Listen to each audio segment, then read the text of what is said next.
Test, test, test. Wait a minute. No, I'm getting audio there.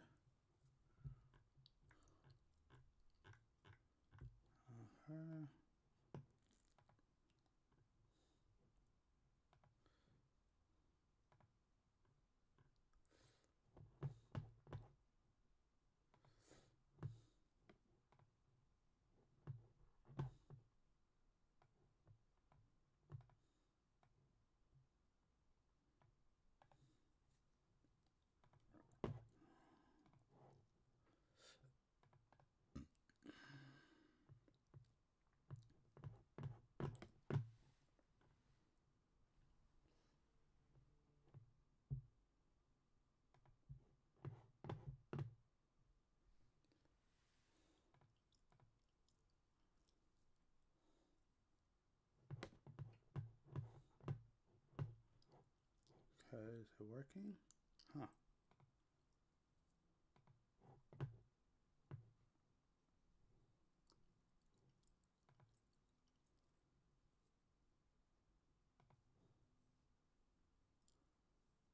Okay. It's coming through? Okay, it's coming through. Alright. Alright, so it works here. Okay, got that fixed. Alright. Huh. Okay, cool, cool, cool. Interesting, interesting, interesting. Alright. Alright. And then the chat on YouTube's not working. I know you can hear me right now. I'm just doing a quick test because I'm having some issues. So I'm working on it right now. Trying to get things working.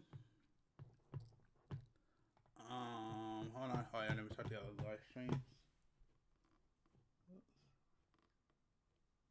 Start. Alright. And then I want to start kick. I don't know if I'll do kick today.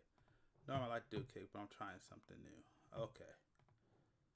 So yeah. Alright, so okay, so that's working. I'm live. Alright.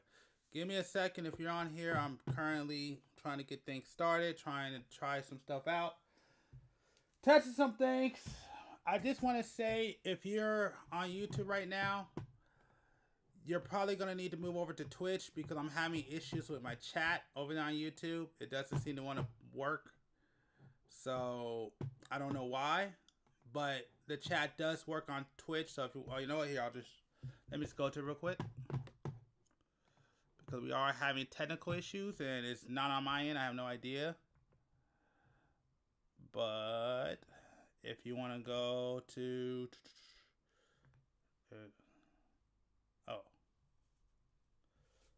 Oh, okay. I see what's happening. All right, hold on. Let me.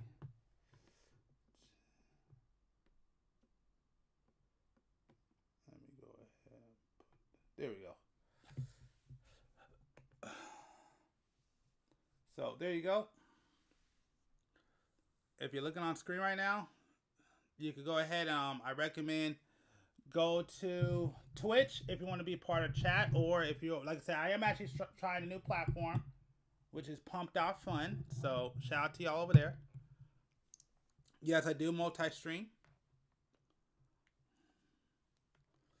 I am testing things out. But again, if you're having issues, make sure that, I'm having an issue with the YouTube chat. So if you want to be a part of me on YouTube, I recommend just go to the Twitch TV at GDWiz. Go over to that chat room because I'm having issues with the YouTube chat. I have no idea why. What up to everybody on Pumped Out Fun? Like I said, give me a sec. I'm just trying to test this out. This is something new I'm trying. So I don't know if this is going to work or not. If you don't know, for y'all who's never been to one of my streams, I do monthly builds on Gundam model kits, and this month I'm doing the Gundam ZIRIUS. So if you've never been to one of these streams, that's basically what we do here. Is I'll go ahead, I build kits while we react or check out different videos. So that's what we normally do.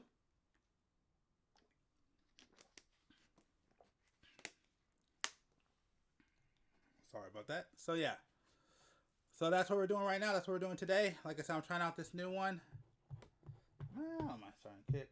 Let's go ahead. Let's see if kick works. Hopefully hopefully it's not too much. Okay, there we go. So we're streaming on 3 platforms right now. We're doing, well, 4 platforms now. I do multi-stream, so we're gonna see how this goes. Like I said, give me a sec. I'm trying to. The only reason why we're not starting right now is because I'm just trying to work out the kinks. I'm trying to see if I can get this YouTube chat working. It doesn't seem to want to work. I don't know why. I can't seem to get YouTube chat working right now. And I have no idea why I can't get YouTube chat working. And it's kind of annoying. I almost kind of wish I was streaming yesterday instead of today, because I didn't realize I was going to have this issue.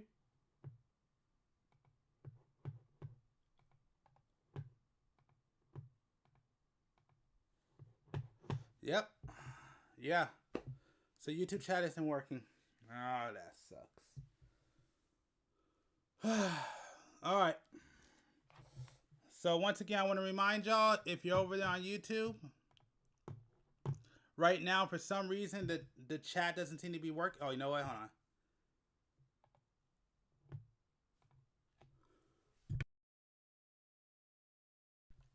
Let me try one more thing. Let me try. Hold on. Let me try one more thing. There might be one more thing I can do. I think I might know why it's not working. Let me go to. Let me do this. All right, there we go. All right, so let's see if this fixes the issue. Please fix the issue. See, does this fix the issue? I think I might fix. Okay, hold on. I might fix the issue. Hold on. Let me see if I fix the issue.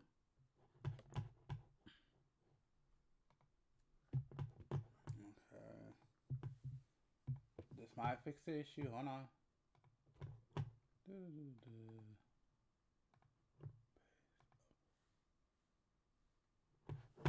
Huh.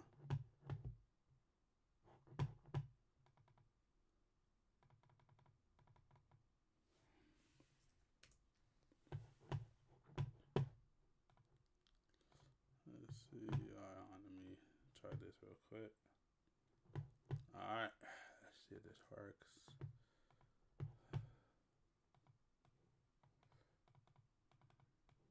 Oh, there we go.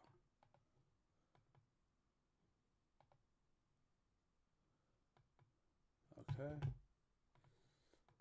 Let's do this.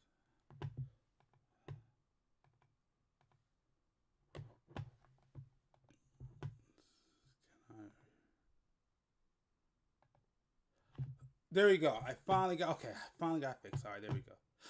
All right, now we're good. Now we're good. Now we're good. Now we're good. Now we're good. All right, finally. Jeez, that was annoying. All right, so give me 1 second and we'll get started. Let me actually. Can I? Do I mean I can play? No, I don't, because everything's shut down. Okay. All right.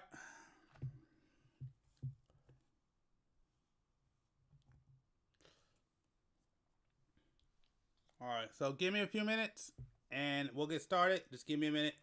I gotta grab some things and then we'll go ahead and get started.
All right.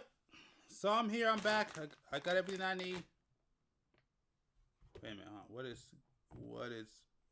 the audio coming from? I gotta mute. Oh, is this it? Let's see. Can I? All right. Okay, yeah, that works. All right. Yep. How to fix that? All right. There we go. So, welcome to the Gundam Live monthly builds, which I do this at least once a month where I go out. Y'all go over there and vote on YouTube, and then we go ahead and basically build Gundams. That's what we do. So for this month, actually, I need to actually. Did I already cut it out? Hold on, let me check something. I think I already cut it out. Could have sworn I already took it out. Let me see real quick. Let me see. So if you don't know, what I choose to build is based on votes and what y'all vote for. I'm trying to find. You know what? I'm gonna make it simple for myself. Let's just make it simple for myself. Let's not make it difficult. Let's just get this thing going. I'm over here making it rocket science. I could just literally just go to it. Make it stupid simple. Alright.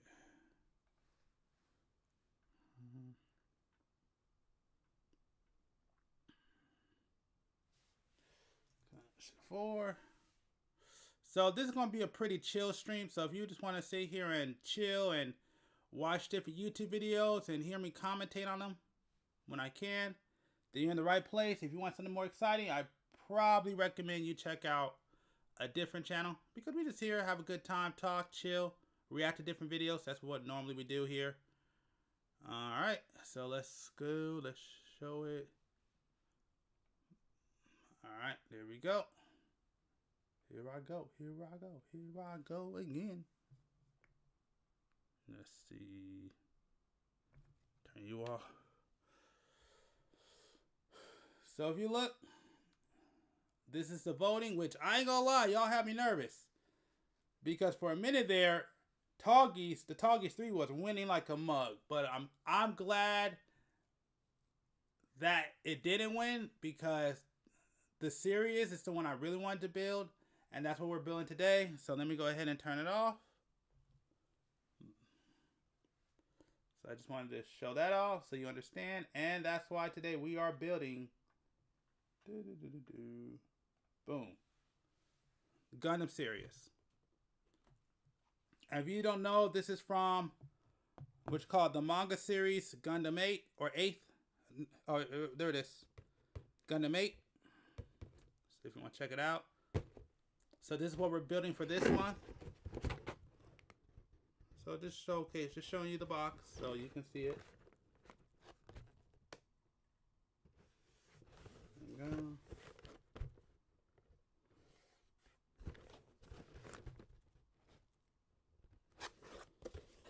So I've been excited about this one ever since it came out, and now it's here.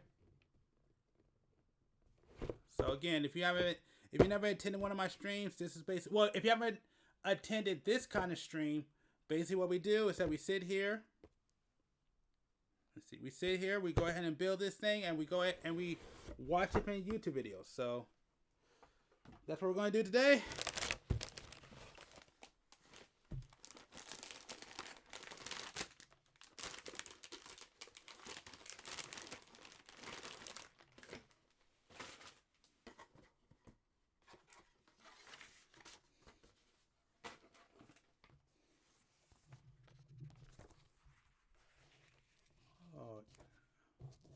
So I'll go ahead and show you the booklet first.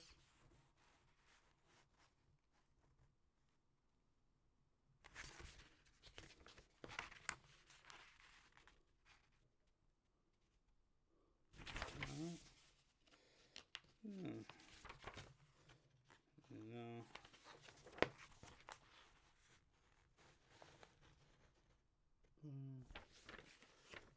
Let's open this whole entire thing up.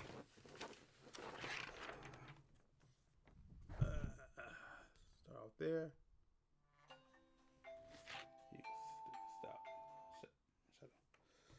Alright. There we go. Start here. I'm gonna go all the way across. Is that right? Yeah, it's like right there. There you go. So do the other side.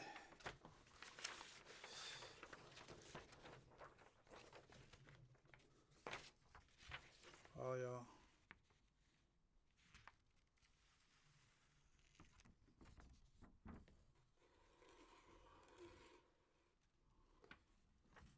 Do all of it. All right. Whew. Super long as that.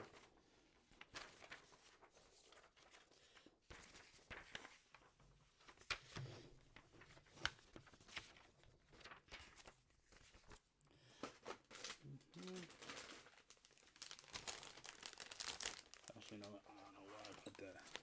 You actually need to go right here.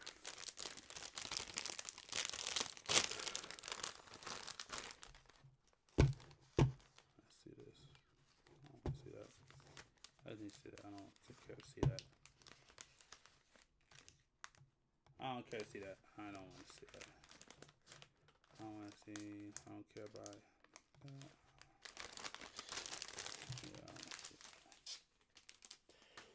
all right, so let's go ahead and let me showcase the runners.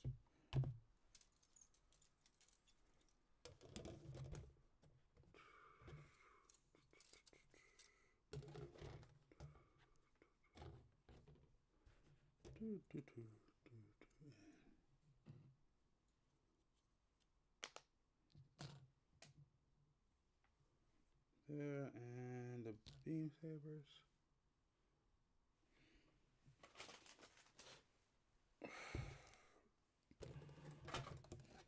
Alright, start there. Next one.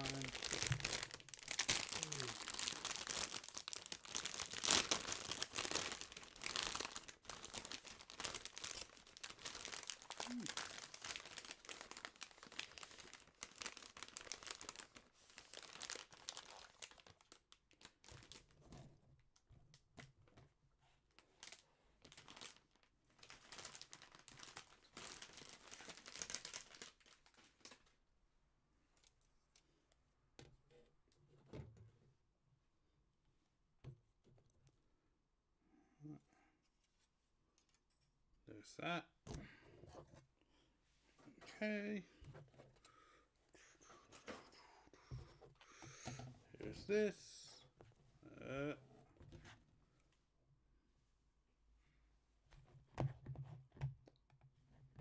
we go. Alright, there we go. Now we got everything ready. Okay.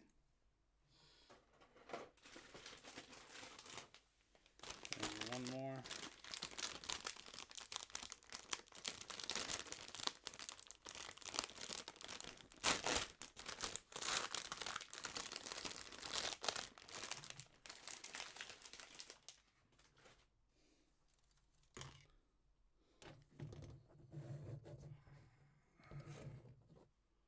Got that. And then we have... Oh, that's fine. That.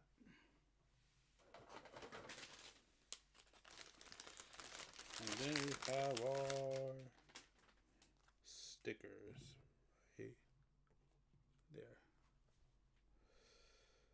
Alright, so we got everything.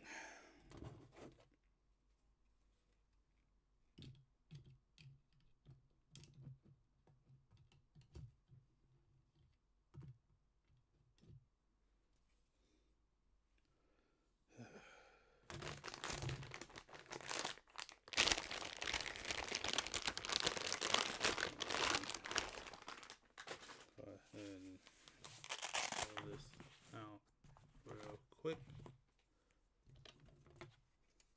And cut you. And cut you. Boom. Put you right there.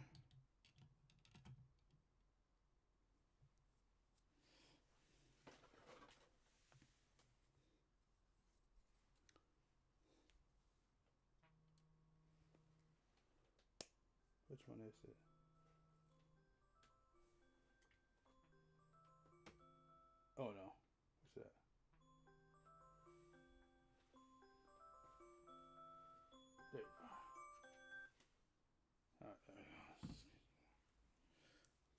there.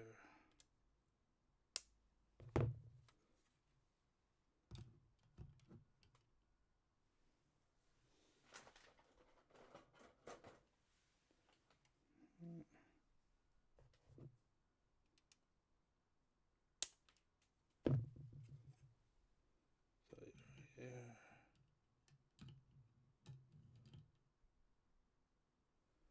All right.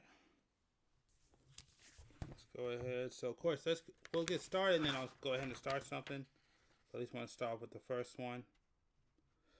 So A15, C15, A15, C15.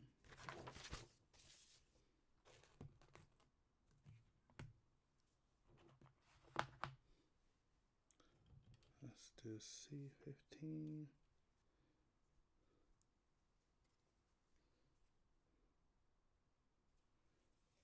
C15. And let's use this one.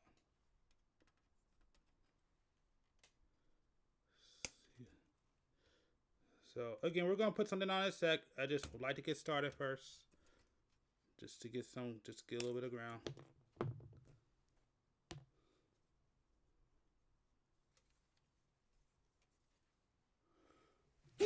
Whew, my fault. This is B1. What I'm looking for.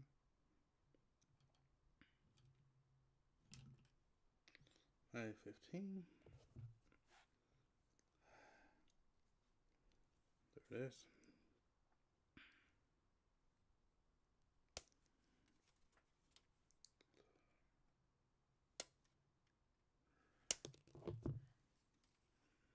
All right.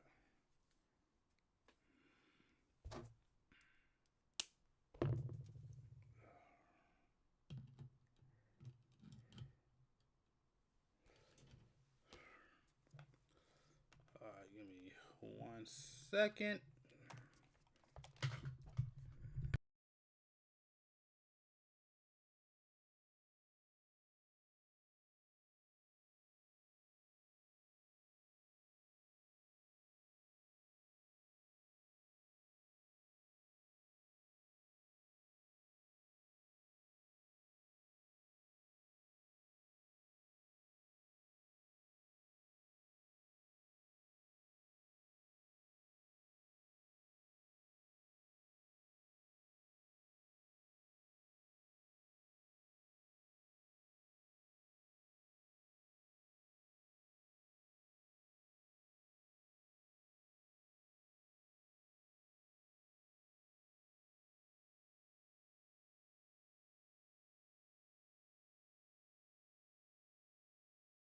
Go.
All right.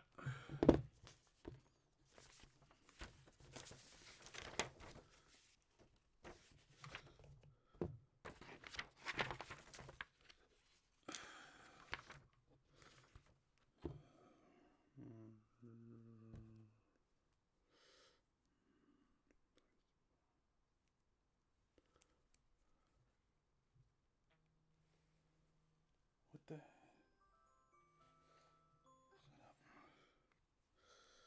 All right.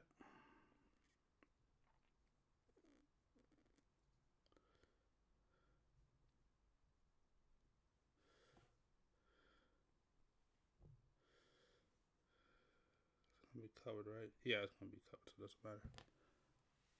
Alright, yeah, that don't matter.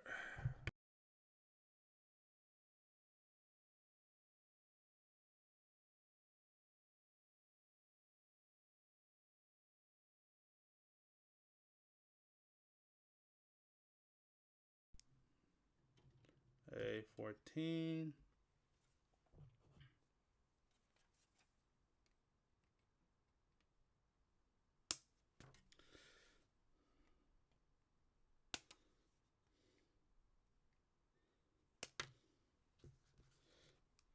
A2.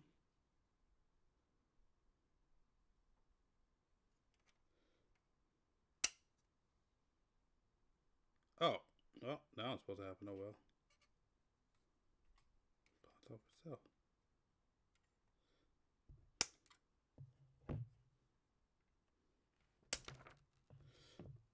A2.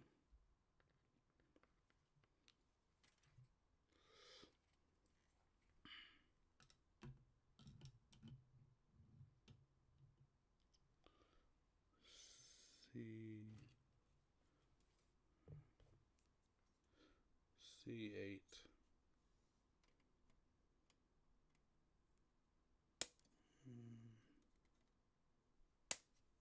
Two, three.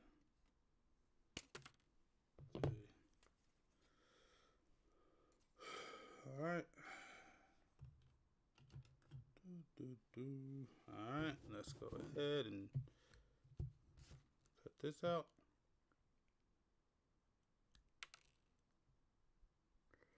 Ooh, okay.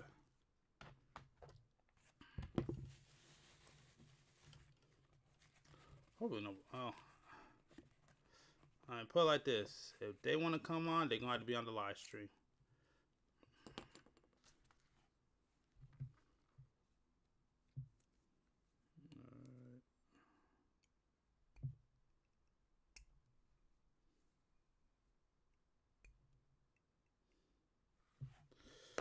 All right. Oops.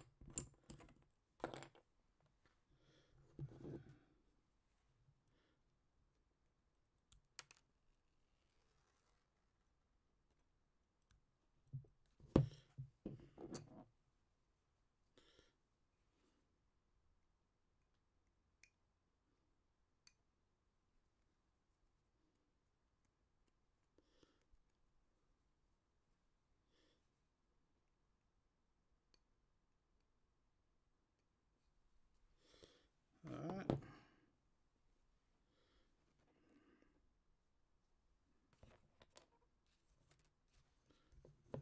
Two.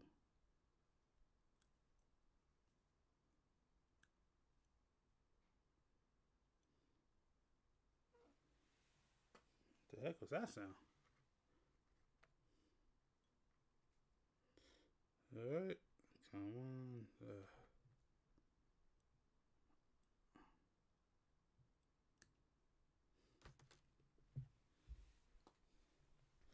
One day, I need to get a new chair. I promise you I'm going to get a new chair. I need a new chair. This chair is not good.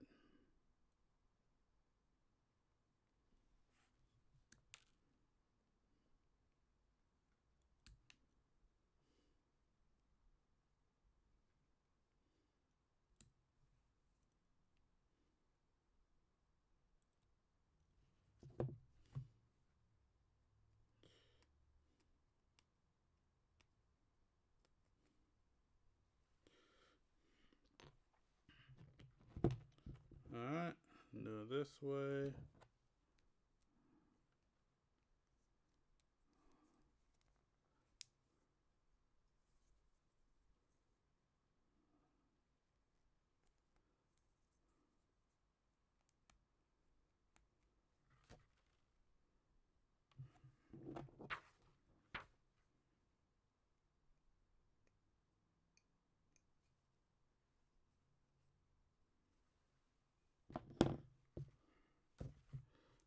Alright. Let's see if it does in this way. Then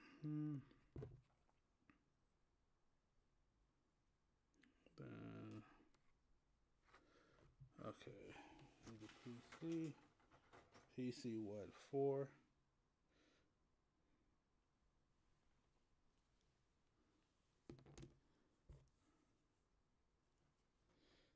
PC 4.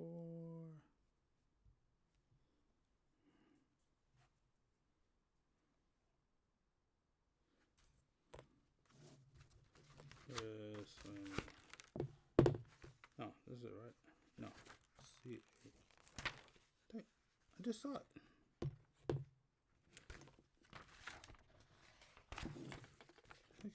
Oh, there it is.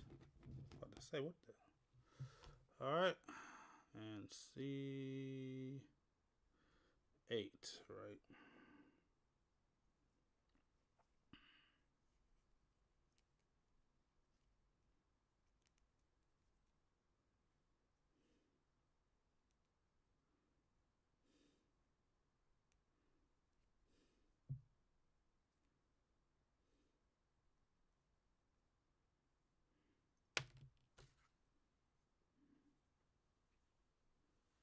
Going on. This one.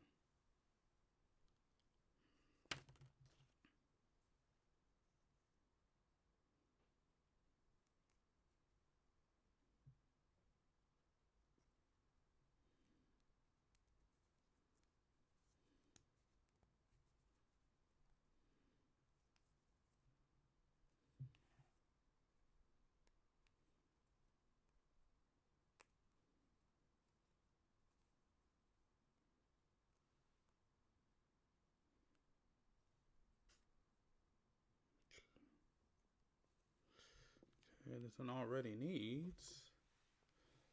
This one already needs. Already needs.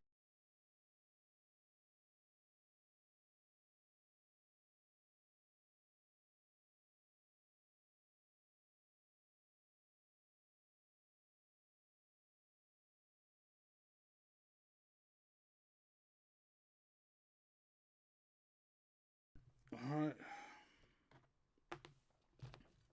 Gonna get this last one going. Put you right there. Come on, you. Come on.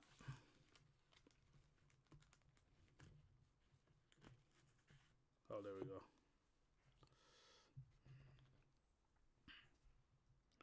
And this one is 1. We're at. Oh, it's right there. Okay, I see it. I see where you go.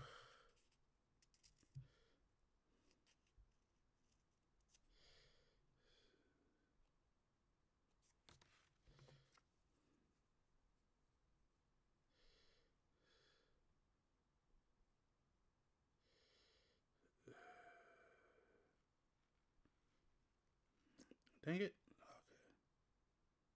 Come on, don't be a prick. Don't be a prick, just fit.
sure? Oh, there it goes. All right. All right. Okay. All right, I'm done. Well, I'm not done, but I'm done. I'm far enough where, crap, I can finally go ahead and put something on, so it's just not me sitting there being quiet. We're gonna go ahead and yeah, let's put something on. Not do the bull crap. Put something on. All right, what do we need to put on? This time. There we go. All right.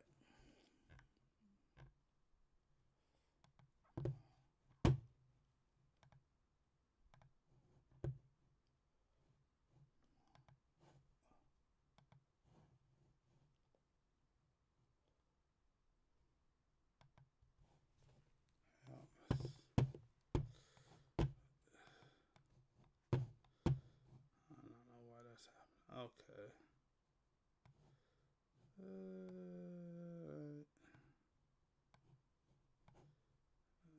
Let me do this. There we go. All right. Go ahead and turn something on.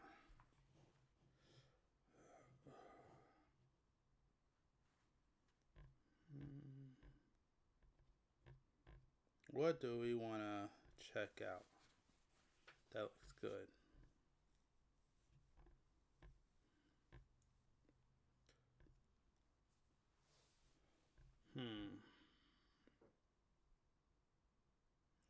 So blah, blah, blah. Man, there's some good ones I would love to watch, but it's too early.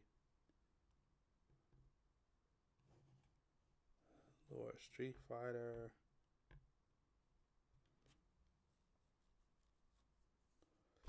Thundercats 2011. Which actually was a pretty good show.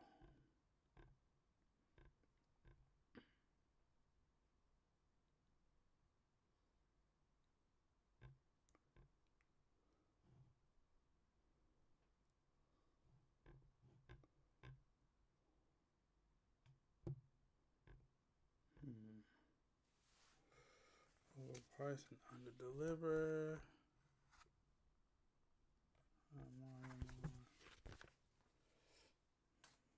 We're trying to see something that may be interesting that I could talk about.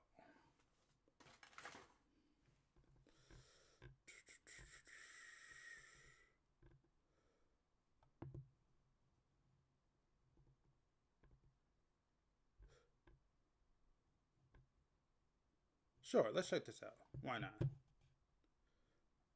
Oh, never mind.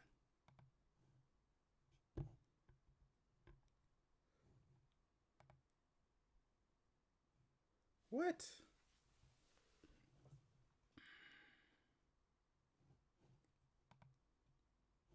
Can we not watch YouTube videos anymore?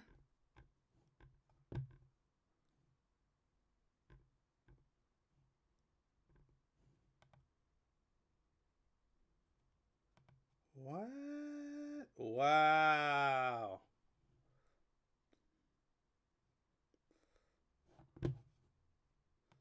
Okay. Okay. Okay. All right. I feel a certain way about this. That's crazy.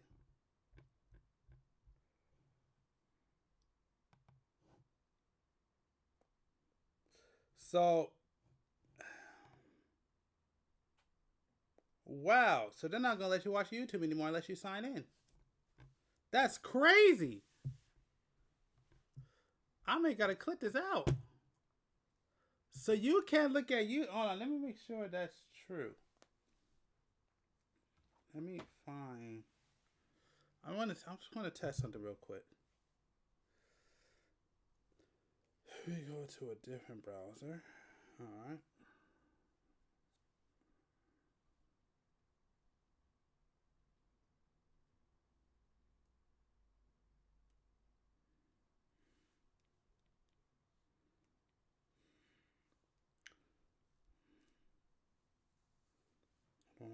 link. I just want to look at some.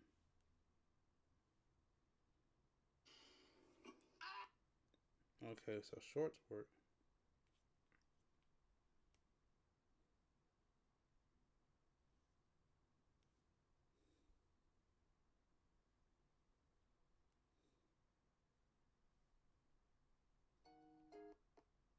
Wow, I can't play that. I can't play that at all. I just realized that. All right, wait a minute. So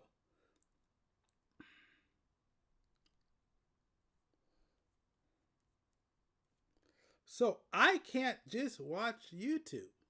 That's crazy. I actually use three. Um and welcome panel. Thanks for coming on to the stream. I use the God Hands. These are also the God Hands, but these are the PN25s.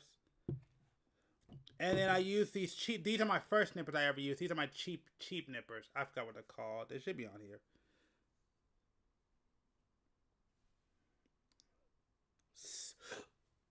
It's CPH. You can find these on Amazon for like about $17.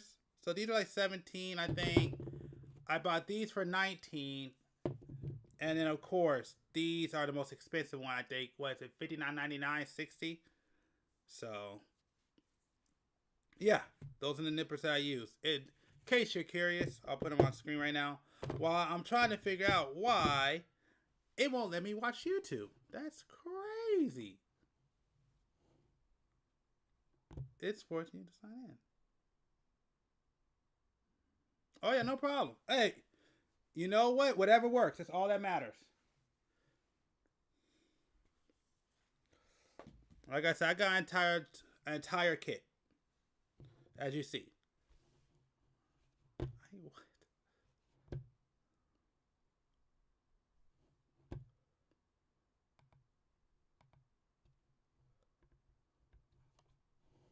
So you need to check just to watch you. That's crazy.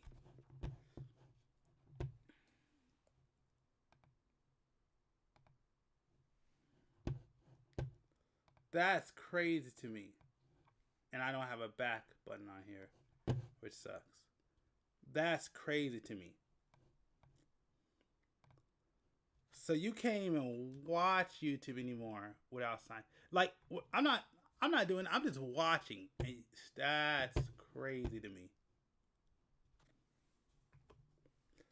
That's crazy.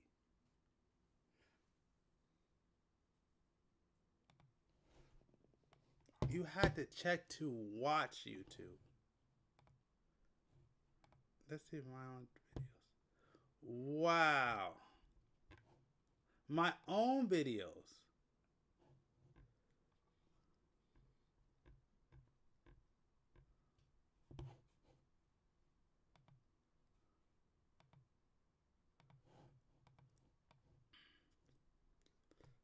Jeez.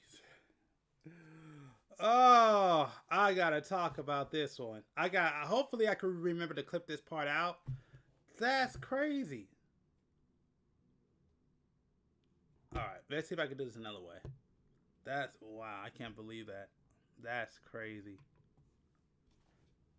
That's crazy. I never even knew.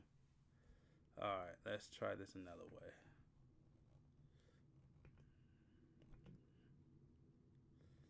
Do I have it on here? No. There it is.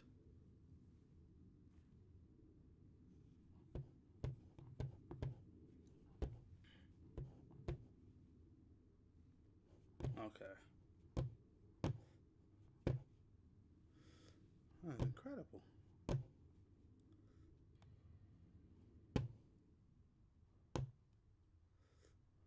You know, I may just have to turn on to my phone. Honestly, is what I may. I may just have to turn on to my phone. That is incredible. Let me see. Yeah, okay. I had to go through my phone. That is amazing, by the way. I can't believe. Jeez. Okay, hold on. I can't believe it. Okay, hold on. I gotta change my setup again. That is ridiculous, by the way. So we came and. Let me change. So I don't want to be signing on this one. I need to be signed in on. Am I in here? Yep. Okay, there we go. That is insane. Okay. Am I signed in? Yes. Okay, no, this one isn't going to work either. Okay, hold on. I'm signing on a different account. Do I have another account that I can sign in on? What about you? This work? Yeah, okay, yeah, this one will work. This one will work. Okay, yeah, this is a better one. All right, give me 1 sec. Because I can no longer, just to watch YouTube, I have to sign in, which is ridiculous, by the way.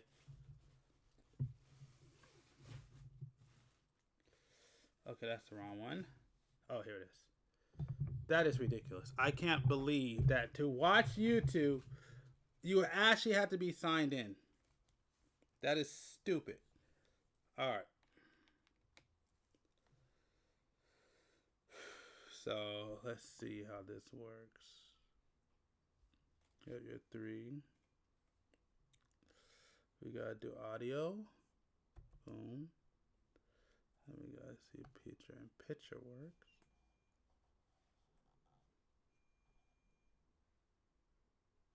Picture and picture should work. Oh, that's why.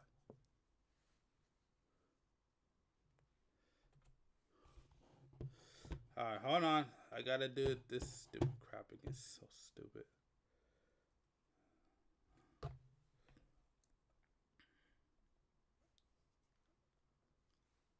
Where's picture and picture? That should be popping up, right? Yes, it should be, huh? Let me look.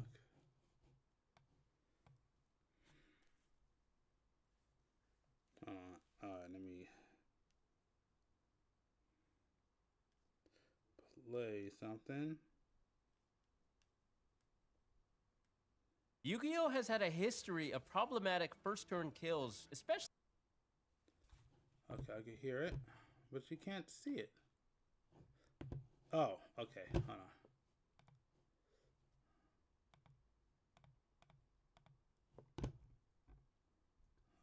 Where's it at? Okay. Listen in. Where's it at? Oh, jeez.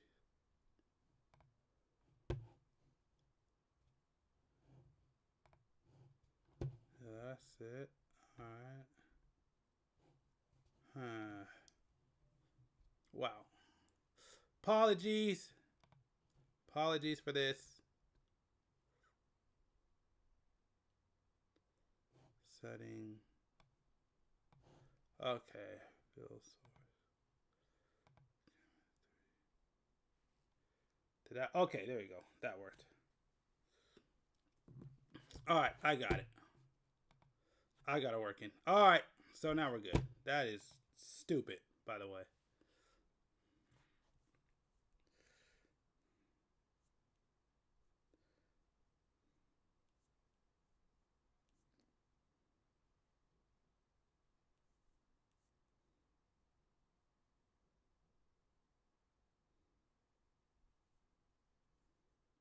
Just making sure nothing pops up that shouldn't be popping up. This one should be safe. I shouldn't have any issues here. That is ridiculous, by the way. I can't believe.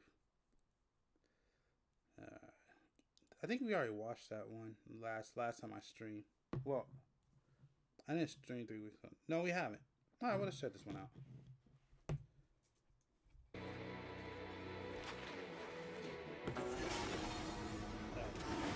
See, I will never be denied. If I can't get one to work, I'll figure out another way. The War took place nearly 300 years ago and was a fierce conflict that almost led to the extinction of humanity at the hands of AI mobile armors. But thanks to Gjallarhorn and its development of the 72 Gundam frames, humanity was able to claw its way out of extinction and win the war. Here is every Gundam that we know about, starting with number 1. ASW G1 Gundam Bale was the first Gundam frame developed by Gjallarhorn. It was primarily white with blue highlights. It was piloted by Agnika Kairu and played an essential role in ending the conflict. It was said to be the strongest of the Gundam frames, and it was said to be peerless when piloted by Agnika. Its only armament was a pair of golden swords forged from rare metals. It has a pair of boosters on its back. All right, we're back at it. Wings that it uses to fly into battlefields and gives it a demonic presence. It became the figurehead of Gjallarhorn and a legendary mobile suit because it was able to bring the Calamity War to an end. It would eventually be stolen and used. I don't want to hear nothing about pausing.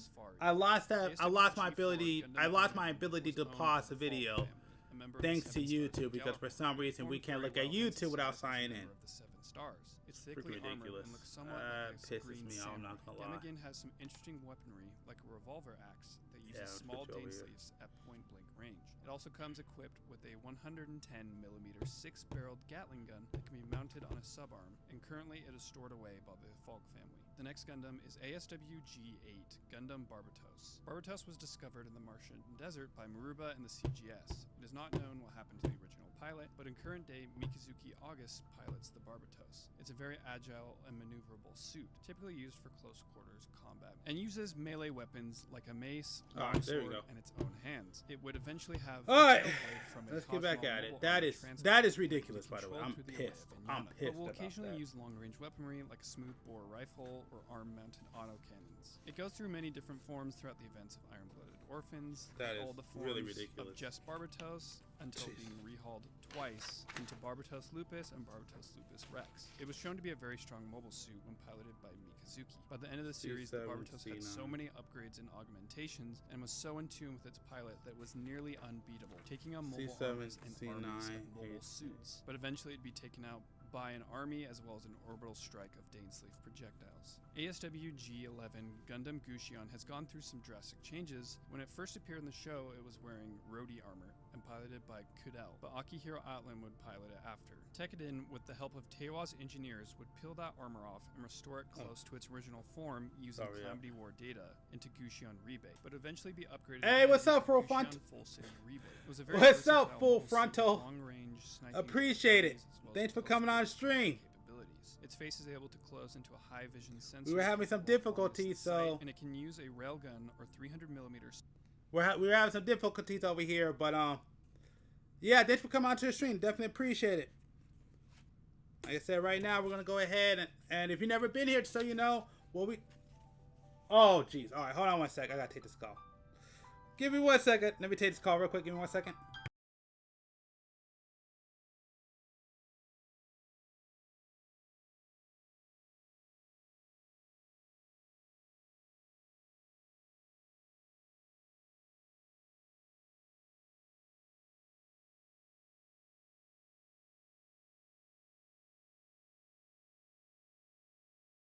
Alright.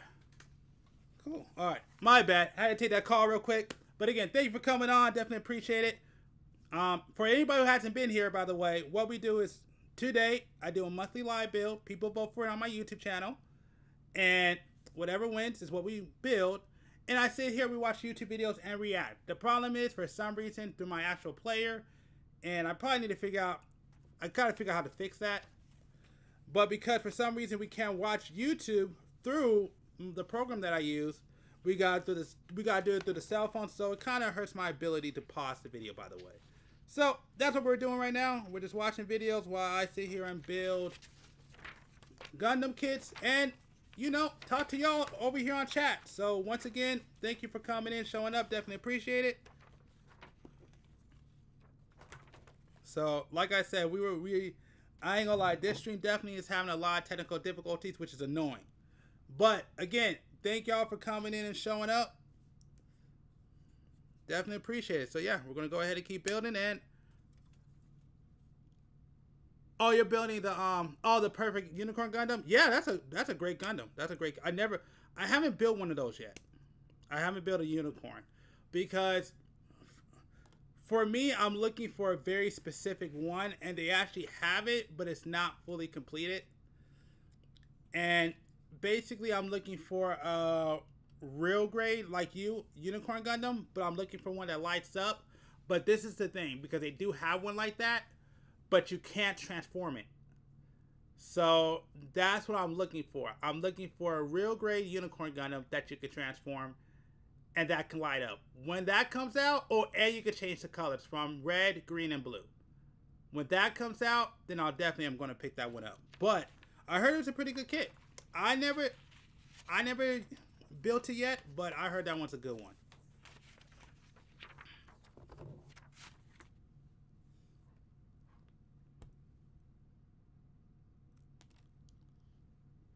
But no, yeah, that's a great selection.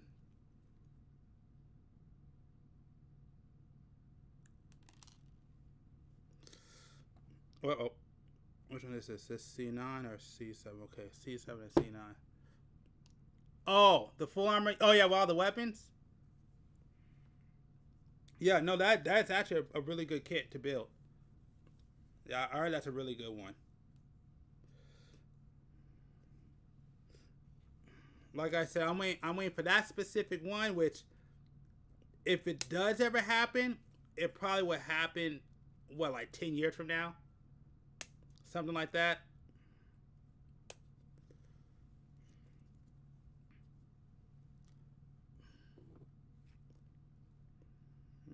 Oh, how'd you like it? Is it,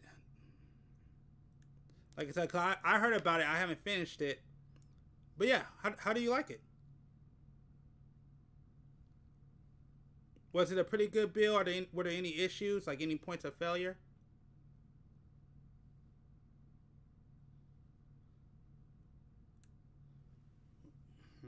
Well, you know what? If you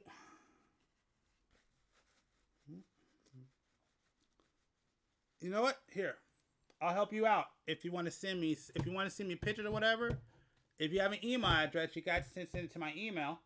I'll even bring it up on stream. Let me get the website real quick. All right, hold on. Let me actually. I can't do it. I can't. Oh, actually, you know, I can do it through here. Hold on. I'll actually bring up a website. Let me bring up Google.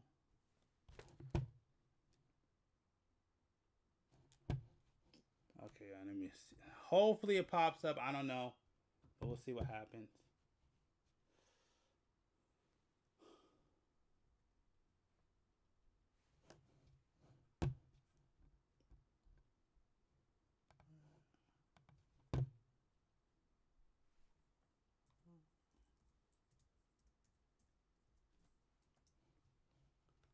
Let's see if it comes up.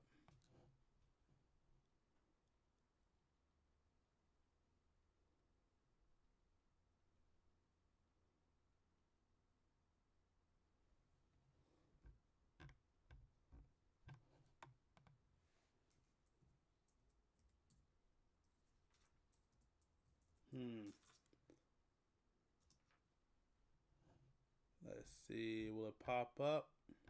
You know what? Forget it. I know. Oh, there we go. Okay. This is my page. Boom.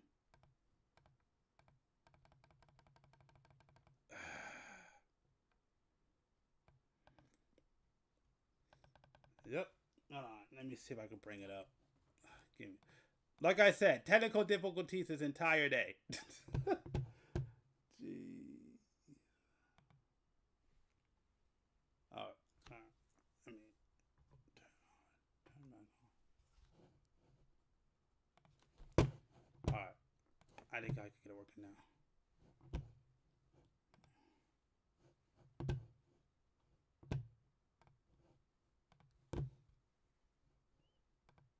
There we go. All right, hold on. Is this just not gonna work for me? Yeah, it's just not gonna work for me. Are you? Nope. Nope, it's not gonna work for me. All right, let me do it.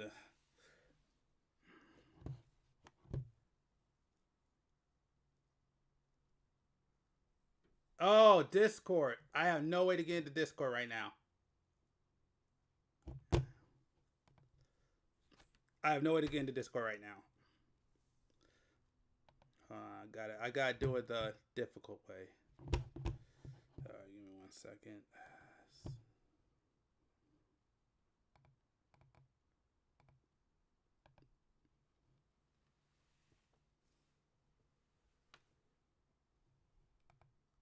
Oh, there it is.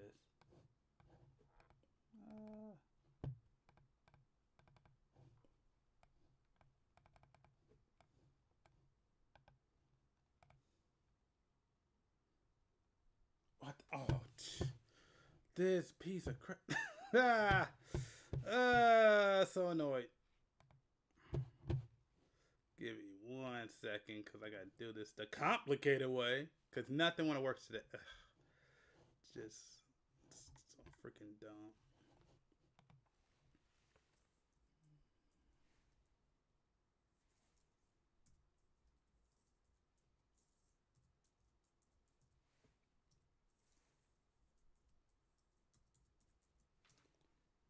Should be, yep, that's it. There we go.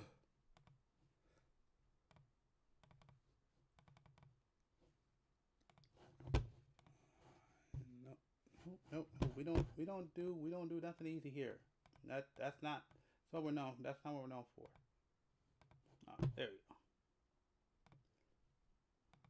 we go. All right.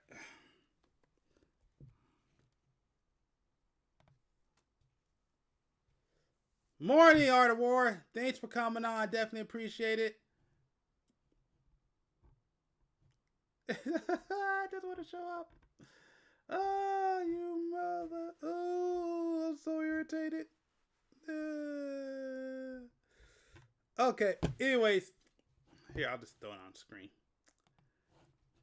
Just irritated. There's just so many things going wrong with this stream right now. Alright, it's fine. It is fine. We're good. We are good. We're not worried about nothing. We just gonna keep doing what we do the best. Here's what we're going to do. Just to make it easy on everybody, so it's not that, well, I don't know why that happened.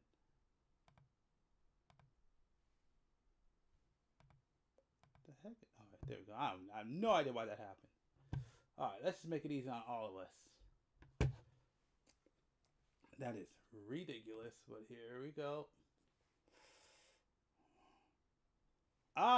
And morning from NC, so I'm guessing that's New Zealand. Welcome. Thanks for showing up to this cluster of a stream that I'm doing right now.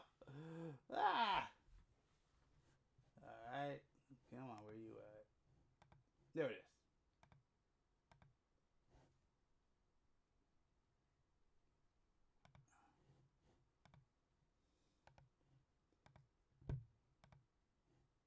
Alright, here we go. We have it. So I don't have access to Discord right now. But what I do have, if you want to submit any videos, not videos, but pictures, you could go there, go to that website, and there's a place where you can submit. This is 4:18 a.m. Oh man, you up early. I'm glad I got it right. So if you go there, the 524media.com/submit, there's a place where you can send an email to me. Like there's an entire how to submit stuff to me. And you can go to that website, go to the contact, and then you could directly send it to me. Because I don't have access to Discord right now. Not right now. Probably in the future, but not right now. My setup is not, I haven't worked out all the kinks of this live stream. As you're seeing right now. It is a mess, but we are making it work. We are making the mess work. That's what we do. So yes, so just go to 524media.com/submit and you can go ahead and submit pictures or whatever you want there. That's the best way to do it if you can't do it through chat because I do not have access to Discord. So there we go. All right, let's get back to building. Woo, man. And again, shout out to Art of War X for coming on stream. Thank you for taking time out your morning to say what's up. Man. because this has become a mess of a stream. You guys saying I woke up all happy, like, man, things are gonna go great. Man. Hey, that's great. Now, I'll be honest, I'm not a master grade kind of guy, and that's only because I don't have the room for them. But I know those are nice, and honestly, I can't wait for you to get them. Which ones did you get? That's what I want to know. Which one did you Which ones did you get?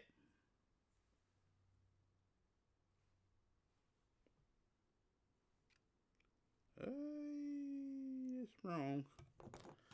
That's wrong. All right. So this one goes right here. Right?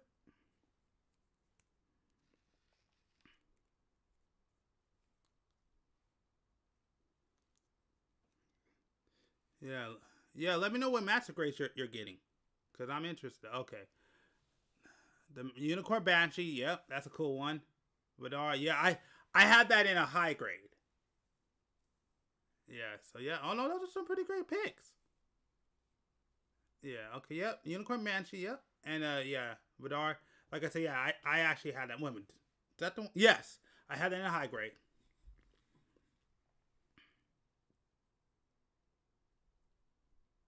Yeah, those are some great picks. I've heard some really good stuff about those kits. A28. That's not A. This is A. Right? No, that's B1. Oh, of course. Master grades, when it comes to quality and build, of course, they're usually always better. Although I will say recently, real grades have been giving them the run for the money. But yeah, no, master grades are great kits. Like I said, if I had more room, I would actually get a master grade. I just don't have the room for it. That's the only reason why you'll probably never see me build a master grade. It's just I don't have the room. Well, I tell you about, there's only one master grade I would really want to build. Best build.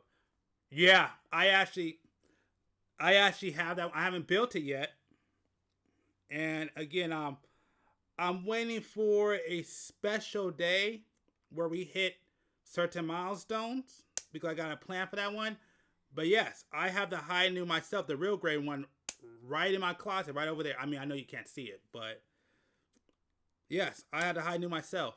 I heard that's actually one of the best real grades. One of the best real grades ever, from what I've been told. So, and plus, Hainu is one of my favorite Gundams of all time. So, I was very happy I was very, very happy.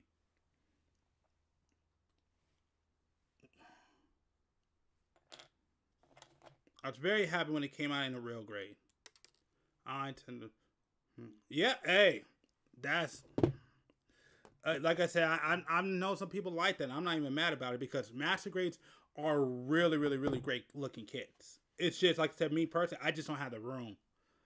The only one I really want to build when it comes to master grade, the only one that if I was to get, I would actually keep and I would actually build and take time, is the what's it called? The Wing Prelude from the Snow White Teardrop. That's probably the only master grade that if I were to get, I would probably do and build and keep. That's probably the only one. Outside of that, probably won't do it. The real great Sazabi. Yeah, I heard some good things about Sazabi. Yeah, I heard some great things. I heard some good things about Sazabi. Haven't really looked into it like that because I'm mainly just build Gundams, but I did hear some reviews. I heard the Sazabi is actually pretty good. Which one? It's the other one that I heard. What's it? But I don't think that was the real great one. That I heard some complaints, but it wasn't a Sazabi. It's the one from Unicorn.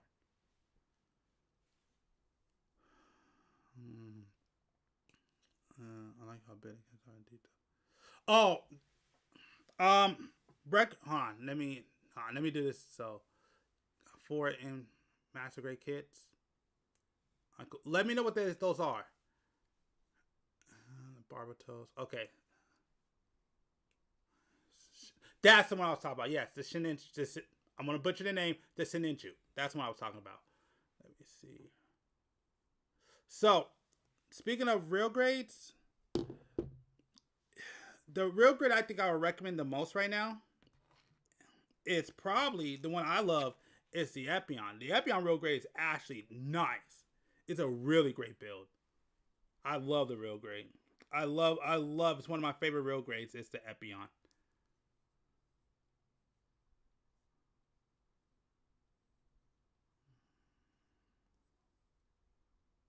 For the Barbatos, just the regular Barbatos or the Lupus?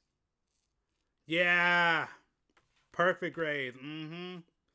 I saw a video on the what you call it, on the new Gundam perfect grade. I'm interested in that one. But that's one I would be interested in getting one day in the future. In the future, I don't want to say far future, but definitely in the future, that would be one I'm interested in getting.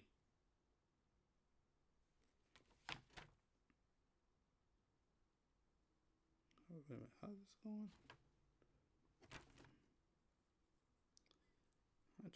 Okay, there we go.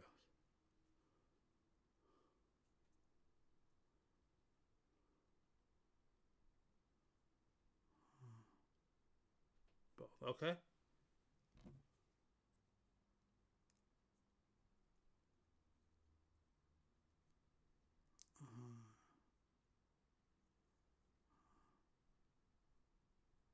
Yep, that's exactly what it is.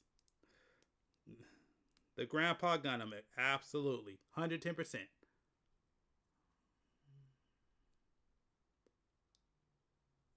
Okay, so you're looking at both Barbatos. Yeah, I mean, I actually see that's another one that I need to build, because I actually have the original Barbatos. I actually did build the Lupus. Actually, I can't even show it to you, to be honest. But I want to get a little further through this build. All right, let me put this together real quick. Hold on, let me put this on real quick.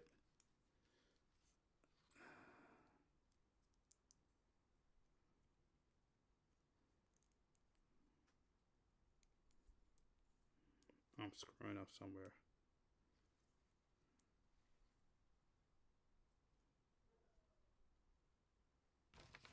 Oh, I am screwing up somewhere.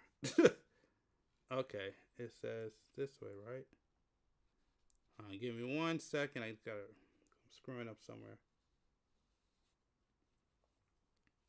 Okay, it says this, and this, right? Okay, I think I got it. All right, sorry about that. Yeah, I'm gonna get the expansion parts for the new gunner that I had that I still need to build. All right, Art of War, thanks for coming on. Definitely appreciate it. Definitely get you some food, man. Trust me, I need some myself, but I ain't leaving until I get this done.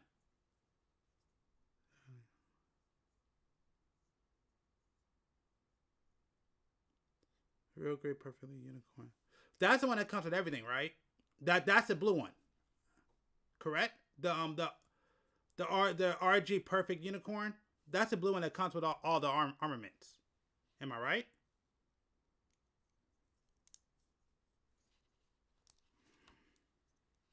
Okay. Yep. Yeah, I've seen that one.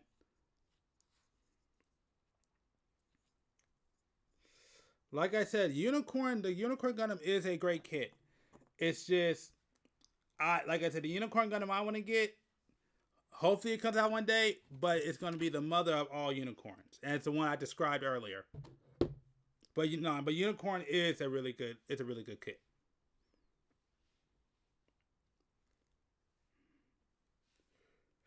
You know, if I was smart, what I'm thinking about doing, just to be done with it, is I'm thinking about just buying just 3 different variants with all 3 colors. You know what? Let me look this up real quick. Hold on. I'm gonna look this up.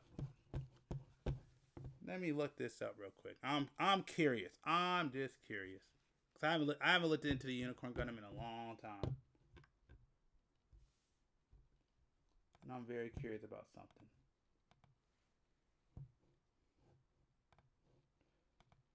Very curious about something real quick. Out for a while. Yeah. I'm curious about something though. Just real quick.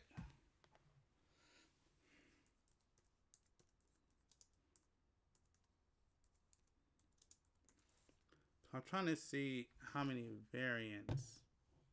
I think I had a couple of variants, right? The real grade.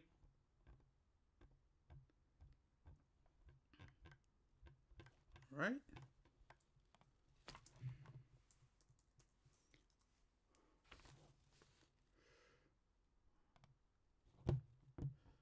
Yeah, so I'm trying to look at something very specific. Okay, so let's see. So you have, you see, this is what I was talking. So this is the one I was talking about. My only issue with this one is that it doesn't transform.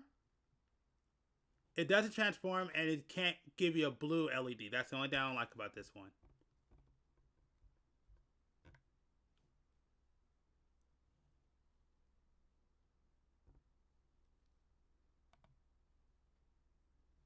Yeah, so I really need to figure this out.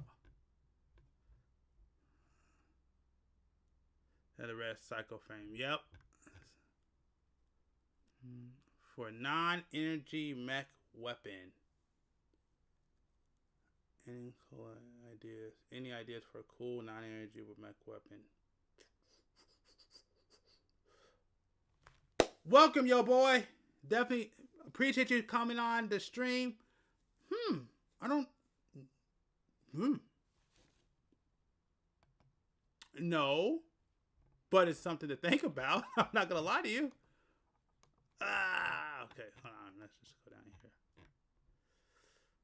For non-energy mech weapon, any cool ideas for non-energy mech weapon? Not off the top of my head. You know what? I may actually make this into a. Nah. I don't know. That's an interesting question. I'm saving this one. That is an interesting question.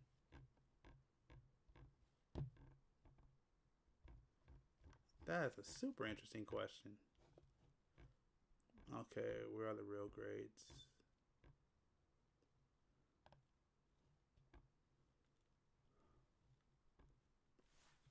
Okay, can I zoom in? Nope, no zoom in either. Alright, that sucks.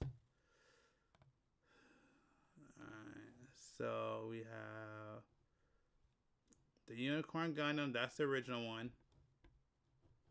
That's the light-up one I was talking about. Of course, that's the golden one. That's the one with the blue inner frame. That's the one with the red inner frame. And then this is the one with the green inner frame, right? His powers are preventing him from using beam and laser weapons.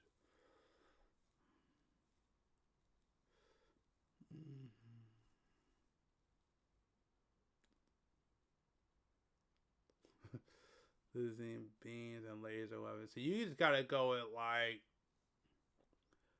Are you talking about preventing your Gundam or preventing everybody else from losing beam weapons? Because if that's the case, what is it? Is it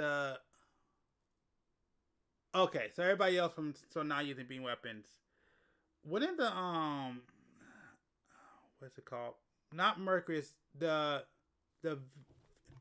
is it the V8? Oh, in both cases. So they can't use beam and it can't use beam weapons.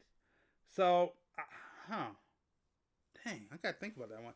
Because I know it was called not the Mercury, but it's the V8 from Gundam Wing. It has a shield where it blocks all beam weapons. Isn't Seed also like? Doesn't Seed stop beam weapons too? I could have sworn some Seed Gundams stop beam weapons, or most of them do, because they.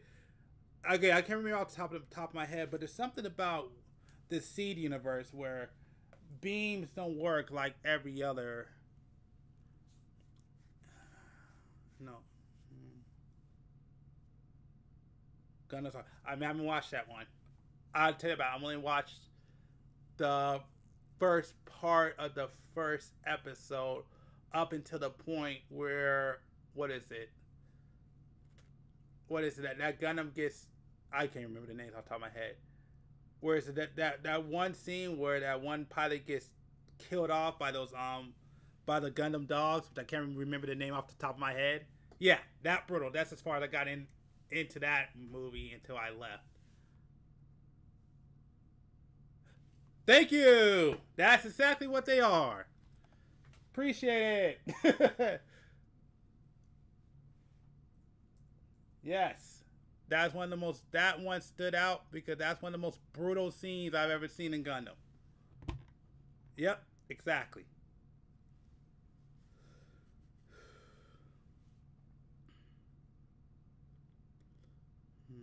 So that one, you see, I haven't watched Stargate, so I don't even know about that. But you know what? I can look it up while I have it up here. And after I gotta get back to the build.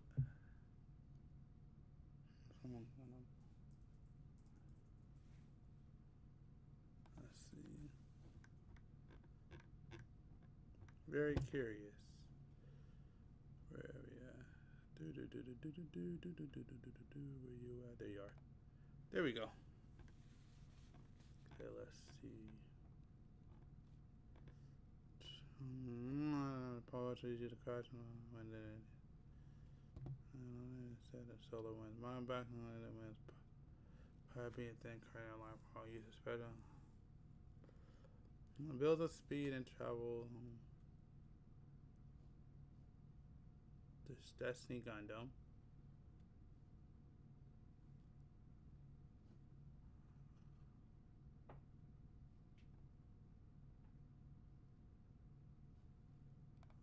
Let me look at the Destiny Gundam.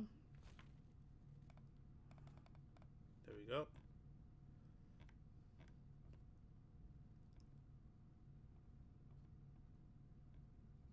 That's how it uses it. That's what matters. Yep. And you know, like I think often without images along the line. So basically F91. I don't know. Dolphins close on it.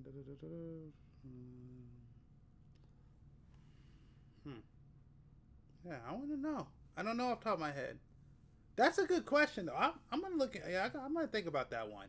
I appreciate that question because I don't know. I don't know off the top of my head. I gotta think about that one. That's a good question. All right, let me get back to bed. You got me thinking. I'm gonna be thinking about that one for a little bit. Like I said, I took a picture of it. I'm definitely gonna think about that one. Thing with the GM drives. One for propulsion with the 2 GM drives. Oh, dude, you making a beast of a freaking. I don't know if you're making a. Oh, you are making a Gundam. Okay. Oh yeah. Oh, you're making a freaking broken Gundam. That's what you're doing. That Gundam sounds broken as heck. I'm not gonna lie.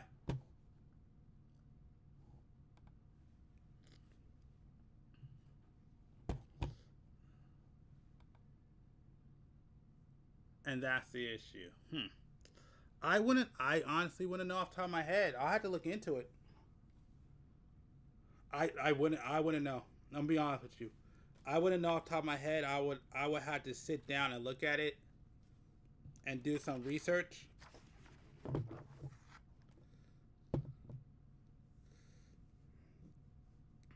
Didn't no, I'm thinking of Macross. Because because I don't know if you ever watched it, but I know the main ship, it has the thing where like thinking a railgun or something. Yeah, because I'm on that beam part. Because I know I'm thinking of Macross where it had it on the mega ship where like it can move the shield so it can stop the weapons from going through. But yeah, I want to know off the top of my head. I'm gonna look into that though because that's a really good question that even I want to know. That's a really good one. I'm thinking about a railgun. Yeah, probably something like a rail because you're gonna have to just go with physical weapons. A railgun probably would work. kind of like the one from what's it called, from Gundam Thunderbolt? The oh, why am I blanking? I literally have it. I literally have it right behind me. I can't remember the name. But basically, I like one like from the Gundam Thunderbolt, correct? What is it? What is it called? I'll tell you right now. Forget it. Atlas, yes. Thank you. I appreciate it. You know what I'm talking about. Yes, Atlas. So you'll probably have to use a railgun like the one from like the Atlas Gundam. That's what it sounds like.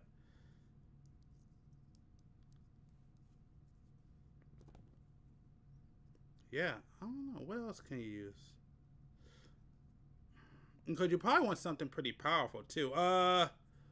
What about the what about the GPO2?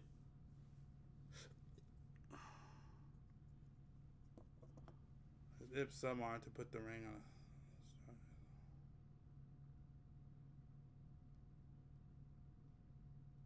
Too pricey. Fair enough. Fair enough. Fair enough. Fair enough. Too pricey.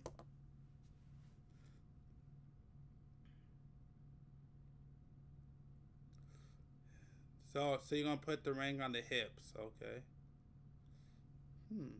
The railgun. That'd be something. I'm gonna Atlas would be probably be one. Probably.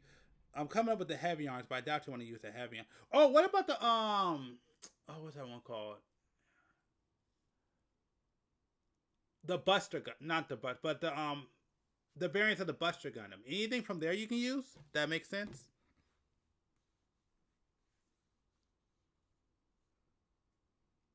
C3D1.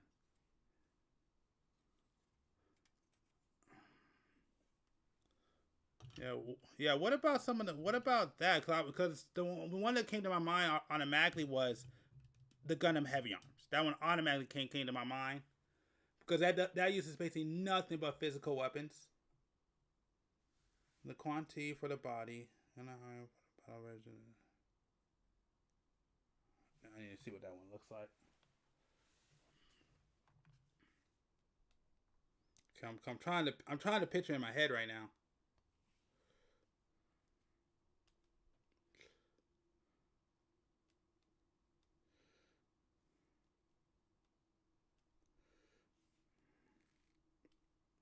For the legs, alright.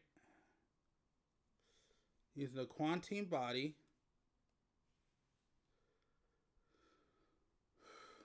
The range, you say you're gonna put it on the side.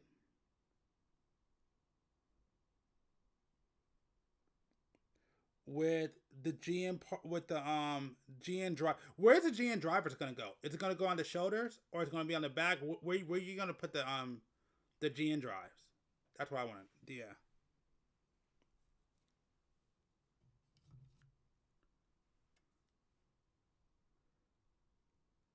C3. No, that's not C.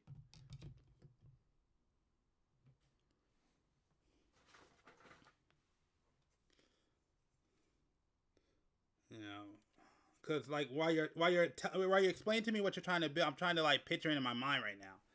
So I'm trying to figure out like, are the GN drives going to go on the backpack or are they going to go on the shoulders or on the back?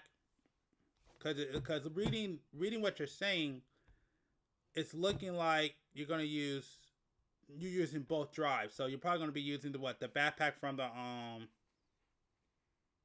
GN drive in his chest. Okay, so the Quantity has one in his chest, okay. And then the Hante has two in his legs. Oh, dude. That thing's gonna be broken. Jeez. What are you doing? Some arms in his hips. Okay, so that makes sense. So that covers that. So that's out the way. And then physical weapon. I mean, you're gonna have to go with some swords, so...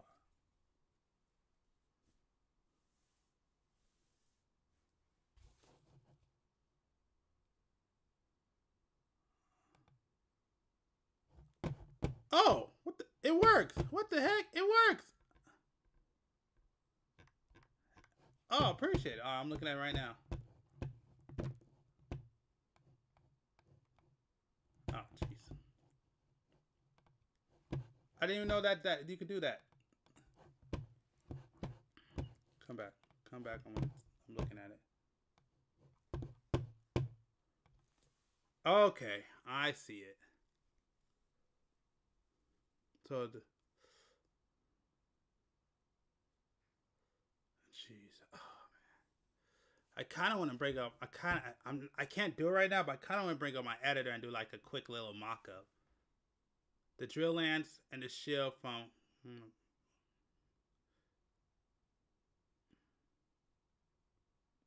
Shield would be cool. The drill lance. I don't know. I think I would want something more where I can where it's just not a where like you know I could go from like both sides. I'm not, but again, this is my bias. I'm not really the biggest fans of lances. Although the drill lance would be cool.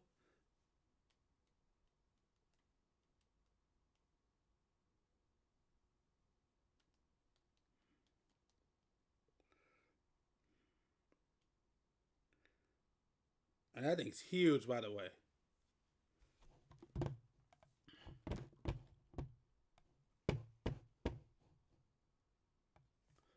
Yeah, like I was right. That thing's huge.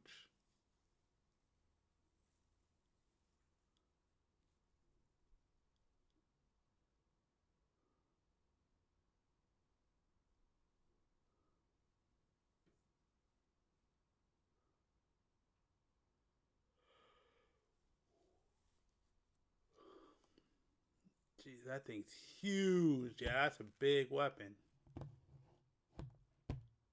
I'm sorry to put together.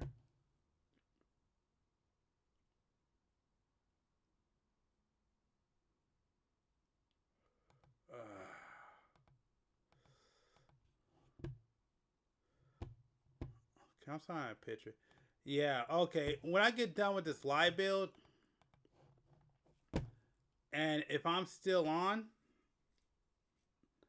I may try to go ahead and do a quick little mock-up just to see, just to get like just so I could picture it.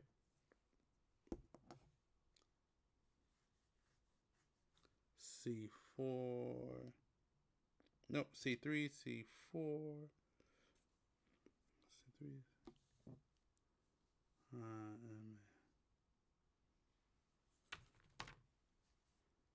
Gundam Starbringer.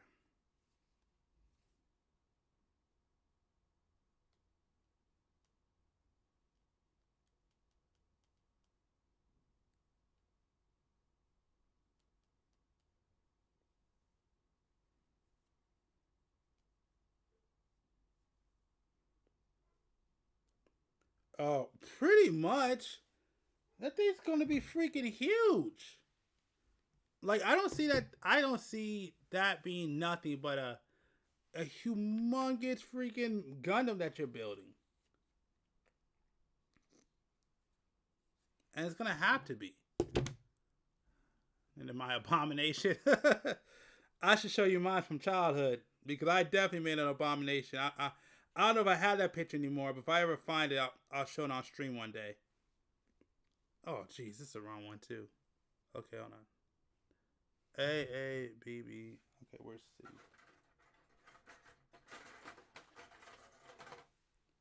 Oh, okay, this is D. Oh, hold on, wait a minute. I'm missing. What the heck? Oh, I'm missing one. What the heck? I'm missing one. What the E1, E2? These are D1, D2. That's B2, B1. That's A. Wait a minute, hold on. Oh crap, I'm missing what? Oh, there it is. Whew. Oh my god. I was like, holy crap, I'm missing one. Now I got it right here. Okay. C3.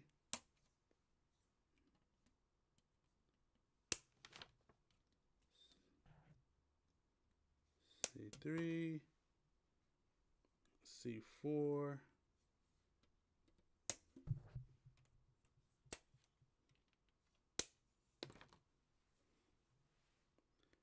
And Enby's Sunbringer. Yeah, pretty much. Cause that, like I said, everything that you're telling me right now, that's just gonna be a broken machine. Like, there's nothing about that mobile. Yeah, it's gonna have to be a mobile armor. It's gonna be huge. I mean, look at the weapon that you're gonna use, and then you're gonna have it, so it's not affected by any beam weapons.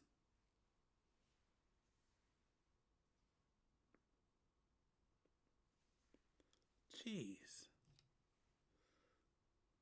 That is tight though. Hey, if you ever build it, definitely send a picture over. Because I'm picturing it, yeah, that thing. That seems like a menace. That's what that seems like.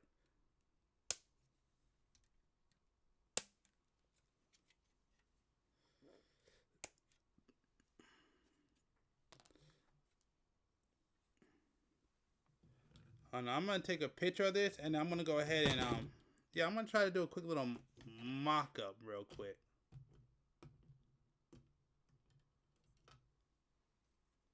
Once I'm done with this stream. Out the way. No projectile. Okay, so it's gonna be no projectiles. No projectile because probably kill will generate genuine flip that. Yep. So you're gonna have with no projectiles. Okay, that makes it a little bit easier.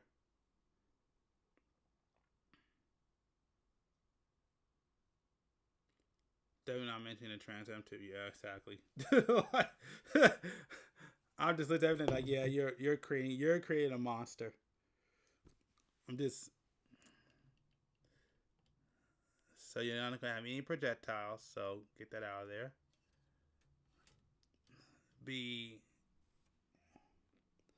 cannot be dealt with by beam weapons. Of course, it's gonna have the Trans Am, GN drive Trans Am. Oh man.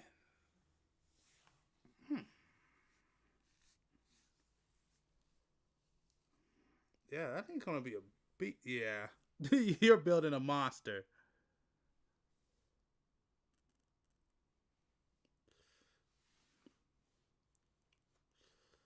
Yeah, pretty much. Pretty much. Gonna have the spear, the shield. Yeah, that thing's gonna be just a physical monster.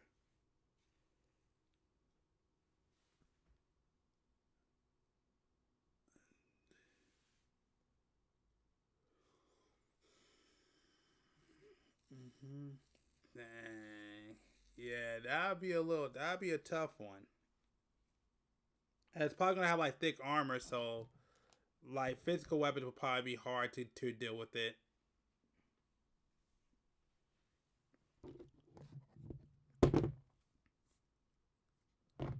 I mean,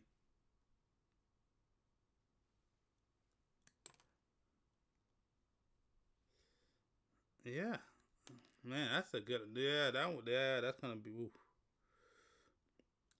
Yeah, you are creating a freaking monster of a freaking mobile armor.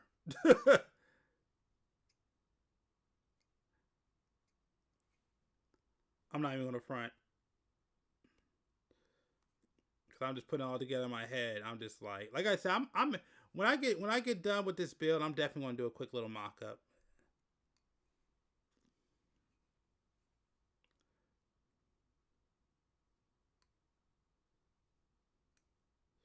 Not to really show the finished product, but just to see the freaking monster that you're creating. Because you're creating a monster, it's gonna be huge, fast. You can't attack it with beam. No beam weapons will work. Yeah, the only negative is that yeah, you won't have any yeah.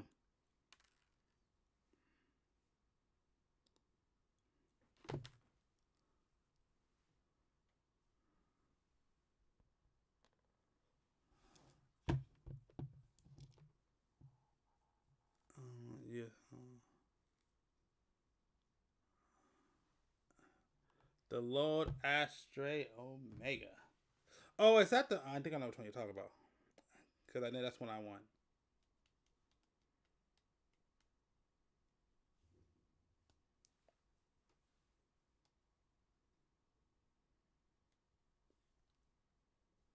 Oh, I have this one.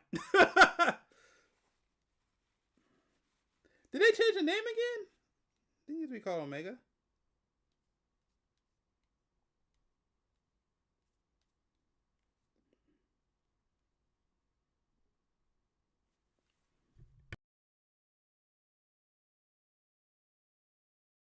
Oh, yeah, I know. I have it right behind me. Well, I mean, you can't see it, but it's right behind me, right here on my display cabinet. I have it right here. I just don't remember it being called Omega. Yeah, I got that one. I got the one literally. I know exactly which one you're talking about. I just thought it was just called a Load Ashtray. I didn't know it was called. Oh, it is called Omega. It's because I'm looking at it as a symbol. It's a symbol. The symbol is Omega. Yeah, that's right. Okay, you're right. Yeah, it's a symbol with it. Yeah, like I said, I literally got that one right behind me. So I know exactly which one you're talking about. I just forgot that uses the Omega sign. If I would have, but oh yeah.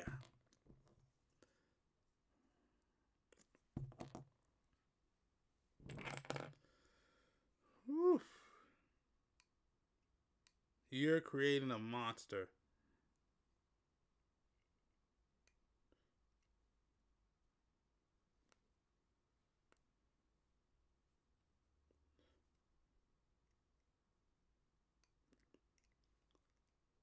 Yeah, that's a beast. Yeah, I'm definitely gonna do a little quick mock of this to see it real quick.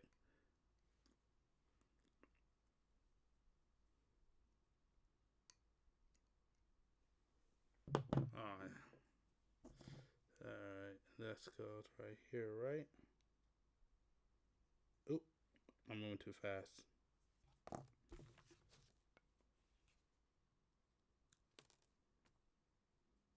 Yeah, I'm moving too fast.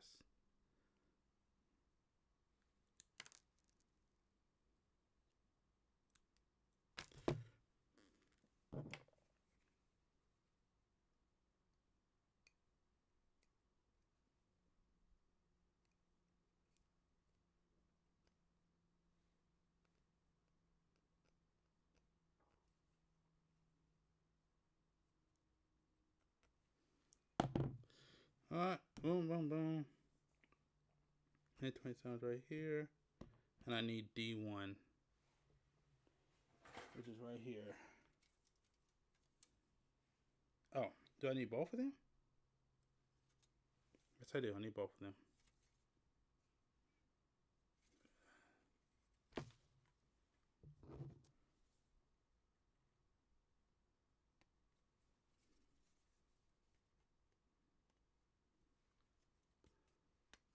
Yeah. Alright, man. You got something legit. Like I said, I'm just trying to picture it through my head, but yeah, now that build is legit. 110%.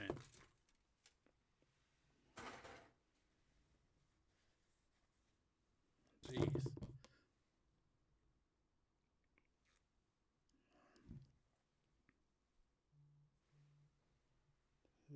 Nope, that's family.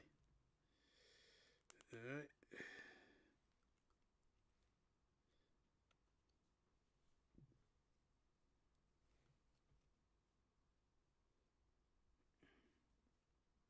That's right.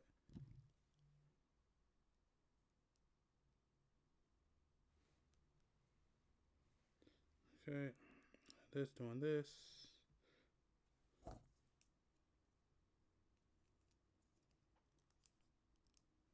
Right here. This goes right here.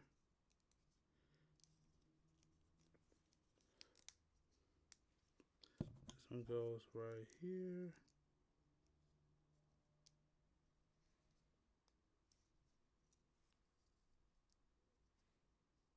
Yep.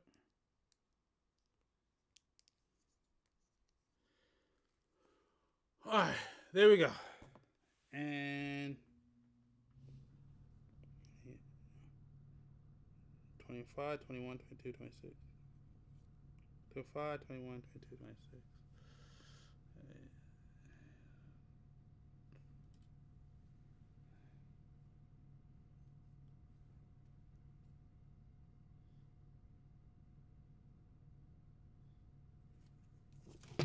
Alright, okay, alright, why am I missing my tools again?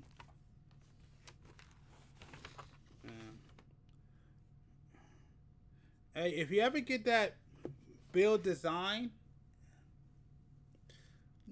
go ahead and send it over, because I would definitely like to see your idea come to fruition, because I'm very curious on how that monstrosity that you're trying to build actually will look. Because you are building a monstrosity, by the way. Because that thing is gonna be trouble. But it's also gonna be sick. I ain't gonna lie. That build sounds tight.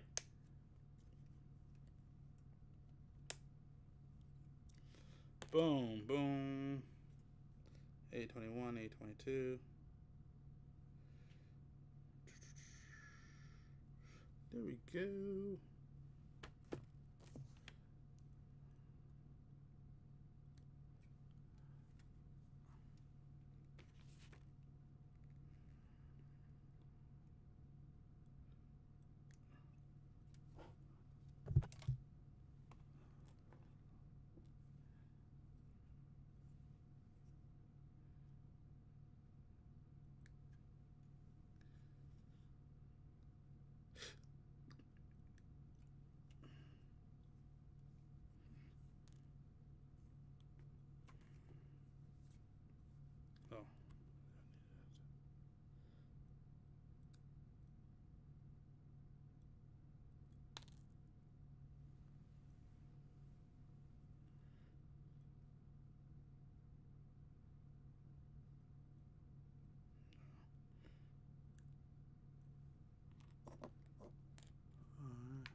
Thanks, I appreciate it.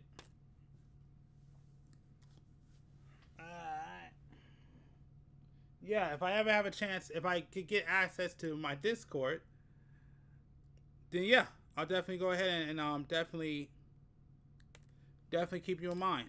Absolutely.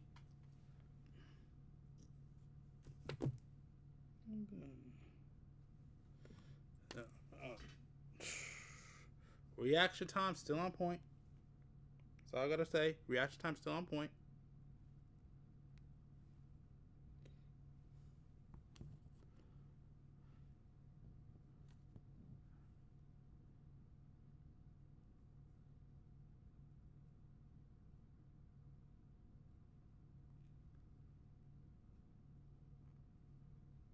And we're still building.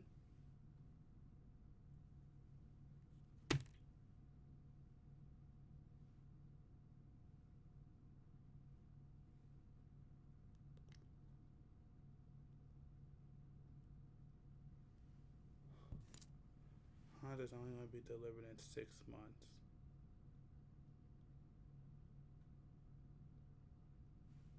Wait, what? Hold on. What do you mean it's going to only be delivered in 6 months?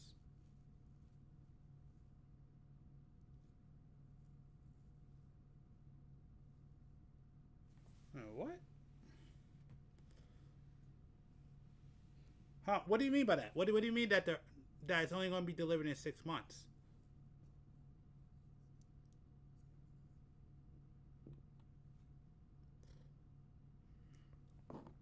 The kit? Why is it going to take 6 months? Where are you ordering it from? Okay, well, yeah, but where do you order? Because it shouldn't take you 6 months to get it. And that's all. Well, okay, well, let me ask this.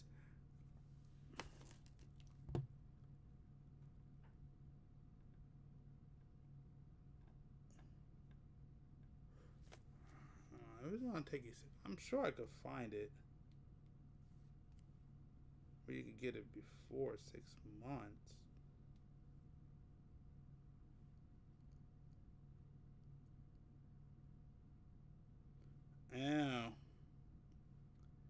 I'm guessing less expensive. I'm guessing you don't. Okay, it's less expensive way to do it. Okay, that makes sense. All right. That fair enough. Fair enough. I'm like there's no way it should take you 6 months. Like what's? But okay, if you found a deal where you get it cheap for 6 months, then that makes sense. So I'm guessing, and this is just a guess, and you can tell if I'm right or wrong. You do not live in the U.S., do you? Just guessing.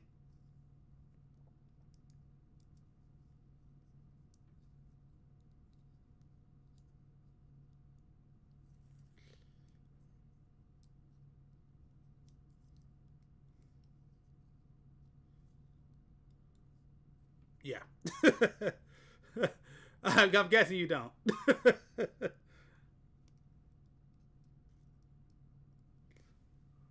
Yeah, Russian. Okay, that makes sense. All right, that makes sense.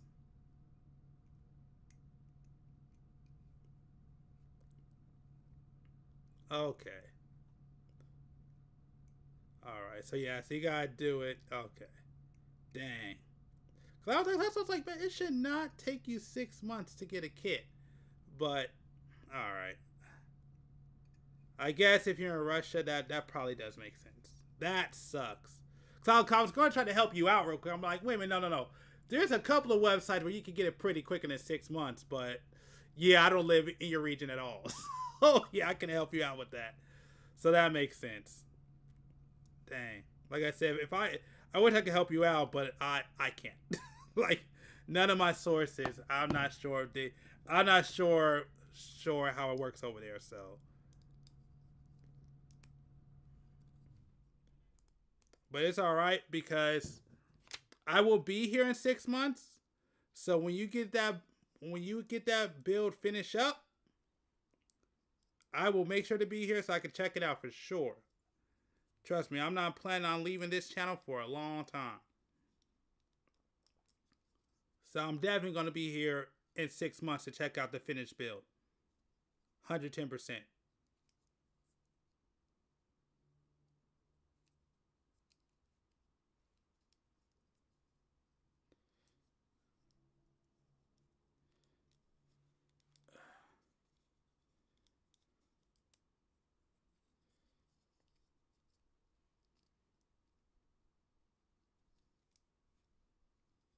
Yeah, I can't wait to see it though. That's gonna be a tight looking. That idea you have that's looking like it's gonna be a nice freaking build. Yeah.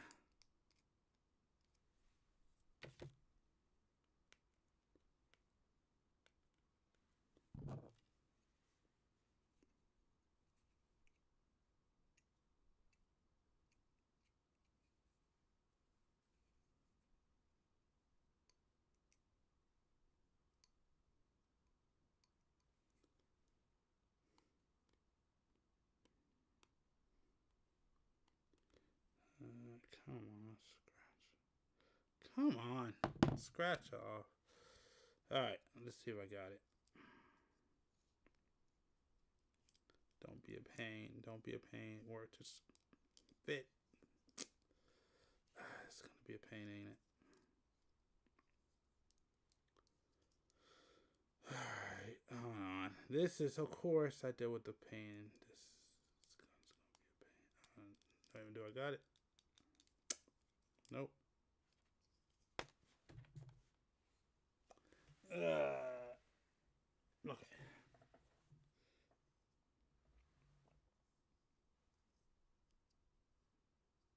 I hate how the one side went in off super easy and this one goes in really freaking difficult. That is annoying.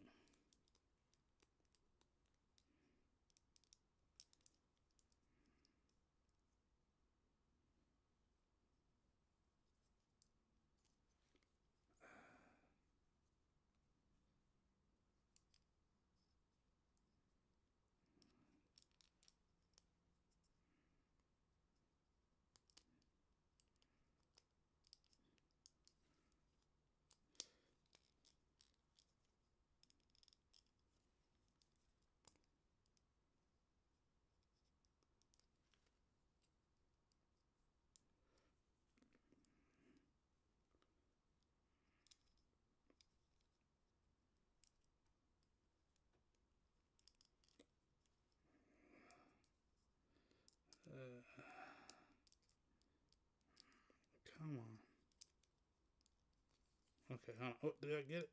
Ah! Finally! Why was that so hard to get in there? Make no sense. Jeez.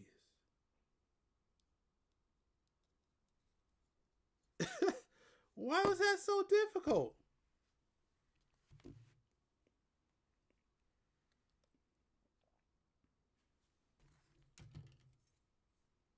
Okay.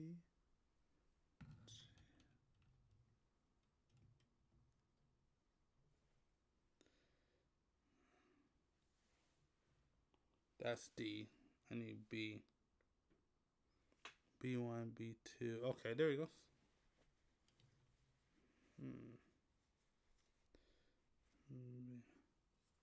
Alright.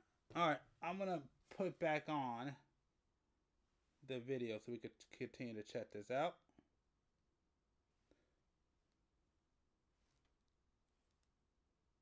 Gushion is equipped with the Gushion axe and a large shield that doubles as a pair of scissors, able to cut enemy units in half for close quarters combat. As well as 2 sub-arms that assist in holding equipment, it was the number 2 to Barbatos in Tekkanen and easily manhandled any suit it went up against. But it too would eventually fall to an army of mobile suits and a Dane-slave bombardment. The next Gundam is ASWG-16, Gundam Zeppar. Gundam Zeppar was piloted by Embrya Kujan, the first head of the Kujan family, primarily red with gold highlights. This Gundam has a high degree of mobility and uses large wing-like binder boosters to fly around the battle. Well, that happened. Its only armaments are a sword. That was not supposed to happen. That happened. Similar to the Bale sword, and Just a shield dropped and fell forged off. from the same metal. It is mainly a close quarters combat fighter. ASWG-29 Gundam Astaroth was owned by the Warren family. It's primarily red, and its main use is fast approach close quarters combat situations, using a shotgun as well as the nano-laminate Y sword that incorporates compressed Ahab particles into the blade that can cut through nano-laminate armor. It also has a flight form that allows sustained flight. It has 2 more forms that look entirely different, both having asymmetrical designs, being made up from parts and pieces of random mobile suits, but using an oversized foldable blade taller in length than the Gundam itself. The Rinashimento form has a subarm that assists with holding weapons and has a weapon called the Bastard Chopper that integrates an explosive Dainsleif launcher. It was piloted by Argy Mirage, with Volko Warren as the mechanic, trying to restore the Gundam to its original Calamity War glory. It was one of the only Gundam frames to use a neural connection instead of the Alea Lineana. The next Gundam is ASWG-32, Gundam Asmodee. Gundam Asmodee is green with neon highlights. There's no operational data as it went missing after the Calamity War. But 300 years later, it would be found in the debris zone in the Ariadne network. Asmodee is a rare case of a Calamity War So Gundam what we're looking at retaining is the its original 70 form. It is primarily a close quarters combat what we're looking at fighter. right now Asmodee's main is weapon is the Grand Tonfa, an each 72 arm that can rotate 180 Gundams degrees and be from used as pile drivers that can penetrate Iron-Blooded armor Orphans. thanks to explosive charges or be used to defend or swing at enemies. It also has leg-based attack strategies like claws on its feet that can be used to restrain enemies. It also has a javelin and many other ranged armaments. Currently is piloted by Renzi Deblisco. The next So Gundam based is in Iron-Blooded Orphans, ASWG-35, they're Gundam Marchosius. Was a Gundam in So based in Iron-Blooded Orphans, there are basically 72 different Gundam frames that were created. And it's just going, and this video is just going through the Gundam frames that they were able to find, that is found in the universe. But they're still missing a lot of them. on its own. This is thanks to the 4 binders on its body that each contain subarms capable of wielding short swords. It would overwhelm mobile armors with its speed and offensive capabilities. It would eventually be lost in the Calamity War, but it has 2 more forms and it is now named the Hajiraboshi after it was discovered. My bad. I should tell you I'm multi-streaming, so I stream on multiple places. So if I'm talking, I'm probably talking to somebody else, just so you know. Restored. Mustario Afam now pilots it, and it was initially equipped lightweight armaments that would be. Trust me, yo boy. I am not questioning your knowledge on Gundam. If anything, you're making me questioning my knowledge on Gundam, to be honest. Which actually is in question. Not because I don't know it, it's because I forgot. I haven't watched a lot of this stuff in a couple of years, so. boy, like the smart mace and the crab claw. Like I said, shield, ain't my knowledge, it's small my shield memory. With claw attachment to capture enemies and drill into them. Would eventually be upgraded to lose a lot of its heavy armor so that it could wield stronger and heavier equipment like the massive cross mace. It had upgraded skirt boosters to provide faster flight, and wire anchors were added to latch onto enemies or points of maneuverability. The next Gundam is ASWG-47. Gundam Vol. Gundam Vol is a black mobile suit with pink highlights, and it was actually wearing a large portion of the Gundam Astaros armor. It is not known who the pilot originally was, but Rosario Leone would pilot it. It used a mining hammer that could do devastating blows as well as drills into enemies. A glaive taller in length than the mobile suit itself, and a small round shield. It would lose in battle to the Astaroth and would be stripped of its armor, and the Vol would be retrofitted with new armor into the Vol Yuhana, which is now blue with yellow highlights and wields a 220mm anti-material rifle, forearm-mounted chainsaws, and a giant chopper axe. ASWG-48, Gundam Hagenti, was piloted by Angelica Elion, one of the original members of the Seven Stars. It is still managed and stored away by the Elion family today. It is mainly pink and white and has a somewhat feminine figure to it. Its main weaponry is 2 katanas that adorn its waist, that were specially forged and are heavier and stronger than they look. It also has a pair of razor-sharp fan blades that can be used as throwing blades, with wire attachments. It was said that despite being small, it was able to mow down enemies on the battlefield. ASWG-54 Gundam Murmur. Gundam Murmur has the most unique and creative design of all the Gundam frames. It was first piloted by Maki Farid, one of the original members of the Seven Stars, being primarily off-white with gold highlights and a majestic appearance. Its main feature is the 6 giant surgical feathers that adorn its back. Each of the feathers are wire-guided and controlled using the Alea Vignana. They can extend far beyond the typical reach and can stab and slice enemies to pieces. They act similar to the Barbatos's tail whip.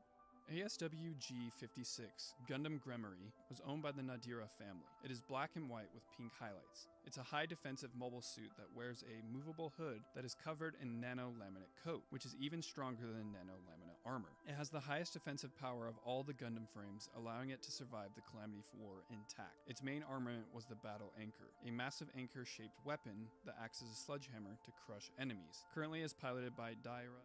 ASWG-64 Gundam Floros. It is unknown who Floros' Calamity War pilot was. We do know that it was abandoned on a half-metal mine on Mars, close to a deactivated Hajmal mobile armor. Floros had white armor with gold venting and blue highlights. It would be painted pink when Tekiden recovered it, and it would be piloted by Narvashina. Floros was a transforming artillery mobile suit that can turn into a quadrupedal form used for heavy shelling, using the railguns that are mounted on its back. It is primarily used for long-range support, but does have some close quarters weapons like assault knives and shields on its wrists. It can also use Dainslift projectiles in its railguns for devastating attacks like the Super Galaxy Cannon. It would eventually be destroyed by a bombardment of Dainsleif itself.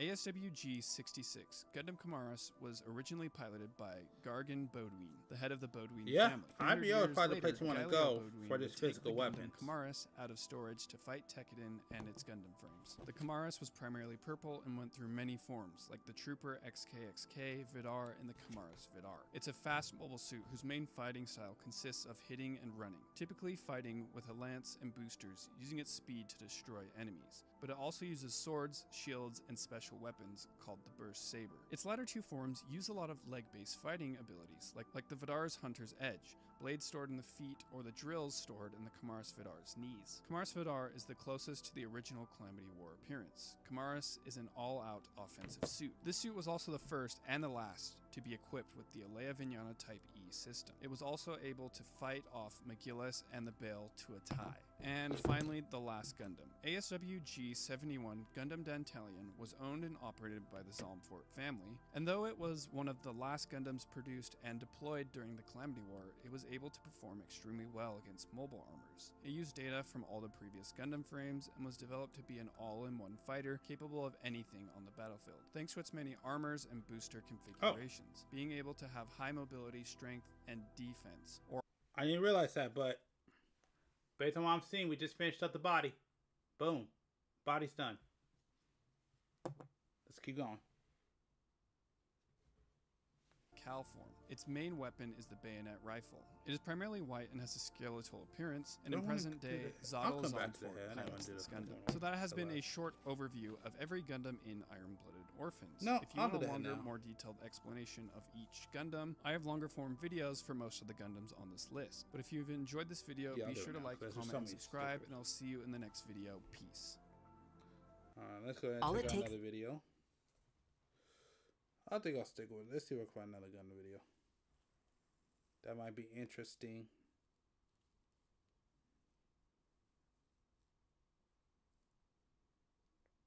I want to watch that, but not right now.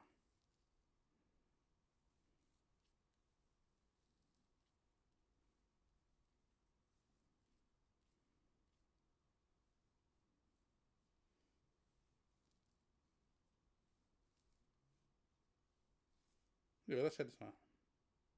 Gundam ASWG 35 Marchosius. Gundam Marchosius was the 35th of 72 Gundam frames that originated from the Calamity War 300 years ago. Marchosius has a grand appearance, being mainly white with sandstone highlights and gold highlights throughout also. A giant V-fin, 2 pairs of binders on its shoulders and hips, and it has been shown to wear a giant flowing red cape. In my opinion, I think this is one of the best designs in Iron-Blooded Orphans. It has a lot going on with its design, but it's still able to pull it off in a uniform way. Marchosius is the 35th demon in the Ars Godia, and is depicted as a gray wolf with griffin wings and a snake for a tail that can breathe fire. I feel like this depiction is very fitting in a spiritual sense because of the Gundam's abilities and purpose. It is unknown who the pilot of this Gundam was. We do know that they were extremely talented pilot because they were able to take out 2 giant Harriel mobile armors with ease, which is super impressive as the Marchosius is only the size of the blades of one of the Harriel's tendrils. One of the mobile armors would only be disabled and not destroyed, and has literal PTSD of the Marchosius. This Gundam was developed to be able to fight mobile armors by itself for solo operations. It's shown to be extremely fast and able to bound great distances and blitz mobile armors, and that's thanks to some really awesome and unique weaponry. Large, long sword. The single-edged longsword is capable of cutting through nano-laminate armor, and when not in use, is stored in a scabbard on Marchosius's back for quick use. This heavy scabbard doubles as storage, as well as a weapon called the Bastard Mace, when combined with the sword, and is used for bashing and crushing as opposed to slicing. Short sword. Marchosius has 4 short swords that are stored in each of the 4 binders on its back and hips. They are just typical single-edged short swords, but they are mainly used in tandem with Marchosius's prominent feature, which is sub-arms that are stored in each of the 4 binders. They can each wield a short sword for a total of 4 short swords. These sub-arms can extend far beyond the Gundam's standard reach and provide an onslaught of attacks from multiple angles and directions, making it difficult to counter the overwhelming amount of attacks. It has a wrist-mounted shield on its left arm. It's a small defensive armament so as not to get in the way of the binders. Marchosius is mainly an offensive suit intended to overwhelm enemies with its offensive prowess and abilities. Knuckle guard. On the back of each forearm is a knuckle guard that ends in 2 I want to get these. I want to get those kits one day. Those are 2 kits I really do want to get. Railguns. Marchosius is mainly a melee fighter. However, I definitely do like the design. The side skirt binders have built-in railguns that can be fired hands-free. Now, it is not known what happened to the Marchosius and its pilot, and both were thought to have been lost during the Calamity War. Until today, in the Radista colony near Venus, a Gundam frame mobile suit was being restored for many years. However, no one knows who brought it there or why. It was called the Hajiroboshi, which means Venus in old language. This was strange as it wasn't named after a demon and didn't follow the standard naming conventions of all other Gundam frames. Wistario Apham would eventually pilot this Gundam. His mother and father had died early in his childhood, and he had inherited the colony management company Apham Equipment. The company and Denmark Kitako Jr. were secretly maintaining the Hajiroboshi. This man was the caretaker of Wistario. Eventually, the colony would be attacked by mobile suits, and Wistario activated and piloted the Hajiroboshi and fought off the attackers. The Hajiroboshi's first form is primarily white with sandstone and golden highlights. It has an interesting V-fin that has a 3rd fin that protrudes straight up. The Hajiroboshi has excellent maneuverability and was equipped with many lightweight armaments. Smart Mace. This well-balanced weapon is used for bashing enemies, and it was designed to minimize the effects of the mobile suit's movements. It's an easy weapon to use, especially for new pilots, when not in use, it's stored on the side of the waist. Crab Shield. This armament provides both defensive and offensive capabilities. abilities. Mounted on the wrist, this small shield can be used to Right block, there. but it It's also A's. has another That's all I function need. that incorporates 2 hooks that shoot out and latch onto enemies, trapping them between pinchers. There's also a drill in the middle that can drill into the captured mobile suits. 110mm short-range rifle. This small rifle was easy to use, and as the name implies, it was short range. When not in use, it's stored on the waist. Wistario and the Hajiraboshi would eventually encounter a mobile armor, and in fact, it was the same Hariel that the Marchosius had given PTSD to 300 years ago. And when this happened, Hajiraboshi's limiter immediately turned off, and the sigil of another operating system appeared. It was the Marchosius's, meaning that the Hajiraboshi was the Marchosius. It was extremely hard to control because the Hajiraboshi did not have an Alea Vignana, but eventually Wistario and his comrades would defeat this mobile armor, but his Gundam had sustained major damages. Hajiraboshi's second form loses the big shoulder pads, and some changes were made to the chest plate, as well as having improved skirt boosters. When it was restored, they decided to lose the bulky and heavy shoulder armor so that it would become faster and more agile, while giving it heavier and stronger equipment. Armaments. Wire anchor. A pair of wire anchors were installed into the back that can launch out and anchor the Hajiraboshi to enemy units or different points of mobility. Cross mace. The length of this massive cross-shaped mace is taller than the Hajiraboshi is and is able to deliver destructive blows capable of crumbling even the thickest armor. It has 3 handles and a cross guard, which honestly kind of reminds me of a clunky Mihawk sword. Smart claw shield. This your bag, sir? I hate you, commercial. I filed a claim for my car with the Geico app. Only took Smart claw shield.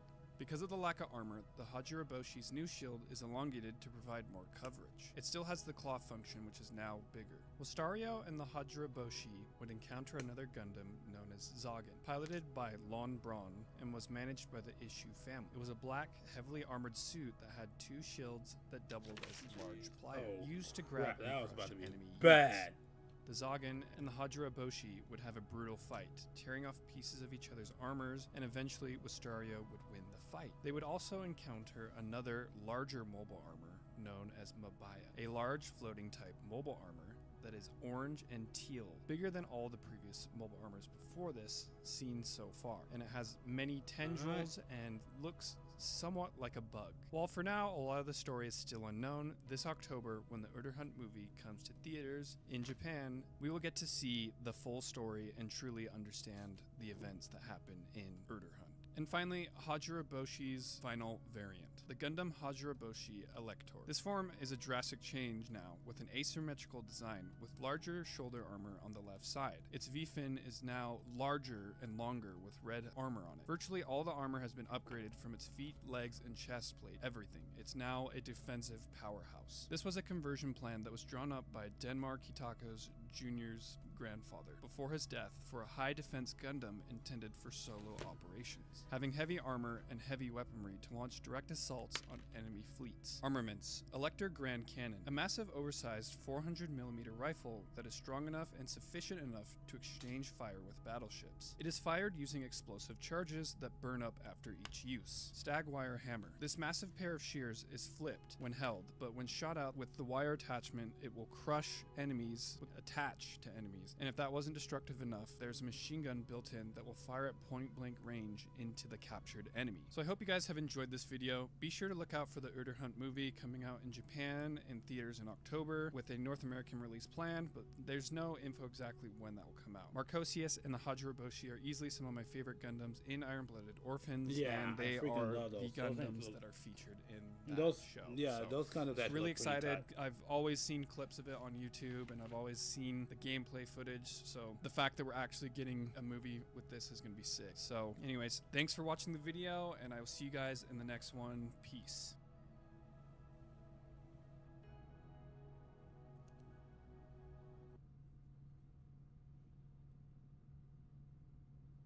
'66. Gundam Kamaris was the 66th constructed of the original 72 Gundam frames from the Calamity War. It was first operated by Gargan Baldwin in the final stages of the Calamity War. It played an important role in ending the conflict and became a famous Gallarhorn relic. Hundreds of years later, Galileo Baldwin would take control of the mobile suit to fight Tekkadan. Kamaris has many tones of purple. It has a weird-shaped head with a crest on top. There's actually a cluster of high-sensitivity sensors to help navigate at high speeds and even deviate at the slightest degree. Giant shoulder pads with boosters on each, as well as thick leg armor was added, and boosters on the front and back. Kamaris is very adept to space combat as well as close quarters combat. This is due to the thrusters throughout the unit and the 2 AHAB reactors. To reach even higher speeds, it can be equipped with the Kamaris booster, a jetpack with 2 giant boosters. Because Kamaris is a close quarters combat fighter, its arsenal mostly consists of just that, close quarters combat equipment. Kamaris' main weapon is the gun gear, a large mace similar to those used by medieval knights. It uses this weapon in tandem with its fast speed to perform hit and run attacks. The gun gear is equipped with 2 120mm cannons, and the handle can come off and be used as a weapon to defend from enemy attacks from behind. Kamaris' shoulders also store slash discs. These slash discs are electronically spun at high velocity and shot out. They're able to break through nano-laminate armor because they're made out of the same rare metal. Its namesake is the 66th demon of the Ars Godia, a demon who's known as a powerful warrior riding on horseback, which will become very fitting in the next stage. ASWG-66 Gundam Kamaris Trooper is the ground-based version of the original Kamaris. It loses the big shoulder pads and boosters and has a new crest attachment on the head. Its legs are switched out for ones more conducive of Earth's gravity, and these legs are capable of splitting in half to enter a hovering mode that is assisted with the help of a hover unit in the back skirt. In this form, it is able to maneuver just as well on ground as it can in space. Just like a medieval knight in medieval times, this version is equipped with a shield and lance. This form receives a bigger lance called the Destroyer Lance. And that's its the one subarm was installed into the side skirt. And that's the one you were talking about. Well, Kamaris Trooper and Galileo Baldwin would eventually be bested by McGillis Farid and his Grimgird. After he stabbed him in the chest, the unit would be returned to the Baldwin family, according to official records, that is. But in secret, it was sent to the Arianrod fleet by Rustal Elian, where it would be repaired into its next form. ASWG-XKXK is devoid of color, being many shades of gray with small orange highlights. Its face was bare, showing no features or eyes. This is a prototype mobile suit. In fact, this was the first mobile suit to use the Pseudo-Alea Vignana Type E, a system that was developed using the remains of Ein Dalton's brain. The Type E system was developed as a way for the pilot Vidar to safely pilot the mobile suit and have all the capabilities and upsides of the Alea Vignana without the risk and side effects of the actual Alea Vignana system. Ein's brain takes the neural load and still has the actual Alea Vignana, while Vidar is connected to the Type E. ASWG-XX Gundam Vidar. Gundam Vidar is named after its masked and mysterious pilot Vidar. Unlike all the other Gundam frames in Iron-Blooded Orphans, Vidar isn't named after a demon. In fact, Vidar is named after a completely different entity from a different belief set that isn't from the Ars Godia like the other frames. Vidar is a god from Norse mythology. The government is neutering this $39 electric lighter next month, and this is your last chance to get the original version. There's a new electric lighter out there, and it's the most powerful one you'll ever... Vidar is a god from Norse mythology. He's the god of vengeance, so this new name has deeper meaning when in the context of Iron-Blooded Orphans. Vidar was created for the purpose of beating McGillis Farid and to stop his plan. But even under all of that is exacting revenge for its pilot, because Vidar has come for vengeance for McGillis' treachery and betrayal of both Galileo Baldwin and Gallarhorn. This is the finished product of the ASWG-XKXK. This unit is mainly black and has dark and blue armor plating throughout, a menacing face with vents throughout, and a prominent blue V-fin. This suit is equipped with the very first Pseudo-Alea Vignana system, the Alea Vignana Type E, which grants the pilot the abilities of the Alea Vignana without the risk. This suit is also fitted with 3 AHAB reactors. However, the purpose of the 3rd AHAB reactor is not for more power, it is to conceal the other 2 AHAB reactor waves so that the frequency is hidden so the frame's true identity isn't revealed. Which of course is the Gundam Kamaris, and Vidar is really Galileo Baldwin. He survived his fight with McGillis. Vidar has been equipped to fight fast and lightweight, and uses a burst saber, a thin-pointed sword used for thrusting and stabbing. The extended side skirts hold extra blades for the saber, so it can still be used even if broken. Given how small the blades are, it's essential to have more blades in case of breakage. Another notable thing about this unit is its leg-based fighting abilities, with hook blades stored on the foot called Hunter's Edge. A blade is flipped out from both the heel and the toes, so no matter what direction Vidar kicks, it will still be effective. And when used in tandem with the leg's boosters, it can increase the velocity of these kicks. But when close range isn't working, Vidar is also equipped with a pair of dual handguns stored in the front skirt. When the Alea Vignana Type E system is used, it showed great feats, like being able to outspeed and land hits on Barbatos Lupus Rex. This is my second favorite mobile suit in Iron-Blooded Orphans behind the Barbatos Lupus Rex. ASW G66 Gundam Kamaras Vidar is the final form. It's at this point that Vidar has revealed himself to be Gaelio Baldwin, and the identity of his mobile suit, don't do that. This unit was retrofitted back to being dominant in zero-gravity combat, but still retains features of Vidar. This unit is mainly purple with black and yellow highlights. Its face is a mixture of Vidar and Kamaras, and the crest is even more pronounced than before. This unit has 2 subarms with shields for its defensive armaments. It has some unique weapons like knee drills. These drills are made from the same alloy that Gundam frames are and can pierce nanolaminate armor, being used as a spinning pile driver. The boosters on the front and back of the Kamaras Vidar's legs allow these attacks to become even more powerful. 2 large subarms that carried shields with high degree of mobility could defend the Kamaras Vidar from enemy attacks in any direction. That also had built-in boosters that stored the KEP bullets for the Drill Lance's Dainsliff launchers. The Dainsliff are a very powerful railgun able to launch projectiles at insane speeds that was used in the Calamity War against the mobile armors. They are capable of piercing nanolaminate armor. However, they were banned for being seen as inhumane weapons because of their destructive capability. Before I switch out, one thing I want to show, if the camera actually focuses,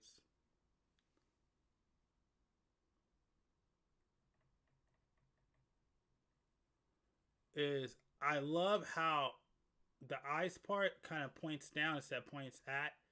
It's just easier to deal with. I actually do like how they built his head. It makes it way easier to deal with than normal.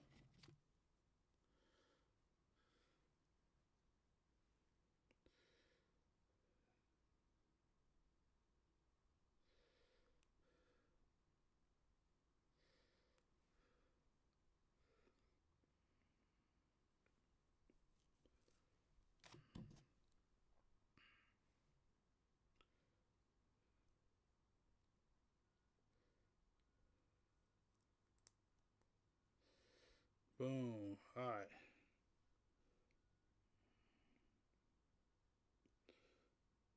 Need 4.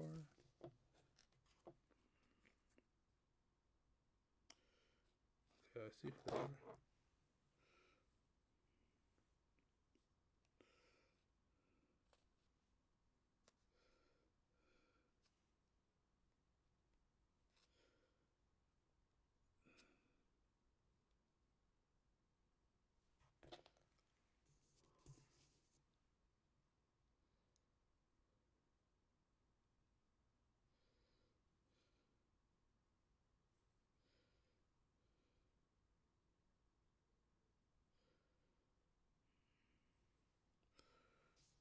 Okay, we got 4. Going. Where does 5 go? Oh, 5 goes all the way back there. Okay.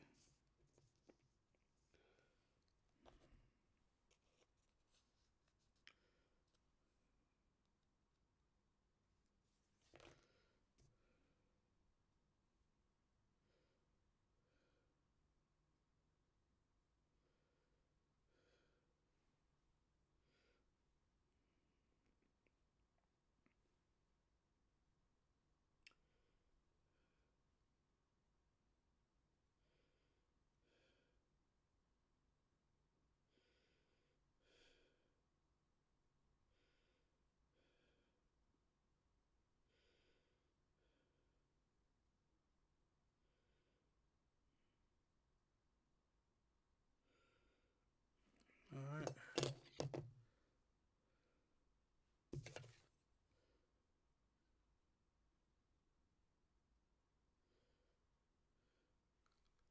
Okay, 2, and then we got 1 more to go. Whew, let's see. of this.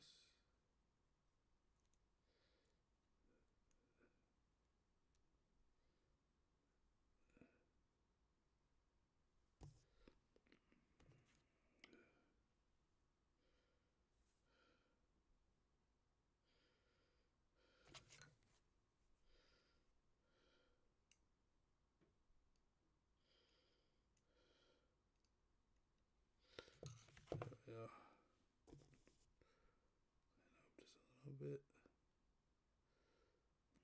Just a little bit.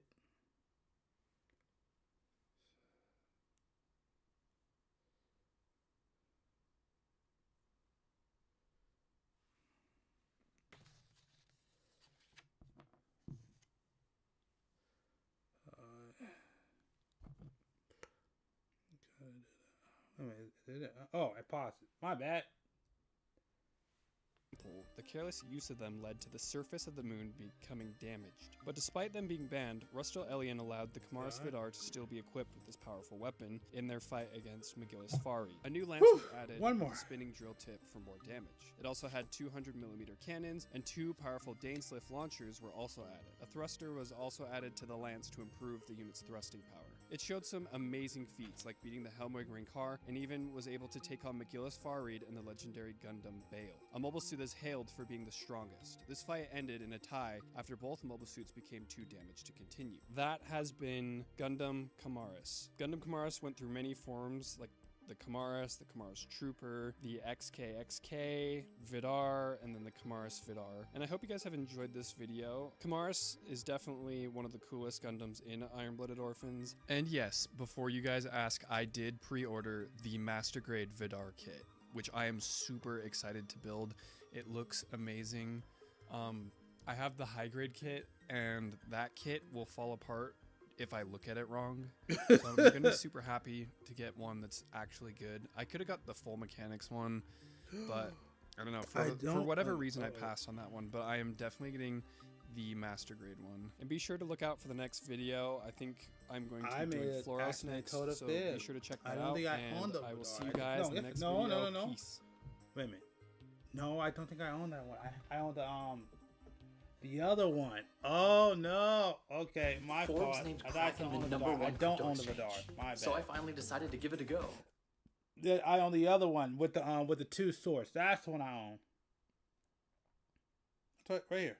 Calamity War pilots were built different. No, that's Ognika this one right there was so strong. That's the one I own. Strong, but the only were built different. Ognika Kairu was so strong that the only armaments he needed were his swords. Like its splits were built different. Ognika Kairu. So if you look, come on. Right here. This is the one I have. If you look right here in the corner. That's the one I have. I got that mistaken with the Vidal, but that's not the one I have. I have that one. Let it shut up.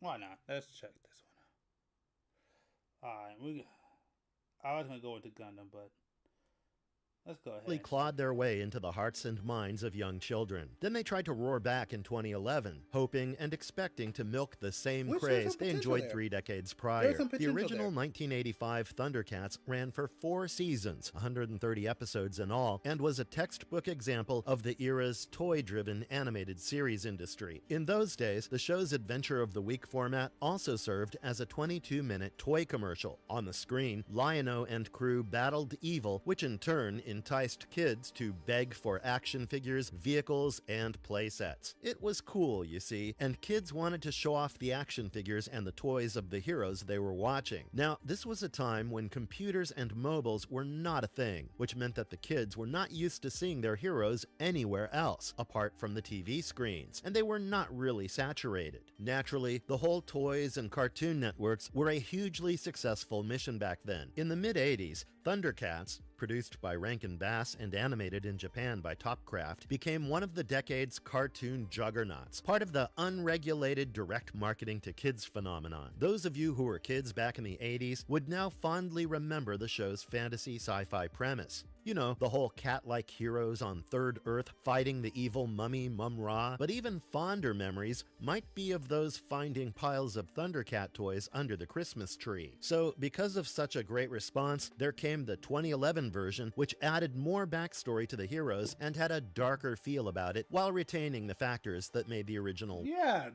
I hate that they ended that early. There was some potential there. There was some potential for that one. Just want to showcase that it's done.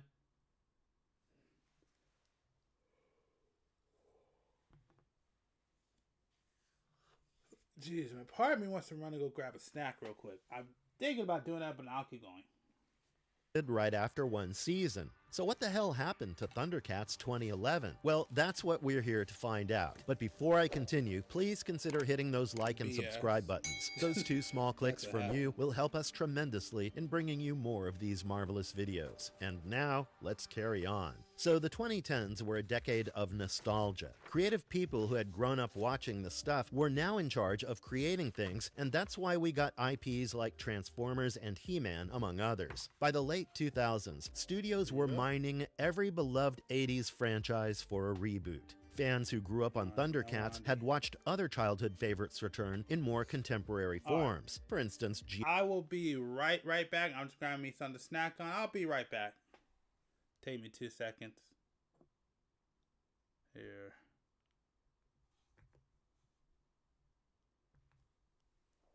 So I'll be right back. Just give me a few seconds. I'll be right back. And no, I'm not going to leave the video on. I'm not going to do that. If I'm not here, there is no video. But I'll be right back. Unless it's my video.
Alright, I'm back.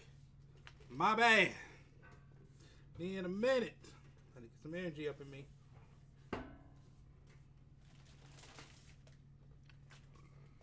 Alright. Man. I really need to start slowing down on my intake of food. My intake is way too much. Alright. Now we're back.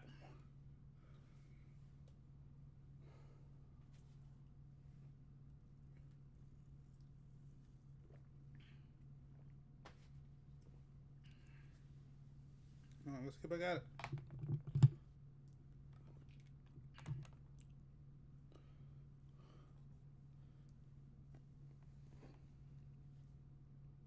Oh, what the?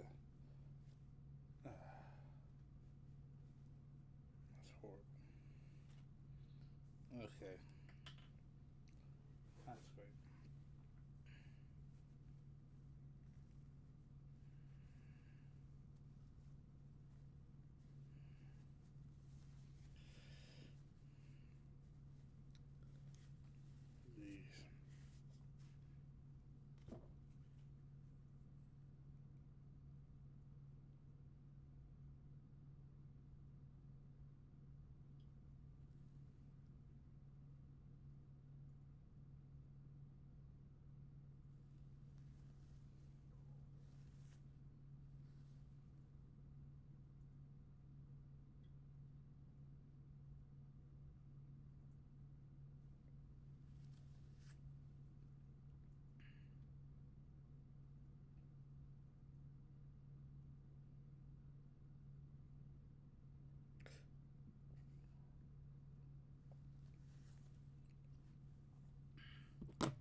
I need to clean my ears, I ain't gonna lie.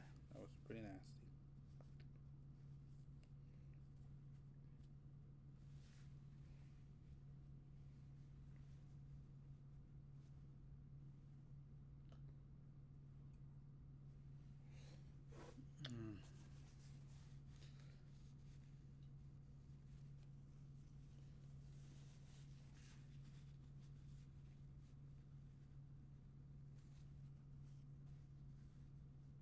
There we go.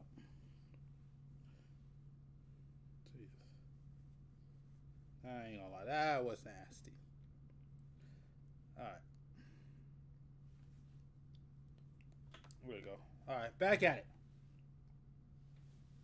Adult-oriented animated special and a live-action film around 2009, and Michael Bay's Transformers films dominated the box office. Warner Brothers, which had acquired the Thundercats property in 1989 after absorbing Lorimar Telepictures, finally decided it was Thunderian time. In 2011, in partnership with the Cartoon Network, they launched a reimagined Thundercats aimed not just at a new generation of kids, but also at those older fans hungry for a more mature take on Lion-O's saga. From the outset, the Thundercats reboot from 2011 set a different tone. I won't say sacrificed, but it definitely traded the original cartoon's mostly episodic storytelling for a serialized, epic that would go on for multiple seasons. The new show's creators, namely Michael Jelenic and Ethan Spalding, planned an ambitious 3-season arc, which they even structured as chapters with continuous plot development and character growth. This was no longer what they called a Villain of the Week reboot. This one here aimed to deepen the lore and the stakes. In contrast to the straightforward good versus evil morality plays of the 80s, the 2011 series added complexity by exploring prejudice between species, questions of leadership,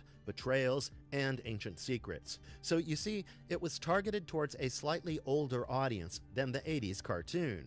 Even the visual style was chosen to ensure that this new show looked like an upgrade. Warner Brothers Animation came together with renowned Japanese studio, Studio 4 Degrees C, to give the show an anime-inspired flair. The result was artwork and action sequences far more fluid and cinematic than the old shows. Now we had dynamic angles and detailed character designs. The Thundercats themselves were redesigned. So Lion-O, for example, appeared as a leaner teenage version of the character, instead of a boy magically aged into an adult body as in the original. The new designs kept elements that worked for the first one, for instance, Lion-O's spiky red hair and claw shield, but infused them with a modern anime aesthetic that I think was both beautiful and very fluid in motion. If you think about it, it was the Thundercats for the anime era, and longtime fans were quick to notice and appreciate touches like the characters' expressive eyes and sharper costumes. Even the original Lion-O, Larry Kenney, returned in a cameo as King Claudius.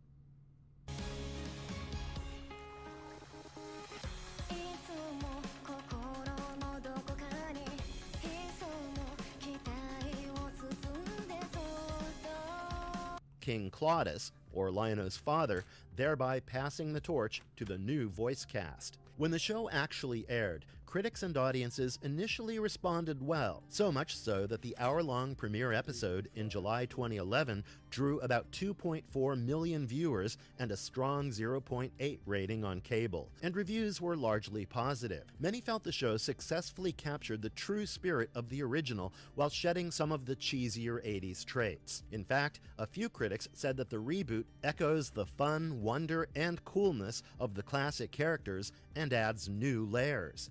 The tone was indeed darker, moodier, and character-driven, and they focused on the all-too-human flaws of the heroes. For example, young Lion-O in this version has to earn leadership and overcome self-doubt, rather than simply inheriting a title.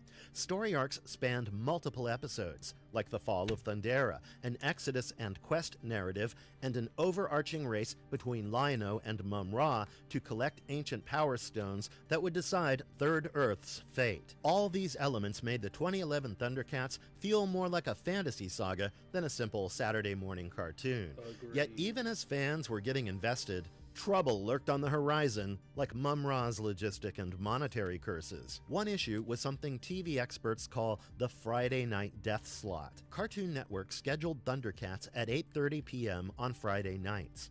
Traditionally, in American television, Friday evening is where shows go to die because at this hour, the young target audiences are often out of their homes or otherwise occupied, and overall TV viewership is low. For an action animation show trying to hook kids and teens, this slot was especially unforgiving. Indeed, the history of TV is littered with great series that perished on Fridays due to ratings dips. The original Star Trek is a famous example, nearly killed by NBC's Friday scheduling in the 60s. In the 2000s, networks recognized that young viewers don't stay home on Fridays, and advertisers won't pay top dollar for those time slots. Unfortunately, Thundercats 2011 became a victim of this pattern. Its initial audience of over 2 million didn't hold, and as weeks went by, the numbers started to disappear.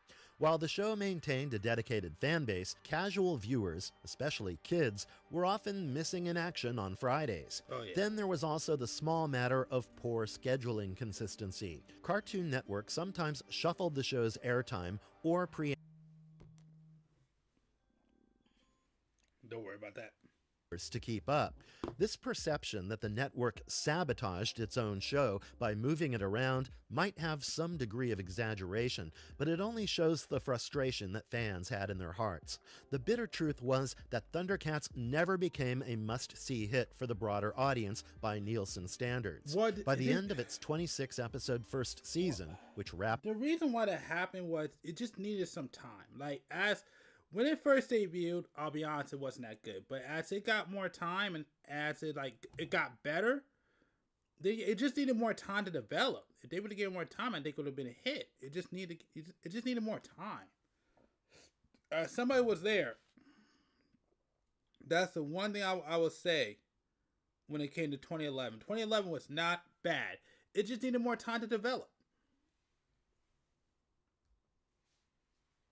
Viewership was averaging around 1.5 million, down from that strong start. In isolation, those numbers weren't disastrous, and were in fact decent for a cable cartoon. But you see, as is the case with many of these shows, the ratings alone weren't enough to secure a renewal. Why? Because, as with many animated series, the real battle wasn't just on screen, but on toy shelves. For Cartoon Network and Warner Brothers, Thundercats needed to pull its weight as a merchandise mover. Toy sales, or lack thereof, are often the silent executioner of action cartoons. In the case of Thundercats 2011, Bandai had rolled out an extensive toy line alongside the show's launch. They covered both angles, as in figures of the new versions of Lion-O, Panthro, Chitara, etc., as well as classic figures of their 1980s designs for the nostalgia collectors. The toys were cleverly designed with features like magnet-activated gear, the Thunderlink system, that would unlock gimmicks in vehicles like the Thunder Tank. They even made role-play toys like a Sword of Omens and Claw Shield so kids could play out adventures. In theory, it was a robust merchandise plan, yet it didn't translate into sales success. Retailers reported Thundercats figures stagnating on shelves, and kids just weren't begging for them the way the toy makers hoped. Possibly the show's older tone meant that a lot of the viewers were nostalgic adults who might collect high-end toys, but not mass-market Bandai figures, while many kids who would want action figures weren't as tuned into this series. So it's safe to say that Warner made a show for older audiences and put it in a later time slot, but the toys were aimed at a younger demographic. And naturally, the coordination between content and merchandise was off-kilter. As a result, by the time Season 1 ended, Thundercats merchandise was underperforming, and in the cold calculus of kids' TV, disappointing toy revenue is a death knell. So Cartoon Network in the early 2010s had a clear message to showrunners about selling the toys or saying goodbye. In fact, Thundercats wasn't alone here. The network also canceled Young Justice and Green Lantern the animated series around the same time, explicitly because the toy tie-ins underperformed. And mind you, these shows had fervent fan followings. Another action series, Symbionic Titan, was axed after one season, literally because it had no toy line at all. So yeah, it was a harsh era for action cartoons. Beyond ratings and toys, there were other production challenges as well that nibbled away at Thundercats 2011. The animation quality, which fans and critics loved, didn't come cheap. Much of the work was done in Japan by Studio 4 Degrees C, and around 2011, unexpected factors caused costs to spike. The value of the Japanese yen rose against the dollar, meaning Cartoon Network's dollars didn't stretch as far as budgeted. By one account, a payment that would have been $100,000 ended up around $107,800 due to exchange rates shifting. This was around the same period as the 2011 Tohoku earthquake and Fukushima disaster, which shook Japan's economy. While Thundercats production wasn't directly disrupted by the disaster, the stronger yen and possibly other cost considerations suddenly made each episode more expensive for the network than initially planned. In short, Thundercats became a pricey show to produce at a time when Cartoon Network was tightening its belt. At the end of the day, we weren't getting the airtime, and it was challenging, art director Dan Norton reflected on the situation. The higher-ups saw a show pulling modest toy dollars, losing steam in ratings, and costing a lot in animation, a tough sell for renewal. And then came an unexpected competitor that proved to be the final nail in the Thundercats coffin, and it was called Lego.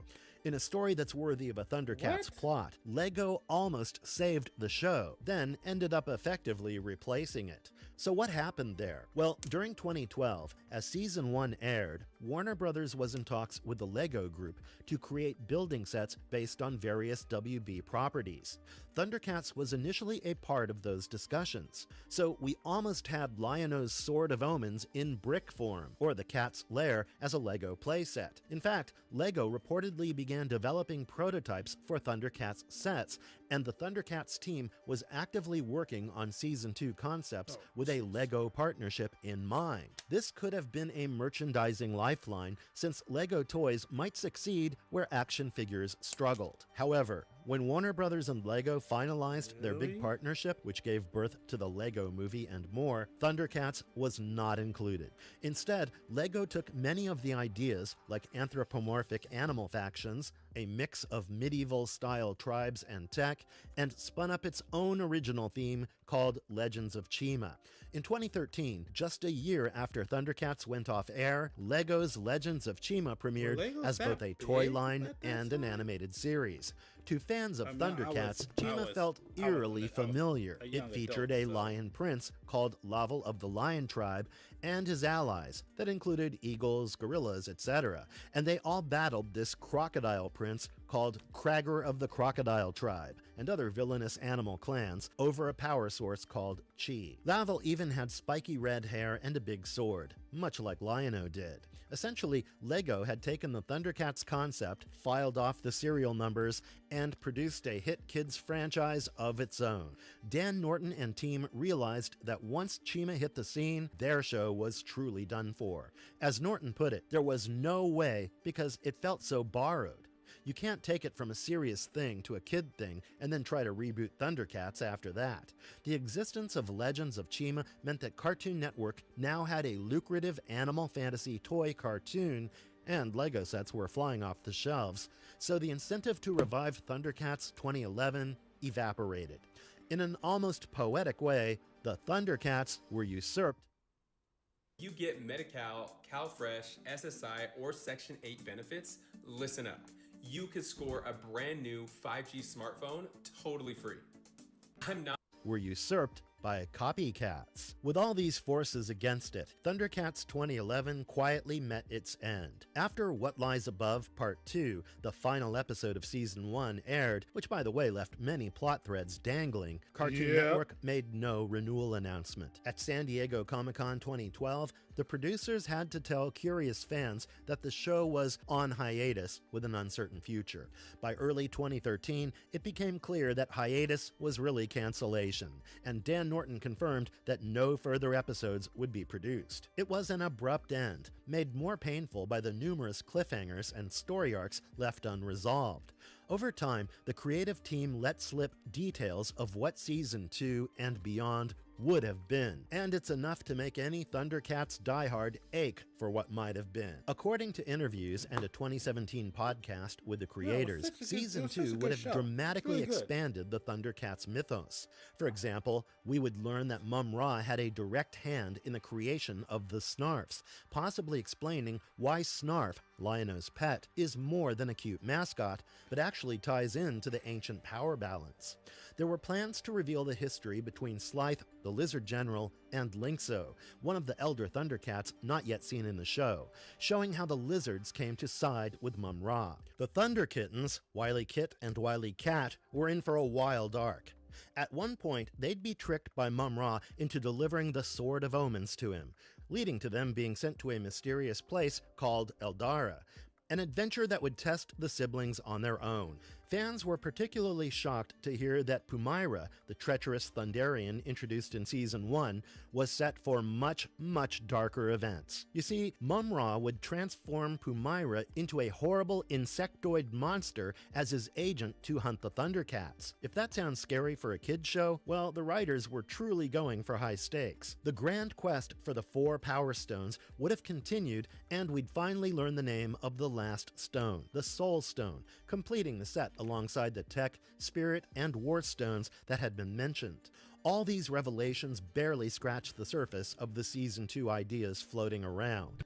Reportedly, there were notions of Lion-O undergoing 10 years of training in the Book of Omens, with a time skip in the story, and emerging older and wiser. There were potential crossovers or nods to other Rankin Bass creations like Silverhawks. One idea was to have the Silverhawks team appear via sci-fi travel. Even new family dynamics, such as the possibility that Tigra and Chitara would have a child, introducing Bengali as their son, and yes, even a controversial hint that adult Wily Kit could eventually become Lion-O's queen. All of this tantalizing material lives only in concept art and interviews now. The show we got ended on a hopeful note of, we'll find the next stone, but the audience never got closure. The cancellation of Thundercats 2011 was a bitter pill for its passionate fan community, but they didn't let the flame die. In late 2012, Cartoon Network's late-night Toonami block on Adult Swim picked up Thundercats reruns and brought the series to more viewers, including many who missed it the first time around due to that ill-fated scheduling. From October 2012 to mid-2013, Lion-O and Company prowled the 2:30 a.m. time slot on Toonami, often paired with Symbionic Titan as part of an action cartoon revival for Insomniac fans. This gave the show a second life of sorts, and it's one reason Thundercats 2011 earned a cult status in subsequent years. As the years passed, appreciation for the 2011 series only grew. It helped that the show's entire run became easily accessible. Warner Brothers released it on Blu-ray, and streaming services, first Hulu, then later others, carried it, allowing binge-watching that highlighted the strength of its continuous story. I mean, people even organized online to talk about the 2011 show, be it forums, subreddits, or social media. And they shared like concept art and scripts from the aborted season 2, keeping hope alive that maybe someday the Thundercats could roar again. This persistent fan buzz is likely one reason Warner Brothers tried a very different reboot in 2020, Thundercats Roar. That version was a complete tonal whiplash, if you will. It was this brightly colored comedic take in a Cal Arts-esque style focused at much younger humans. Thundercats Roar didn't last long and lived only through one season of brief episodes, and was met with a mixed response at best. Many of the 2011 series fans were especially harsh on Roar because they felt it was a disrespectful parody of something they loved. But some would argue that Roar was Warner Brothers' course correction after the 2011 show proved that a more mature approach had trouble sustaining itself financially. Cartoon Network's priorities in the 2010s had changed, and they basically focused more on comedy, randomness, and simplistic styles that could produce breakout hits like Adventure Time, Regular Show, or Teen Titans Go. Additionally, these shows were cheaper to make and easier to churn out without a toy line gamble. In that climate, a lore-heavy, serious adventure like Thundercats 2011 just didn't fit the network's strategy, unless it carried a huge merchandising upside. It's telling that Warner Brothers has since opted to license Thundercats mostly for adult collector products, like high-end figurines by companies such as Super 7, rather than attempt another kids' action show in the same vein. Beyond business factors, it's worth noting that Thundercats 2011 faced a unique challenge with its audience. It had to please two very different groups, the old-school Thundercats fans who cherished the 1985 series and a new generation with no preconceptions. And just so you know, that controversy is what's way, way, way, way worse than what he's letting on. It was way more brutal, and rightfully so.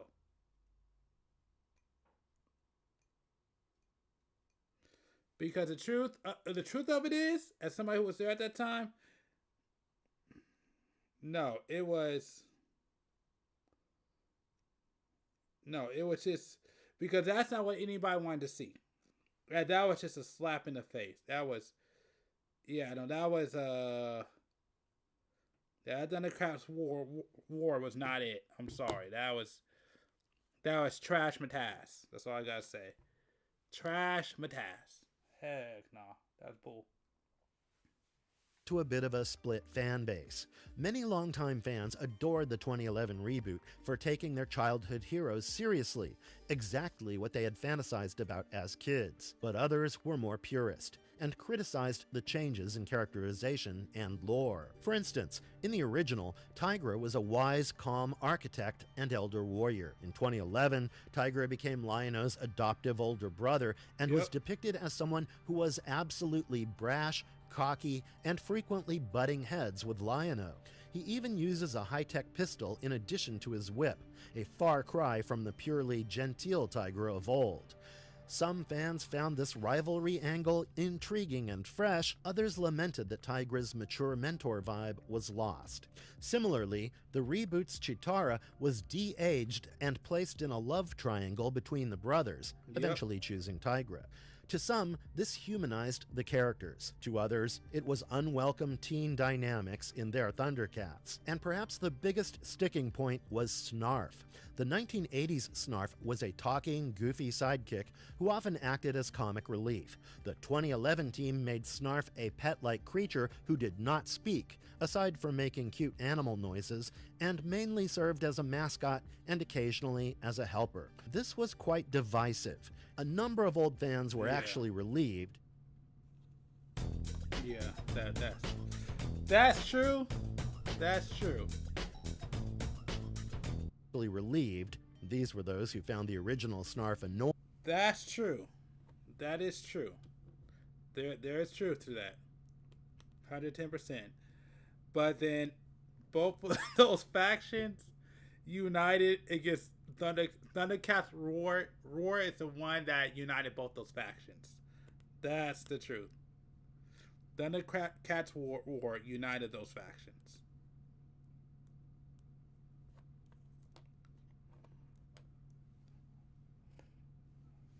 I'm one of those guys, by the way.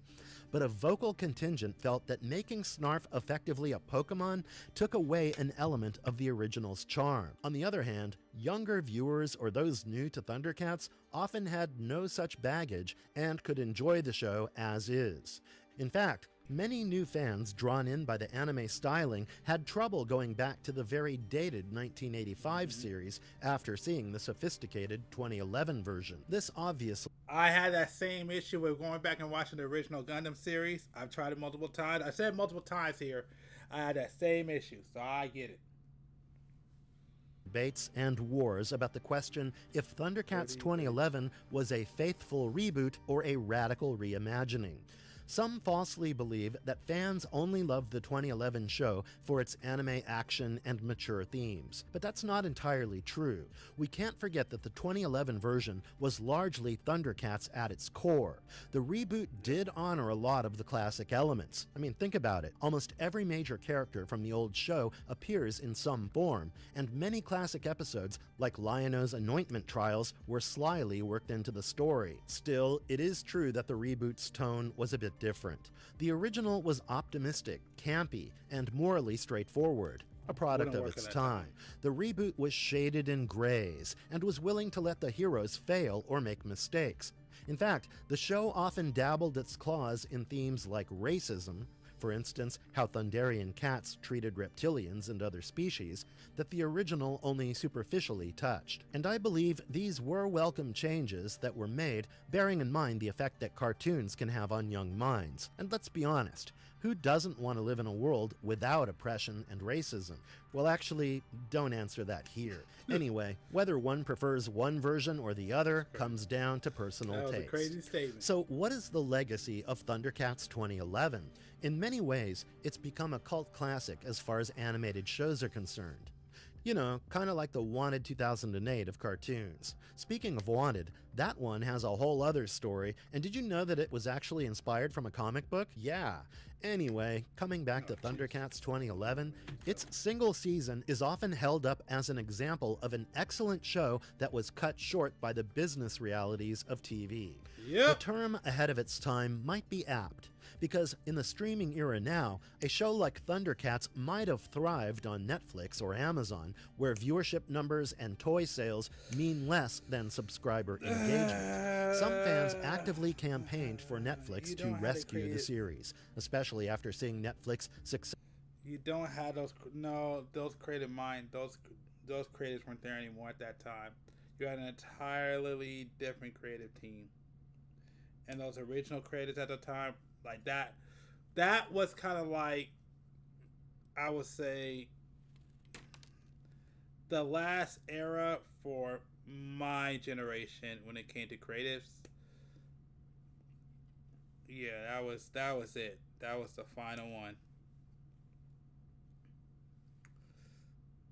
That was the last era of those kind of creatives. And yeah, that was it. Once they left, their creativity was never the same. So I would say Thundercats War. I would say Thundercats War was probably. Well, I would say probably Avatar. Because I think Avatar was around there too. Was probably the last of that era. With a well-received new series. Though those efforts didn't pan out, hope never truly dies in the age of reboots. Warner Brothers has intermittently hinted at Thundercats projects. like a long gestating, and by long I mean very and absolutely and pathetically long gestating live-action CGI film. In fact, the franchise still appears in merchandise and even crossovers, like when the Thundercats teamed up with the Teenage Mutant Ninja Turtles in a comic not too long ago. And the characters occasionally cameo in other media too. The Toonami reruns and streaming availability ensured that the 2011 series kept finding new viewers, gradually building the recognition that, yes, this was something special. When one watches it now, it feels like a contained epic that ends on a frustrating cliffhanger. But the journey getting there is high-quality stuff. The music was a sweeping orchestral score by Kevin Cleach, and the voice acting, with talents like Will Friedle, Emmanuel Shrieky, D. Bradley Barker, and the legendary Clancy Brown, give it a feature film polish. If nothing else, Thundercats 2011 proved that this franchise can be adapted for modern audiences in a serious, artful way, a point not lost on older fans who might have initially been skeptical. Lessons were learned from the rise and fall of Thundercats 2011. For future reboots, and not just of Thundercats, but any classic property, it's a case study in balancing art, fans, and finance. Creatively, the 2011 team showed that respecting the source material while also innovating yields the best reception. They earned praise for layering the story and characters more deeply while still evoking the coolness of the original. But on the business side, it was a warning that you can pour love and talent into a revival, but if the show's target age group isn't clearly defined and reached, and if the ancillary product strategy misfires, the plug can be pulled irrespective of the show's quality. Perhaps if Thundercats had premiered a few years later on a streaming platform with lower pressure for immediate toy profits, we might have seen all those planned story arcs unfold. On the fan management side, the lesson might be to communicate. Cartoon Network never explicitly announced the cancellation until... A show like that would not work in modern times, because you couldn't tell that story nowadays like you could back then. It ain't what it was back then. None of that. You'll have to add a lot of things to that story. So, like, no. If anything, I would say it missed. I think if that show would have came out maybe 1 or 2 years earlier, I think it would have been one of the biggest shows on Cartoon Network ever. It's what I believe. Which left a lot of people hanging and hoping in 2012-2013. An early confirmation might have even prompted fans to organize a Save Our Show campaign or drive up home media sales. Who knows? Nonetheless, Thundercats 2011 remains a beloved entry in the franchise. In fact, it's arguably eclipsed the original series in critical esteem. Many fans today recommend newcomers watch the 2011 series as the definitive Thundercats experience, with the caveat that it ends too soon. I don't want to say definitive, but I would say the best for its time.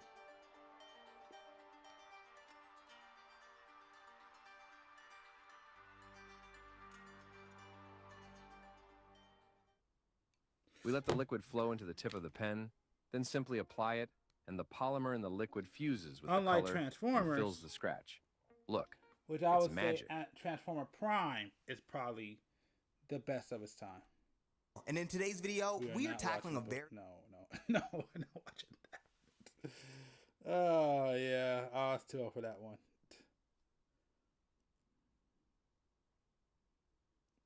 Oh, yeah. I remember this TV series. I used to watch it as a kid. Yeah, Mortal Kombat television series back in Mortal Kombat's 2021 reboot was something, wasn't it? But before that was even a thing, before even Mortal Kombat Legacy was a thing, we had Mortal Kombat Conquest, a live-action show from the late 90s. It punched, it kicked, and it made its way onto late-night television. It was everything you wanted. Blood, thunder, and Raiden in a trench coat. But then it vanished. There was no closure, no finale.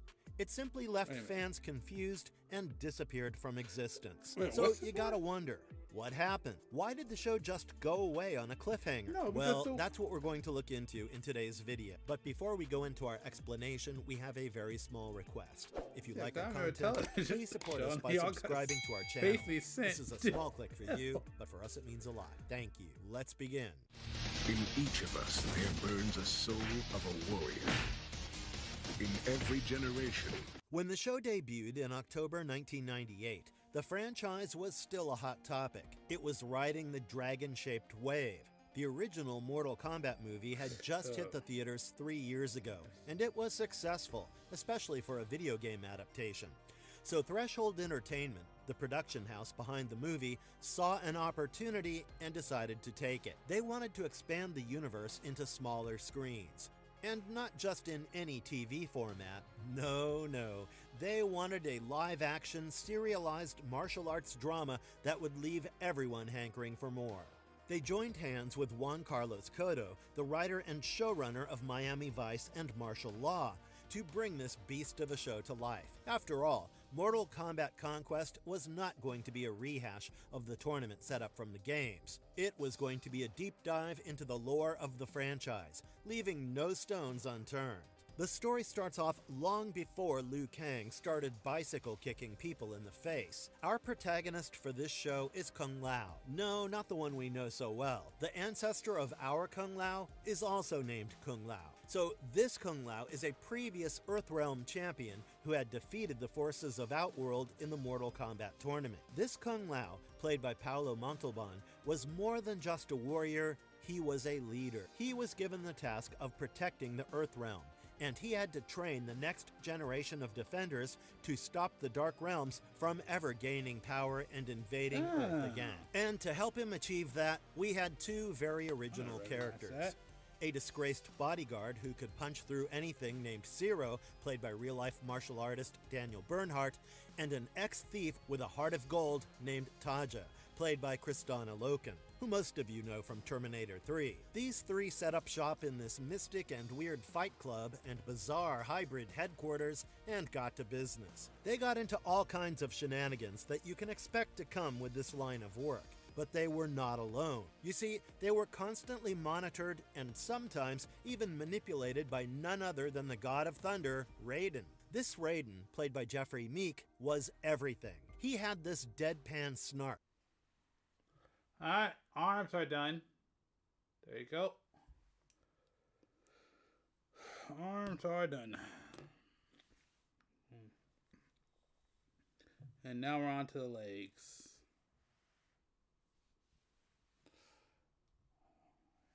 Lambert's Raiden seemed Shakespearean. And of course, how can we forget? We also got Shang Tsung back. Still as backstabbing and smarmy as ever, this character was one of the show's main antagonists. The show was somewhat like a mix of martial arts soap opera and gladiator tales when it came to tonality. Kind of like Xena Warrior Princess, but with more soul-stealing. This world was filled with weekly fight sequences. Did you spend time at a California juvenile detention facility like Los Padrinos, Barry J. Needorf, or Central Juvenile Hall? Fight sequences, shady elders, inter-realm politics, and warlords. All fan-favorite characters like Noob Saibot, Scorpion, Sub-Zero, Reptile, and Quan Chi made their appearance one by one, making it clear how badly this show wanted to remain connected with the video game roots while also expanding its mythos. But that's not what makes the show special. But know this, you will die. What makes it special is that, despite coming out when it did, it tried to be something more. Something more than just being one of those typical violent shows with one-on-one brawls coming one after the other. It leaned into narrative world building. It offered fans an early look into the lore that we saw fleshed out in later games like Deception and Deadly Alliance. Anything you wanted to know, rival realms, elder gods, politics of the Outworld, Conquest covered it all. And they did it with smoke machines and set pieces that definitely look like they were borrowed from a theme park stunt show. Speaking of which, let me tell you where this series was shot. This series was actually shot in the Disney MGM studios in Orlando. This was the biggest cost-saving move they could have made, because thanks to that, They got access to existing sets and a decent-sized production structure, both of which are important for the making of a somewhat good-looking show. It was syndicated by Warner Brothers and was aired across various local stations. Then, TNT picked it up and gave it a home next to WCW Monday Nitro. And this placement was no coincidence either. WCW Monday Nitro was a wrestling show. So all the audiences of that show were already prepped for the chaos Conquest brought by the time it started airing. And for fans who decided to watch it in real time, it was a magical experience for them. I mean, it wasn't super great, you know? It had a mid-sized budget to begin with, but it tried really hard to mean something. And sometimes that's more than enough to leave a mark on people. The lore was ambitious, and the characters were earnest. Its aesthetic was everything the 90s had to offer, with a side of fireballs. But the hero is always tested by forces greater than him, isn't he? Much like Kung Lao, this show was also tested a lot. Let's get into that now. There is no denying that Mortal Kombat Conquest had style, spunk, and everything you could want from a Mortal Kombat related show. But it had a major problem. It was too expensive for its own good. The production values of the series were much better than most of the syndicated action series that were on at that time, but the bills for that were too steep. And producers simply could not maintain that for long. The first design had beautiful, elaborate sets, fight choreography, practical effects, creature makeup, costumes, and a lot of wire usage. These were ambitious choices, which definitely demanded serious dollars. Joshua Wexler even confirmed in later interviews that the production budget for the show quickly ballooned beyond original estimates. So as the episodes went on, cost-cutting became super important. Recycled set pieces, fewer effects used in magic duels, fewer extras, and tighter shot compositions. You know the deal. Everything that they could do to stretch out the show's dollar further. But with the world that they created, cutting corners meant the series started losing its spark. And it did so really quickly. And don't forget, production expenses are not the only ones. Distribution costs are also a thing. Conquest was syndicated, which means it did not belong to one single network. Any network could air it out whenever it wanted, and that resulted in really inconsistent timing. This understandably made it hard for the show to build up a reliable fandom. Luckily, TNT got the rights to it and gave the series a temporary home. And putting it right after WCW Monday Nitro was a smart move because the spillovers, despite not being too much, were more than enough to give structure to the fandom. And the reviews and ratings were not bad at all. They were actually pretty solid for the first year. However, a solid rating does nothing when its budget is bleeding out faster than Cage's ego. Wexler and his team had long-term plans. They had story arcs plotted that would last them at least 3 seasons. Character developments were already planted in the earlier episodes, implying greater twists down the line. So when the first season ends on a cliffhanger, it's not a shock tactic, it makes complete sense. It was a part of a broader roadmap, and that cliffhanger was the right moment to stop the story and let the fans effectively marinate and speculate about the future. And they were sure they would have a season 2, so there's no issue, right? But that's where the problem lies. You see, syndication economics was unforgiving. With no centralized network to absorb or offset the losses with the ever-ballooning budget, Warner Brothers and Threshold found themselves back in a corner. They couldn't find any additional finances to back their show so that it could continue on the existing scale. And TNT was not ready to back up this martial arts-focused TV show when they could see that sports and original dramas had broader appeal, according to their numbers. And to make things even worse, the genre of cable TV started to shift. The martial arts TV boom happened in the early 90s, with shows like Hercules and Highlander the series. But now, they were slowing down. They were getting replaced with supernatural and sci-fi dramas like Buffy the Vampire Slayer and The X-Files.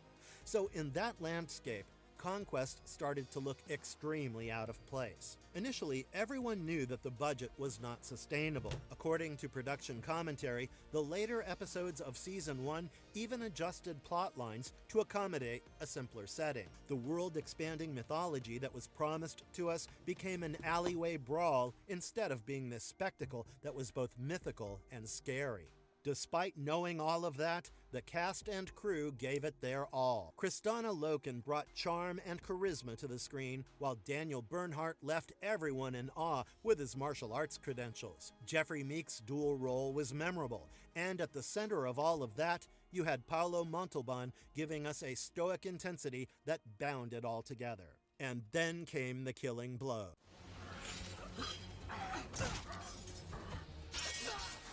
Cancellation. By the time 1999 rolled around, Conquest had quite a little fan club going for it. It performed well in its initial US run, and it did even better in its international markets in the UK and Australia. But out of nowhere, right before the second season could be greenlit, the show was axed. There was no warning, no campaign for renewal, no press tour. The show simply disappeared like it never existed in the first place. And that's what's so strange about it. The show had all these hallmarks of a niche success. It had brand recognition. It had a built-in fan base. It even had the prime cable slot, giving it solid exposure. So you gotta wonder why it got canceled. And that is where the truth comes out. This was a case of fiscal paralysis. And now, with no one budgeting the second season, there was no way it was going to happen. So without the second season to follow, the fans were left in complete shock. The tonal whiplash of watching the entire cast wiped out in one episode was a gut punch for the viewers, especially for the ones who had invested in the story's mythology. Some even thought that the second season was simply delayed, while others assumed it was a mid-season break. But no. The show was already dead, and no matter how much fans begged for it to come back, it was not going to return. A lot of fans feel like this abrupt ending was the most frustrating example of cliffhanger cancellations in television history. There was nothing left for you to salvage.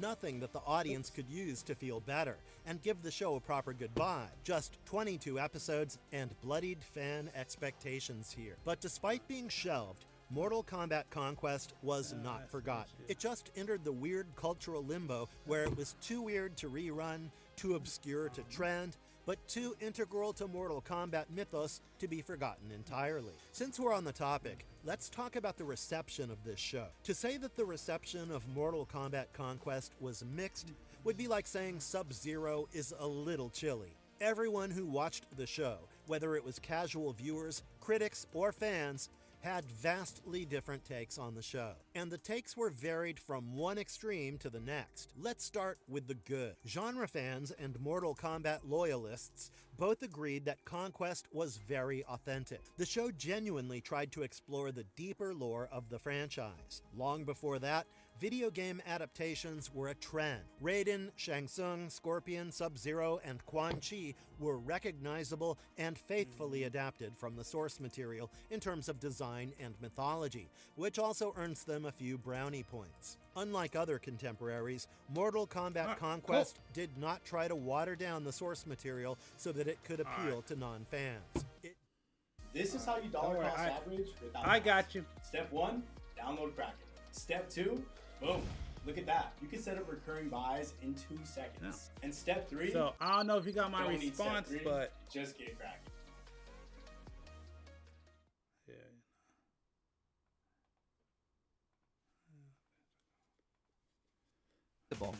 One thing that isn't? Spectrum fiber-powered internet. It's the most reliable internet you can count on. It's only everything. Get Spectrum fiber-powered internet with 100% US-based support. Fans. It doubled down on everything. And yes, that includes the early signs of the Lin Kuei and Shirai Ryo feud. The fight choreography of the show was also another aspect of the show that a lot of fans liked and appreciated. Daniel Bernhardt was a trained martial artist, so his scenes looked quite legit. Jeffrey Meek, on the other hand, gave us stellar work in his dual roles, completely blending into each character and giving them added nuance and presence. The practical work and the wire work of the show may look a little dated, but for 90s standards, they did wonderfully well, and they were quite ambitious. Now, let's come to the not-so-good bits. One of the most common critiques among both the viewers and reviewers was the acting. The acting was uneven, to say the least. Some of the main cast carried their roles with conviction, while other cast members struggled with the melodramatic line delivery and clunky dialogue. Kristana Loken's Taja is charming, but she is inconsistent in her delivery. Paolo Montalban's Kung Lao was noble, but he was too stoic at times, making it difficult to fully engage with him emotionally. Some of it could be because of the script itself. It was always swinging violently between one-liner camp and mythological exposition, which meant that the actors had very little tonal consistency to work with anyway. And then you have the writing. From that aspect, it was clear that the show was following a narrative pattern. Whether that was intentional or unintentional, we don't know. But once you see the pattern, it becomes extremely hard to ignore it. The pattern goes somewhat like this. Kung Lao and his crew come across a threat. They learn this vague lesson about destiny or thrust. Then they fight the threat and survive until the next villain shows up. This Monster of the Week formula definitely kept the casual viewers hooked, but it also made the character arcs that we were dying to see develop rather slow, until it was almost too late. The visuals of the show were also split. Sets were practical and atmospheric, but the costuming failed. Some of the costumes, especially for the Outworld-based villains, came off as low-budget cosplay instead of epic fantasy. The costume designs for Kriya and Reptile looked more suited for a kid's Halloween special episode than a martial arts epic. That also meant that their designs undermined their intended menace, making it hard to take the villains seriously. Speaking of which, the costuming of Shao Kahn and Quan Chi always received praise from the audience because they at least attempted to look menacing despite the constraints of the TV budget. And because the show tried, despite all of its shortcomings, I don't know if they're still here. Hopefully you are, but just so you know, I did respond. There is a reason why this show is still being discussed in forums and retrospectives on YouTube, even though it's been more than... So, alright, let's keep this up for a minute. Alright. So hopefully you saw it. And again, thanks for coming on. And the reason why I put that up there, just in case anybody wants to know, they responded they're deaf, so I want to make sure that, yeah, I saw your chat. So I was looking away, I was kind of doing my own thing, but I do want to let you know that I did see your message, and I do want to thank you for coming on. So hopefully you saw it. If not, I apologize. I didn't mean to bitch you. I just was kind of in my own little world. I got locked in for a little bit. But yeah, thanks for coming on always. So, like I said, I just wanted to make sure that you know I wasn't ignoring you. I was just not looking at chat. So, I don't know when you responded, but yeah. So don't think that anybody else is going to get that message. But I have no problem in doing that. If you do come on, you have an impairment, I have no problem with taking that into account. Because again, everybody's welcome to my stream. Well, for the most part. I mean, there's some exceptions. You know, if you do some crazy stuff. But outside of that, if you're just trying to be part of the stream and be part of this great community, then everybody's welcome. You know, of course, with some extreme exceptions. Show inspired fan fictions and character spin-off ideas, including crossover dream casting back then, which you would know was a huge thing because that was not at all the standard fandom behavior back then. In particular, fans grew attached to the trio of Kung Lao, Taja, and Zero. It's not like they were flawless or anything, but their chemistry was flawed, funny, and endearing, which made this show feel more grounded and real. This show was Mortal Kombat. I didn't really like it. And you could say, in a way, the flaws of this show became a part of its charm. The melodrama, the slow-motion fights, the campy tone. All of it is a nostalgic time capsule that catered to fans who were hungry for any and every kind of Mortal Kombat content when the franchise had its more dormant years. This show was not high art, but it was sincere. And this sincerity is the main reason why the show has a cult status. Unlike the modern adaptations, which try to be gritty and cinematic, Mortal Kombat Conquest was unapologetically itself. It was silly, earnest, and even brave.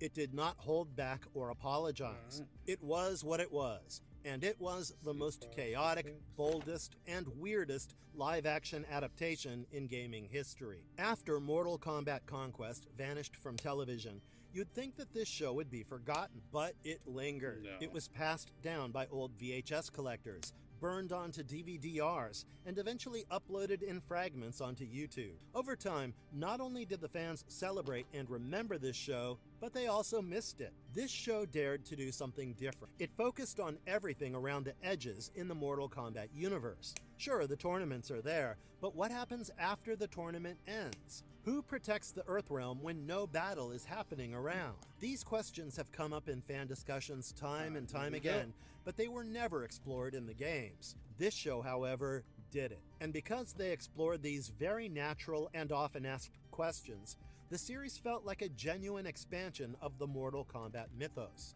Conquest was one of the first adaptations to flesh out the concept of inter-realm politics, something that we will see return in later games. The power plays between Shang Tsung, Quan Chi, and Shao Kahn, along with the Elder Gods, added complexity to what was previously understood as a simple good versus evil scene. We were also introduced to characters and ideas that were not canon at the time in the show. For example, take the episode where we meet Kriya, the queen of a hive-like race of warrior women from another realm. She never appeared in the games directly, but the conception of warring realms beyond Outworld and Edenia ended up helping the franchise's expanding multiverse. Similarly, the early takes on the Shirai Ryu and Lin Kuei feud also added more layers to the rivalry that we know became a core of the series. Even the portrayal of Kung Lao as a tragic hero who didn't necessarily win every fight was an intelligent and ahead of its time take. This allowed us to understand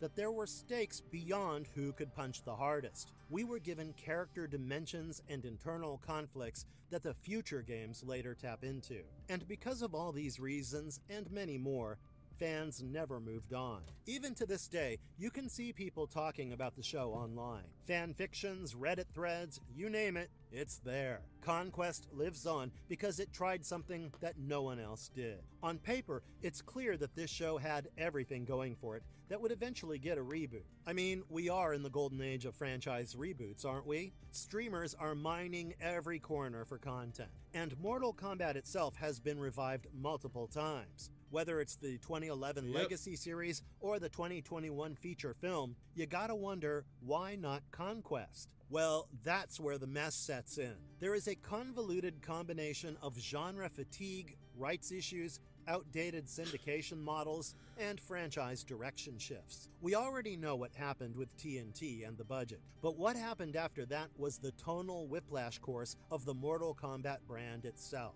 After the TV show came out, the franchise went through a transformation. Deadly Alliance and Deception both pushed the lore further, but added more compelling storytelling. Then the 2011 Mortal Kombat reboot, MK9, came into being. That restructured the entire timeline completely, and Conquest's events were no longer canon. And the newer adaptations, like Legacy, gave realism instead of fantasy melodrama. These steps were deliberately taken so that the franchise could leave behind the campiness of the past adaptation. And yes, Conquest is one of the adaptations the franchise wanted nothing to do with. And even though the fans remembered, Threshold Entertainment, the production house that originally produced the series, moved away from live-action television. Warner Brothers, on the other hand, after acquiring the broader MK rights, decided to focus on feature films and games instead of niche TV revivals. So rebooting Conquest would require a lot of untangling of syndication contracts,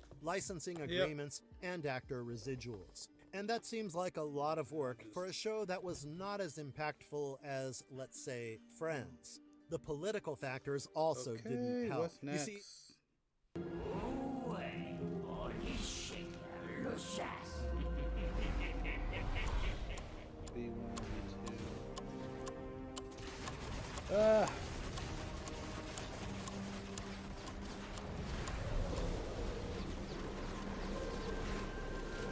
help. You see, after the events like Columbine in the 2000s, networks became more sensitive to violent content. Networks simply did not want to promote a show that involved fighting. So, if Conquest had existed, it would have faced scrutiny and censorship, and it probably would have gone through a tone adjustment despite the wishes of the public and the creators. In the following years since then, Mortal Kombat has made several returns to the screen, but none of them were like Conquest. Neither Legacy nor the 2021 reboot acknowledged the lore threads of Conquest or the trio, Kung Lao, Zero, and Taja. Still, despite all of that, fans haven't let go. Fan campaigns pop up every few years, asking for a Conquest revival. Whether it's a Blu-ray release, comic continuation, or YouTube mini-docs, they aren't picky. Even the new fans who come across this show say the same thing. This show is flawed, but it is special.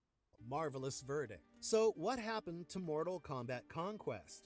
It dared. It dared to do something no one was doing. It dared to be ambitious on a small budget. It dared to build a loyal fan base. And then it vanished without resolving any of the storylines it introduced after a budgetary heartbreak. It's forgotten by the mainstream, yes, but never by the fans. It's still one of the boldest and weirdest TV experiments in adaptation history. Conquest fought the tournament of TV networks and syndication with honor, and even if it didn't win, much like Kung Lao himself, it made a mark, and Conquest will always be. Yeah, you know, recently we've been getting a lot of new Digimon, whether it's via Digimon Liberator, the new V-Pets in the Pendulum Color line, or yes, even Digimon Story Time Stranger. My wrap-up at the end of 2025 of every Digimon from this year explained is probably going to be the longest one I've ever done, because I think this is the biggest year since I started doing YouTube videos for new Digimon. But this month in particular, the last 4 to 6 weeks, shall we say, has been particularly littered with a ton of new Digimon, and I want to talk about them and explain what's going on. What is up, digital companions? My name is Khan EX, and welcome back to another video. How cool was that Time Stranger story trailer on Wednesday? If you missed that video, card is on screen right now. You can go check it out. After this one, though, watch this one first. And as a reminder, we are trying to get to 100,000 subscribers. We just hit 85,000. We're only 15,000 subscribers away. I truly believe we can do this in the next 12 months. Thank you so much for subscribing. All right, so new Digimon. I have covered some of them. Me too. We are also trying to get to 100,000 subscribers on my YouTube channel. Absolutely. That would be the dream. That is the ultimate goal. Absolutely. I agree 110%. We're trying to do the same thing here. It is tough. But if you don't mind. What time is this? Okay, it's almost 12 o'clock, about lunchtime. If you don't mind. Just a reminder, I'm in the middle of the stream. This is popping up. Any plate? I don't see it popping up. Should be popping up. What the heck? There we go. If you don't mind, choose your favorite platform and do me a favor. Subscribe or follow, depending on your platform. Doesn't matter which one. Help out the channel. Help us reach our goals. Help us get a plaque. I would love to do an unboxing on this channel. That is like the ultimate dream, is to be able to come on one of these streams and do a full unboxing. That is the dream. That is the ultimate dream. So the goal is to get our plaque and to open it up on stream. So yeah, do me a favor. I don't know why I'm freaking clipping right now when this is on the other way, but you know. Yeah, hit that subscribe button, because I agree with him. We're trying to hit 100,000 too. And it'd be great to be able to unbox a plaque on this channel one day. Either way, let's get back to the rest of the stream.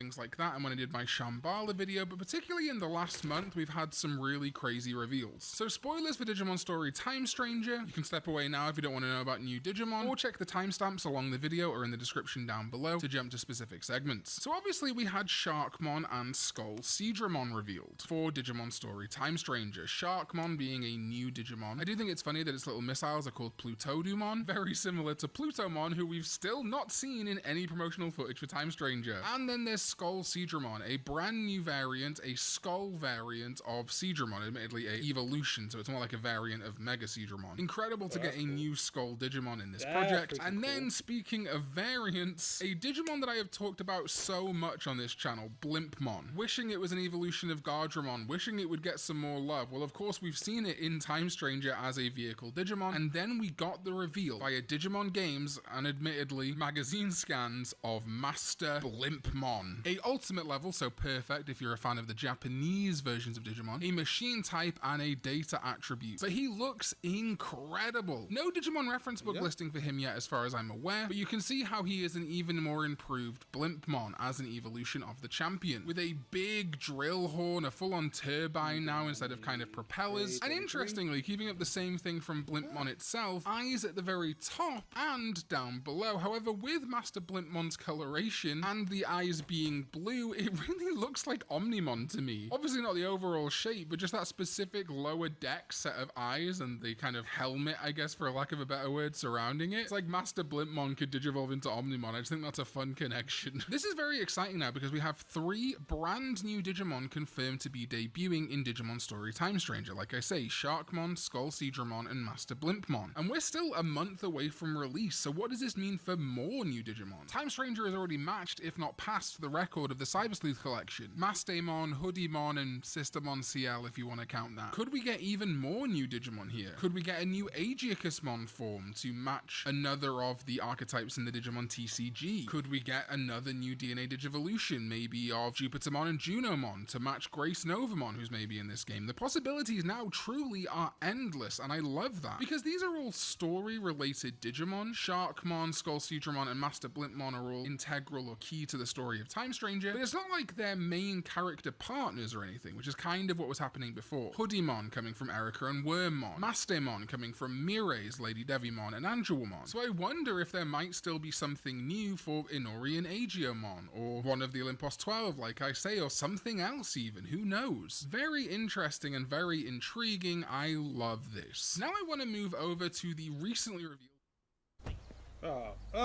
Commercial! Nobody likes commercials.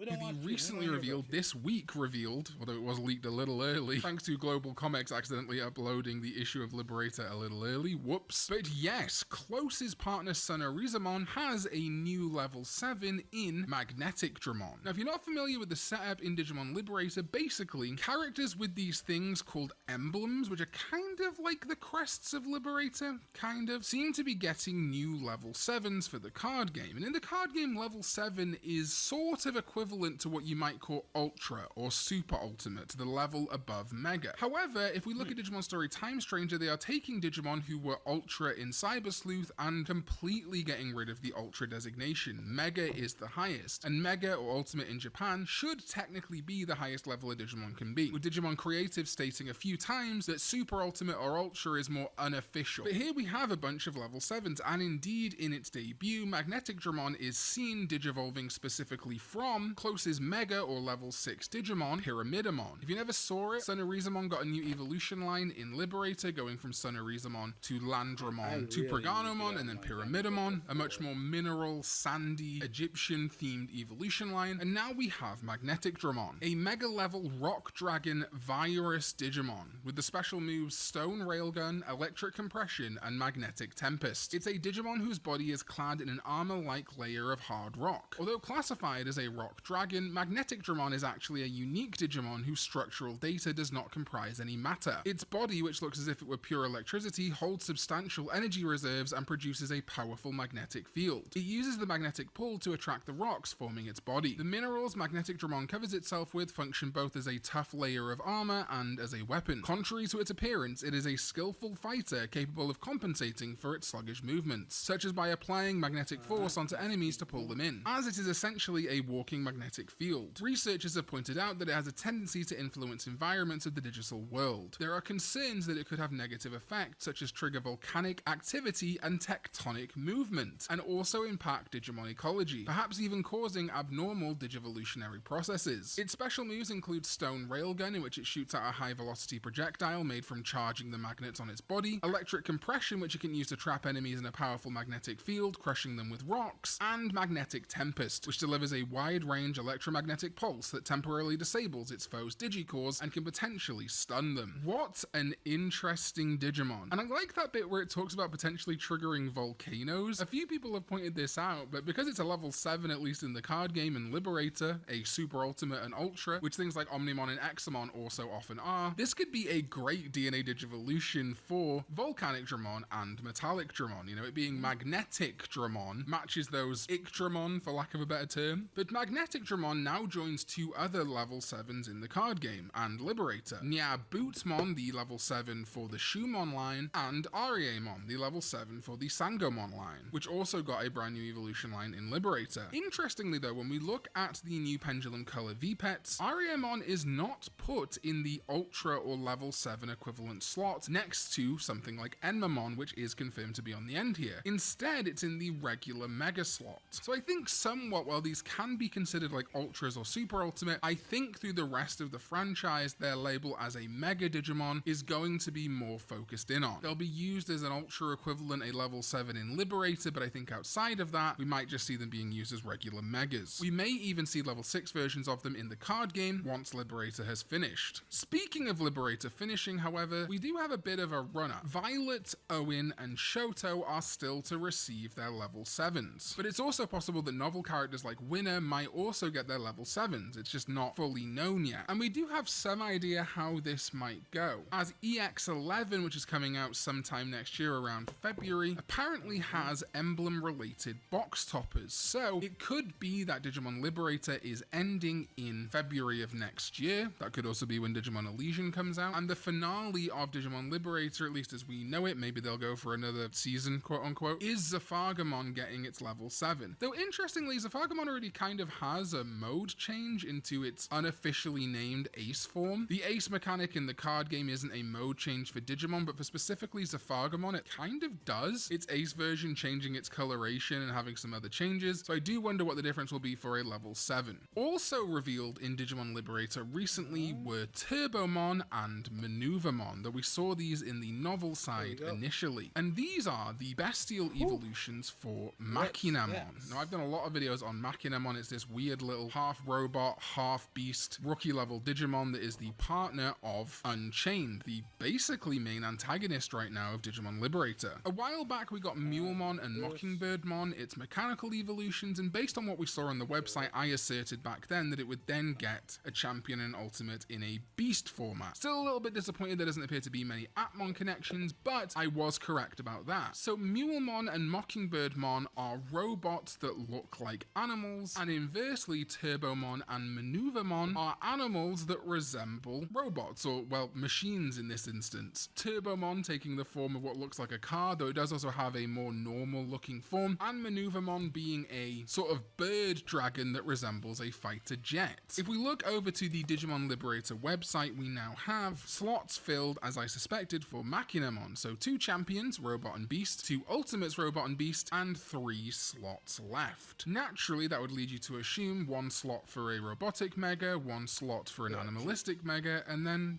what? Well, Unchained might need a level 7 too. If we look to the latest chapter of Digimon Liberator where Magnetic Dramon was unveiled, at the very end, Unchained talks to a Digimon that's name is blanked out. Oh, I love that. That's so cool. Keeping it a secret for a little bit longer, Digimon. But if you look at this robotic creature, I firmly believe this is not the level 7, but the level 6 robotic mega for Machinamon. Evoking things things like biblical angels and even the Tree of Life from Kabbalah, this mysterious Digimon does appear to have blue eyes all around its body, and those eyes match up in shape and pattern with the robotic eye of Machinamon. Except Machinamon's is green and this is blue, but that's fine for evolution. You can see how some of them have the same target pattern that Machinamon has, so definitely a Machinamon evolution. And given that Unchained is partnered with like 50 Machinamon, this might hint that this Mega is all 50 merged together to make a robotic Mega, and we might get some kind of inverse weird Cronenbergian nightmare of a Mega with all 50 merged together into their animalistic side. And then God knows what the level 7 could be. Suku Yukimon in my Discord had a really interesting theory about what Machinamon's level 6's name might be, this one. And it might be Merkmon or Malkmon. For Merkmon, Suku Yukimon said they saw someone said it could be from Merkaba, God's chariot with 4 wheels driven by 4 animals. So if the machine level 6 is based on the wheels of the Merkaba, then maybe the beast level 6 will be based on the animals pulling it, which is a very interesting idea. But it could also be named on Malkuth, the 10th of Sephiroth, represented by Sandalphon, which would tie into the mystery Dalphomon, who we've yet to see in Digimon Liberator, but it's supposed to be some kind of god of the game. I personally like Merkmon, but Malkmon could be good, and you can kind of see that there might be a K there, and it might start with an M, so I'm buying into that theory. It's such an exciting time to be a Digimon fan with so many new Digimon revealed this year. I also think Yihumon, who was revealed for Digimon New Century a few weeks back, is super cool, and Hanimon, the new partner from Liberator, man, is so dope. But yeah, of course, come back December 31st this year when I'm going to talk about every single Digimon revealed this year and all the Digimon that have been revealed from this point until then. But I just want to do a little check-in to talk about how interesting the Digimon revealed in just like the last month or so really have been. Digimon Story Time Stranger and Digimon Liberator are going crazy right now, and I'm really excited to see if we get even more Digimon specifically for Time Stranger. Alright, thank you to my sovereigns ZDK14 and Chaotic Prophet for being sovereigns over on my Patreon, patreon.com/KhanEX, which I would love you to join, support this channel, keep YouTube ad revenue from ruining everything forever. And also thank you to my channel members here on YouTube for supporting me by clicking the join button down below. Get early access to all my videos, a bunch of other rewards. Thank you so much, and I'll see you next time when we go digital.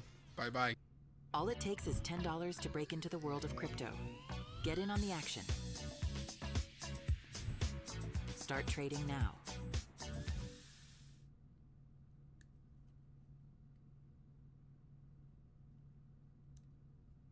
Mattress your way at Ashley.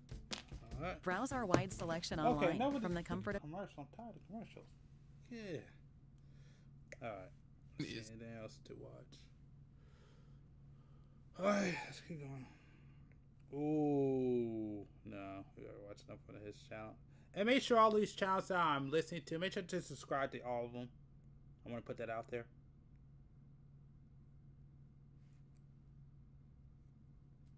Ooh, yeah.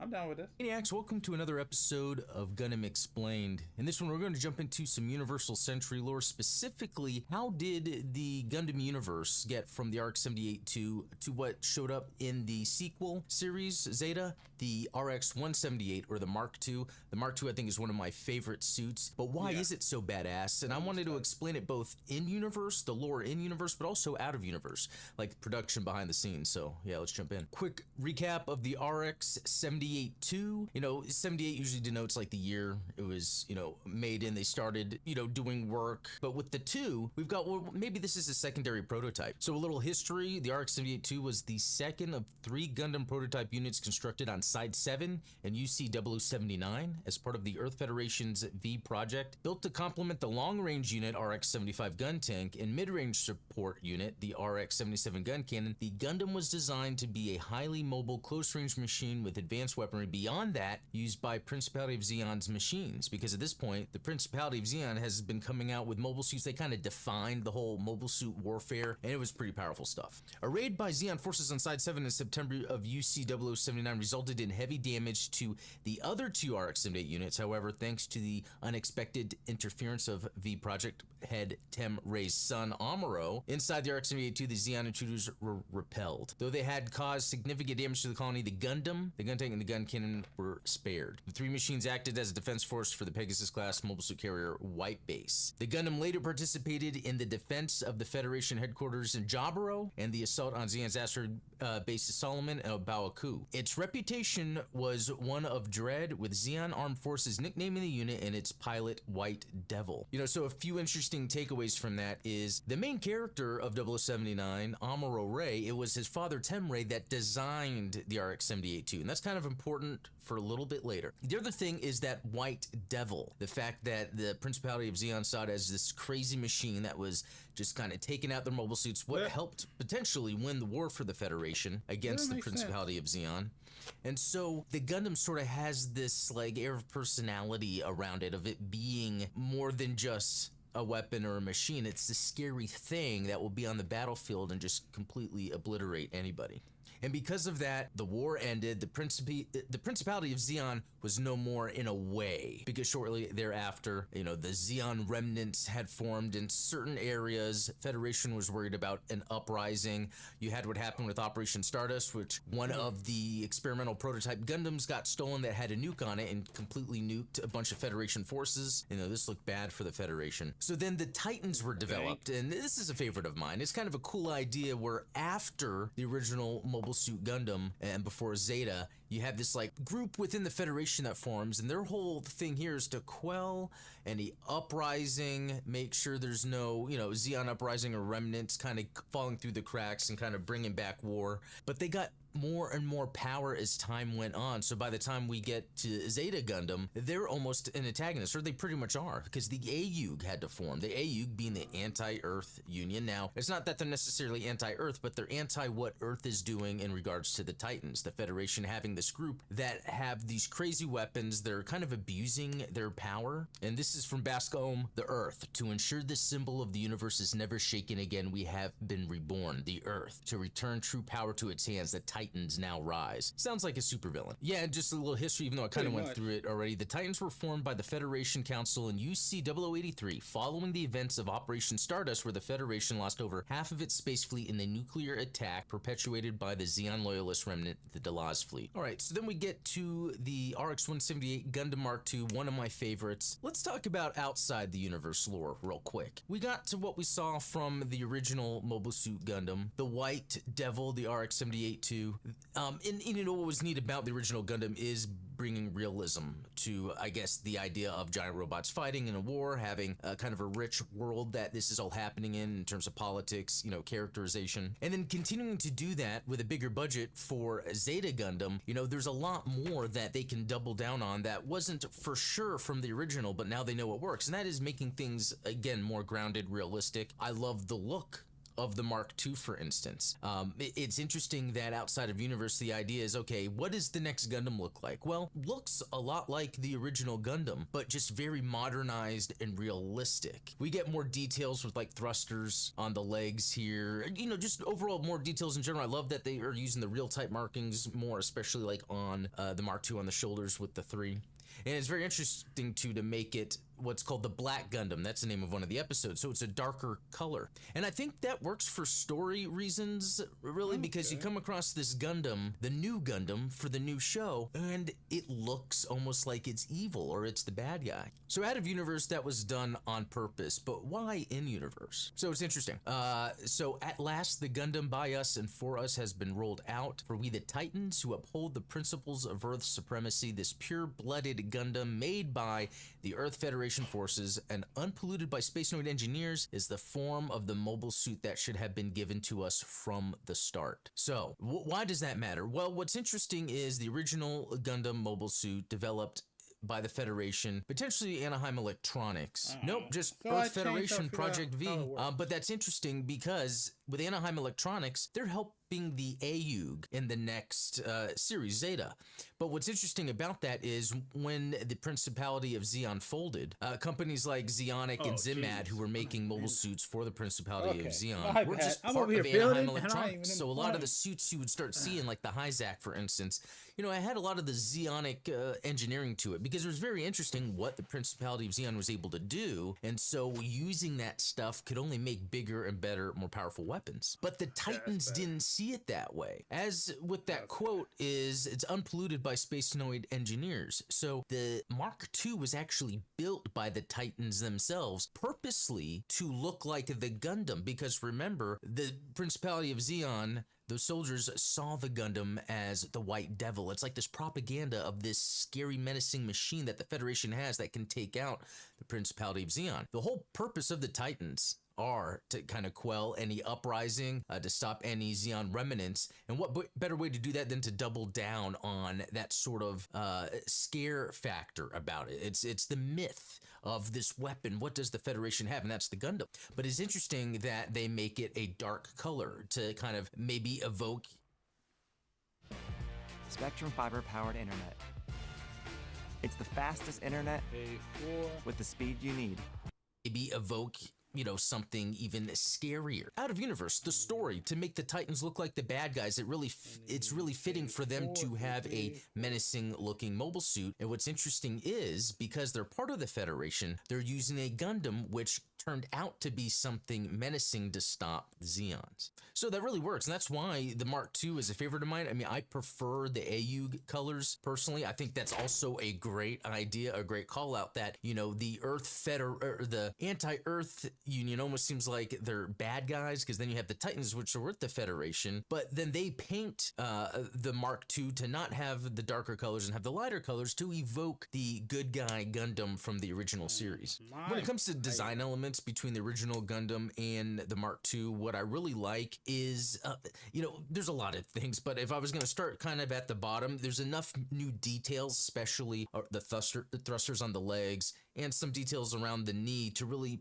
accentuate the machining of this, to make it look like it is a machine over the original Gundam. Even as we move up, there's things that are a little more bulkier and less slim to kind of give it that machined look. Also very interesting that it has that new sort of Vulcan pod that it wears over its head for the Vulcans instead of it just being on the head itself. I thought that was a cool new addition, almost again streamlining the head, but then just new gear that you can have attached. And I'm a big fan of the backpacks and how you can use beam sabers on backpacks, but it's pretty cool they doubled down on that by not only adding more thrusters on the backpack, but adding, it's almost like a casing for when plugging in the beam saber and additional thrust perhaps. And also depending on like if you've built, you know, various versions of the Gunpla, specifically the Master Grade 2.0, I love how it has that the cloth piping that you could put behind the knees there. That's usually detailed anyway on other model kits. All right, and some background on the Mark II, a direct descendant of the RX-78 Gundam developed by the Titans. The Gundam Mark II is the first mobile suit to utilize the new movable frame concept. In this new concept, rather than merely serving as a structural framework, the movable frame incorporates all the mobile suit's vital mechanisms, including the actuators and control systems required for movement, and excludes the mobile suit's weapons, armors, and propellant tanks. This approach dramatically improves the mobile suit's responsiveness, reliability, and energy efficiency, as well as making it far more agile than traditional designs. And some history on this: 3 RX-178 Gundam Mark II units were developed by the Titans in December UC 0086. When word of these 3 prototypes reached the Anti-Earth Union group, Quattro Bagina led a team which infiltrated the Titans' Green Noah 1 space colony with the help of young boy Camille, son of the Gundam Mark II's principal designer Franklin Badon. Quattro's team stole all 3 mobile suits. So how interesting is it that in the original Gundam, Amuro Ray, his dad, designed the RX-78 and Amuro Ray just happens to pilot it. And when we get to Zeta Gundam, Camille, it happens to be his dad, designed the Mark II, and Camille happens to be piloting it. It's very interesting that those both happened. It's like George Lucas's quote, it's like poetry, it rhymes, right? But that's not all. Both Zeta and the original 0079 have Char is wanting to look for and stop any weapon manufacturing that could be taking place, namely having these mobile suits being built. And the first one, he doesn't get in there directly, his team does. they decide to start shooting when they shouldn't. But in Zeta, we have Quattro actually goes in the base to take photos, which he does in the first one. So yeah, there's a lot of that mirroring and with the same character of Shards. Very interesting how they do that. So really, is Zeta just a remake of the original? And so a little bit of background on Anaheim Electronics, because at this point, they're now helping out AEUG, even though the Mark II wasn't made by AEUG. Following the one-year war, Anaheim was able to acquire the defense corporations of the defeated Principality of Zeon, Zimad, Zionic, and MIP, along with their various designers and engineers. This allowed Anaheim to enter the lucrative business of mobile suit design and construction. The company was tapped by Earth Federation to help in the rebuilding of their military forces and to design the next generation of mobile suits, leading to the creation of the Gundam Development Project in Universal Century 0083. The resulting incident involved the mobile suit known as Operation Stardust, would prove to be a black eye for the company, but they were able to recover, remaining in the mobile suit development business. Okay, so when we get to 0086, they became involved in the Grips War, so acting as one of the backers of the upstart Anti-Earth Union group, thanks to secret help from the incognito Char Aznable, they would be provided with enhanced variations of the iconic Luna titanium alloy and the capture of the RX-178 Gundam Mark II, thanks to Camille Badon. They would be provided the movable frame, allowing them to create not only the mass-produced Nemo, but also enhanced Project Zeta, allowing for the kind of transformable mobile suits that were attempted with, like the Delta Gundam, and fully realized with the Zeta Gundam. The Titans, whom Anaheim outwardly also supported under the guise of acting as a neutral party, began suspecting the company's support of the AEUG, but was pacified by the Maris side, which Anaheim had originally planned to give to the AEUG. Which is interesting, because with that quote, it sounded like the Titans didn't want to have anything to do with anything produced by Space Noids, which would be technically under Anaheim Electronics, but at the same time, I bet there's that money and power involved where they would really want to have any weapon they could possibly have. You know, I'm all about the development history, right? Like, even this basic one from the original Gundam to the Mark II, how, you know, out of universe, that's more of, okay, this is the next Gundam. But in universe, as time has went, as games and other stories come out, there's a long list of things. Like, if we looked at this RX-78 and developed into, look at this list. It's insane how many different things developed from this. It's probably a longer list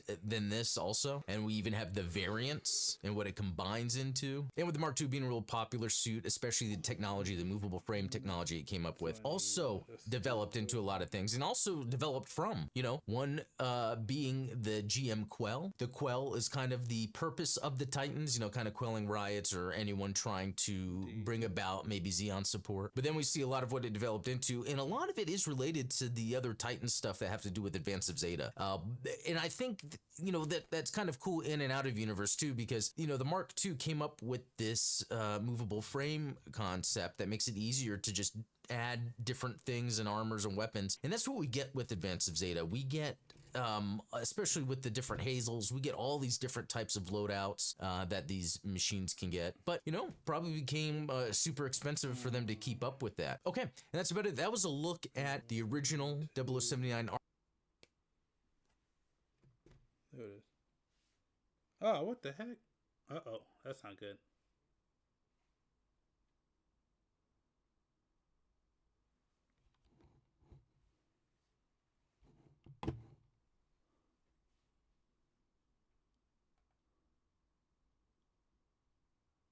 And how it became the Mark II that we see in 0086 or in Zeta Gundam, both within the universe and outside of the universe. I find it fascinating. Those are two of my favorite looking mobile suits, and they kind of carry the look of the legacy of Gundam. Yeah, let me know. Sorry, did I lose? Because, man, that video stopped. I'm like, oh, crap, am I losing connection? No, we're good. We are good.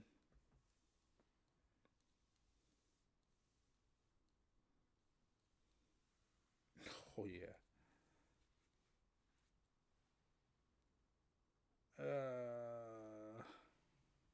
I want to watch this one so bad, but I can't. And it's only because it's only 5 days, so we can't watch that. Unless it's like some news. We can't watch it. Oh, yeah.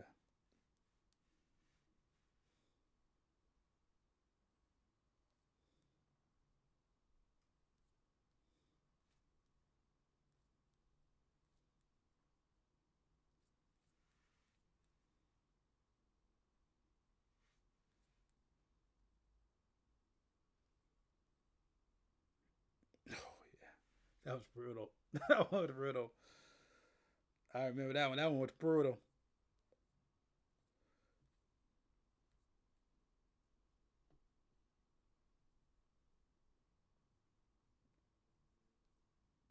Oh yeah. Oh yeah. I gotta bring back the next live build probably next week.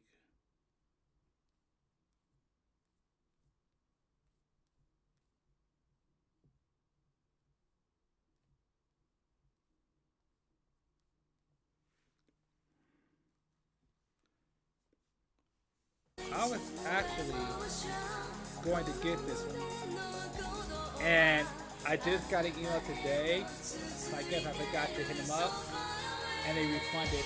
They refunded it. So yeah. So I'm not getting it. I actually ordered the real grade Wing Zero, and I'm not getting it anymore, which is fine because I get to save money. So, but yeah, I don't have the Wing Zero anymore. It's gone. Well, I never got it, but I pre-ordered it and didn't know, which sucks.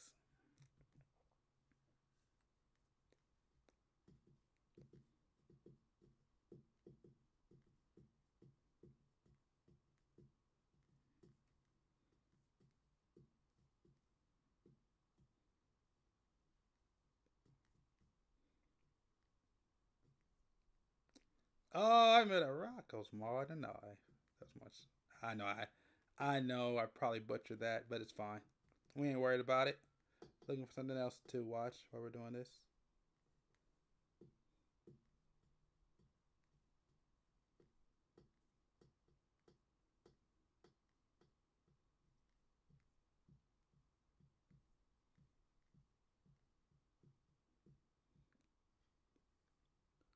Forget it. We're gonna watch some Starship Troopers. Grew up with this freaking movie. I love this movie as a kid.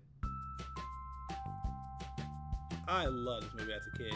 I was not supposed to be watching it, but I still found a way to watch it. Still found a way to watch it. The original book came as a tongue-in-cheek even though I wasn't response during supposed the to. suspension of nuclear weapons testing Still in the found a early way. stages of the Cold War. When the movie directed by Paul Verhoeven was released, it opened up an iconic franchise that explores a futuristic world where an interstellar war is taking place against an alien species called the Arachnids. The narrative expanded further across the movies, and in this video, we will bring you the complete story of Starship Troopers and uncover all the conspiracies and secrets behind the interstellar battle. Before we go into our explanation, we have a very small request. If you like our content, please support us by subscribing to our channel. This is a small click for you, but for us, it means a lot. Thank you. Let's begin. How is the futuristic world set up in Starship Troopers 1997? The story of... Well, yes, make sure you go subscribe to their page, but also subscribe and follow here too. Absolutely. Absolutely. Ugh.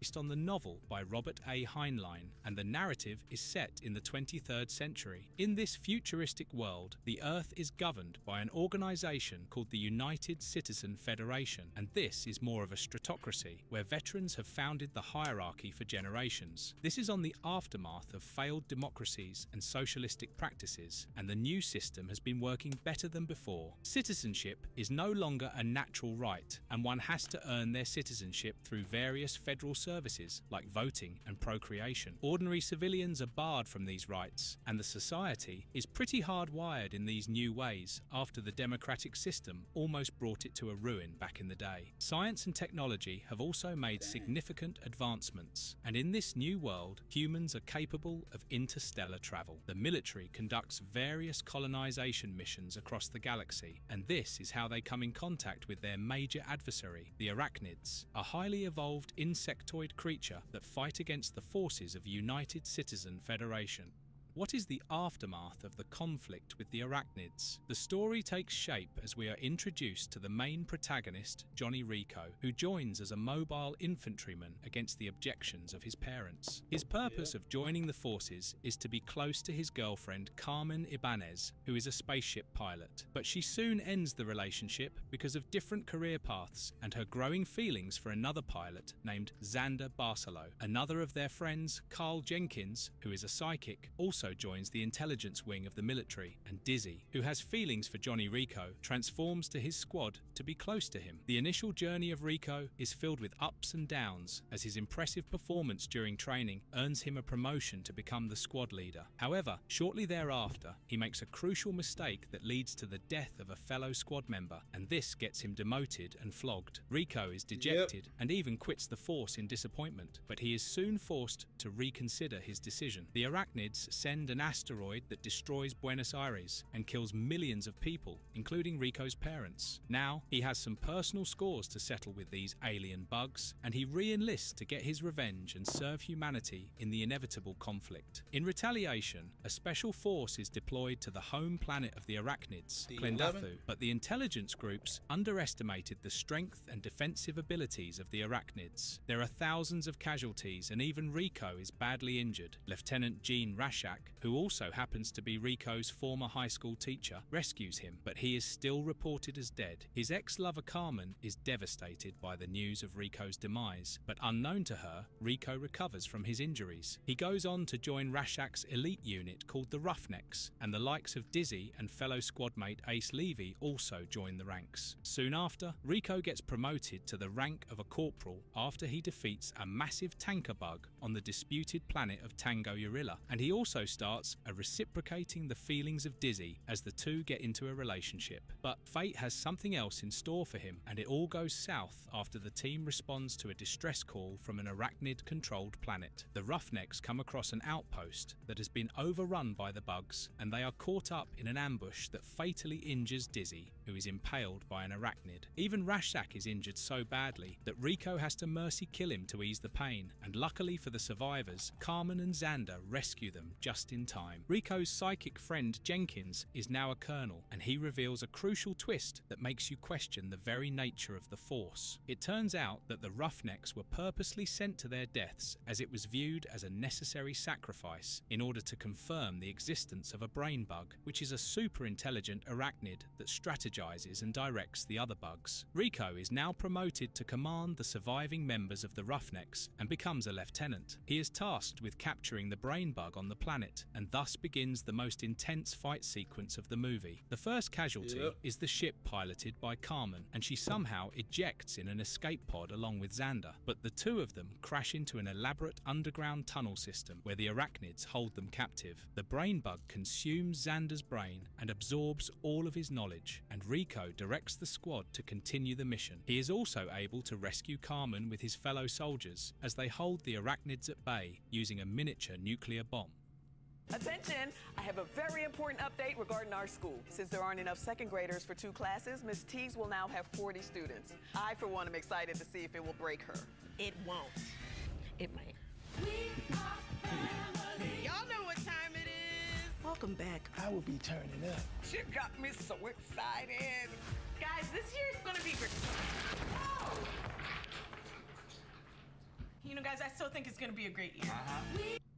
A nuclear bomb. How does the movie end and set up the sequels to follow? The brain bug proves to be elusive, and it escapes as the Arachnids attack the team. One of the soldiers, named Watkins, allows the others to move away to safety by sacrificing himself and detonating the bomb. Later, they find out that the brain bug has been captured, and the troops celebrate this victory. Jenkins uses his psychic abilities to detect that the captured Arachnid is scared, and a propaganda broadcast is sent out that elaborates on how the brain bug will now be studied to find out all the secrets about the Arachnids. This might be a crucial step for humanity in securing victory in this long-standing conflict, and the propaganda message further encourages the viewers to join the forces and be a part of this important war. The likes of Carmen and Rico are presented as heroes who are supposed to be examples for the masses to follow. Meanwhile, Rico continues to be an enthusiastic soldier who leads the troops into another battle. Of course, the real battle is far from over, and that is probably the most thought-provoking thing about the movie. Are the Arachnids even the villains to begin with? The movie ends in a way that leaves plenty of room for sequels, and it is not surprising that a few followed to capture the loose ends that could be explored further. what is the movie really about? Exploring the satirical message, Starship Troopers could have been just another sci-fi action flick with loads of alien killing and intense battles, but what makes it a cult classic is the hidden meaning that is wrapped in a satirical message. It is a clever critique of warmongering and propaganda, and in many ways, it unveils the real face of a corrupt government. The dystopian future that the director Paul Verhoeven has explored is not just a mindless action flick, and it is quite different from the novel. While the novel has often been accused of promoting fascism and military regimes, the movie takes an entirely different route in this regard. What seems like a larger-than-life big-budget venture is actually a smart film that comments on crucial subjects like nationalism and xenophobia. What appears to be gratuitous violence in the movie is actually a way to condemn war and violence, and the message against militarism and fascism is subtly hidden in the narrative. In Verhoeven's own words, "If I tell the world that a right-wing fascist way of doing things doesn't work, no one will listen to me. So I'm going to make a perfect fascist world. Everyone is beautiful, everything is shiny, everything has big guns and fancy ship, but it's only good for killing bugs." The protagonist of the film Rico is a victim of propaganda, and situations in his life happen to be such that he is easily drawn into the violent world of the military might of humans. The arachnids might be the overarching villains in the movie, but they are basically just misunderstood creatures who are fighting the attempts by humans to colonize them. The propaganda constantly glorifies the war against these aliens, but in reality, it is the humans who are in the wrong. Even the military force is not exactly ethical in their work, and they don't hesitate to sacrifice their own men to further the propaganda and prove the villainous ways of the arachnids. Small victories are highlighted as major wins only to make more civilians enlist in the army, and even at the end of the movie we see that Rico is still fighting a battle that can never be truly won once and for all. As long as there is oppression, there will always be resistance, and the arachnids are actually the resisting forces who are against the military dominance of the Federation. Starship Troopers 3. Marauder, the proper sequel to the original. This might be the third installment of the Starship Troopers franchise, but it is set between the events of the original movie and Starship Troopers 2, Hero of the Federation. The movie is directed by Edward Neumeier, and Casper Van Dien reprises his role as Johnny Rico. The story starts off 11 years since the Second Bug War. The weapons and strategies of the Mobile Infantry Unit have improved considerably in all these years. But even the arachnids have developed different variants of bugs to counter the threats. The current state of war between the arachnids and the United Citizen Federation is more of a trench warfare which keeps on waging without any clear winner. Of course, the propaganda machine makes sure that the news reaching the public is controlled and manipulated. They add a positive spin to the actual situation, and they also make sure that all kinds of opposing views and peace protests are silenced and dubbed as sedition. Coming back to Rico, he is now a colonel, and his current post is on an agricultural planet named Roku-san. A popular sky marshal, Omar Anoka, visits the planet, and so does Rico's old friend, General Dix Hauser. The latter happens to get into a nasty bar fight with some anti-war farmers, and in a fit of rage, he is about to shoot one of them. Rico stops him just in time, but now he must face the wrath of the general who orders his arrest. However, there is an unlikely interruption when the arachnids attack the base defenses. Rico is able to knock Dix down, and he joins the fight against the attacking bugs. The planned attack is too overwhelming, and Roku-san falls, and as you would expect, the corrupt federal media puts all the blame on Rico. He is ordered to be executed for his failure and insubordination. Meanwhile, Sky Marshal Omar Anoka is piloted by Captain Lola Beck to the secret headquarters of the fleet, but they end up stranded on a classified planet OM1. This information is quickly suppressed by Admiral Enolo Fid so that the public morale is not affected, as this could serve as a severe blow to the war propaganda and victory mongering. When General Dix learns about the situation, he realizes that things are beyond personal enmity at this point. He knows that Rico is a capable soldier who can successfully pull off a rescue stint, and he has the execution process faked in order to have him available for the greater good. It turns out that General Dix is more than than a war-crazed, propaganda-driven soldier, and he understands the importance of the mission to save Captain Lola Beck and Anoke. Lola Beck is also among the very few pilots who know about the secret headquarters of the fleet, and if the Arachnids have the information through a brain bug, it would spell disaster for the Federation forces. The military would be crippled in one swift blow, and Rico has his task cut out, fighting it out for humanity yet again, while putting his own life on the line. On the other hand, time is running out for the rescue attempt because an earthquake on planet OM1 causes a crevasse, and Anoke realizes that a giant eye is staring at him from below. Back on Earth, a fresh conspiracy is revealed when Hauser confronts Fid about her decision to abandon the Sky Marshal, but his questions only get him arrested. Fid lets us in on a few more secrets of the Federation that is known to the top brass. She knows that Anoke is the one actually responsible for the downfall of Roku-san. He had telepathically communicated with the Brain of Brains, or the Behemocoital, which was a previously captured brain bug. Anoke had a desire for peace, and he believed that humanity would be helped if there was a long-standing peace between the Federation and the Arachnids. He even adopted the religion of the bugs, and as a gesture of goodwill and trust, he turned off the electric barrier that surrounded the Roku-san base. Of course, his trust was not reciprocated, and the Arachnids used the opportunity to take over the base. The Federation even deduces that the brain bug who got captured earlier did so willingly so that it could telepathically pass on crucial information from inside the Federation. A decision is taken to kill the brain bug and dissect and research upon it for intelligence. However, this plan of the Federation is understood by the brain bug, and it lets out a telepathic scream and kills a few soldiers before it is finally killed by Hauser. At this point, it is also revealed that Fid purposely ignored the distress calls that came from OM1 because she had the ambition of becoming the new Sky Marshal in the absence of Anoke. The only thing that she failed to account for is that a skilled pilot like Lola Beck would be with Anoke, increasing the chances of their survival. Ralph's shoppers get up high quality and down low prices. Ralph's, fresh for everyone. I didn't know there was other Disney and Pixar's Elio is now available on Disney Plus. Allow me to adjust your gravity. Disney. Of their survival, can Rico get rid of the charges against him and rescue the survivors on? I never watched the other Starship Troopers. I never watched the other ones. I only watched the original first movie, which I freaking love. That one. It is one of my favorite movies.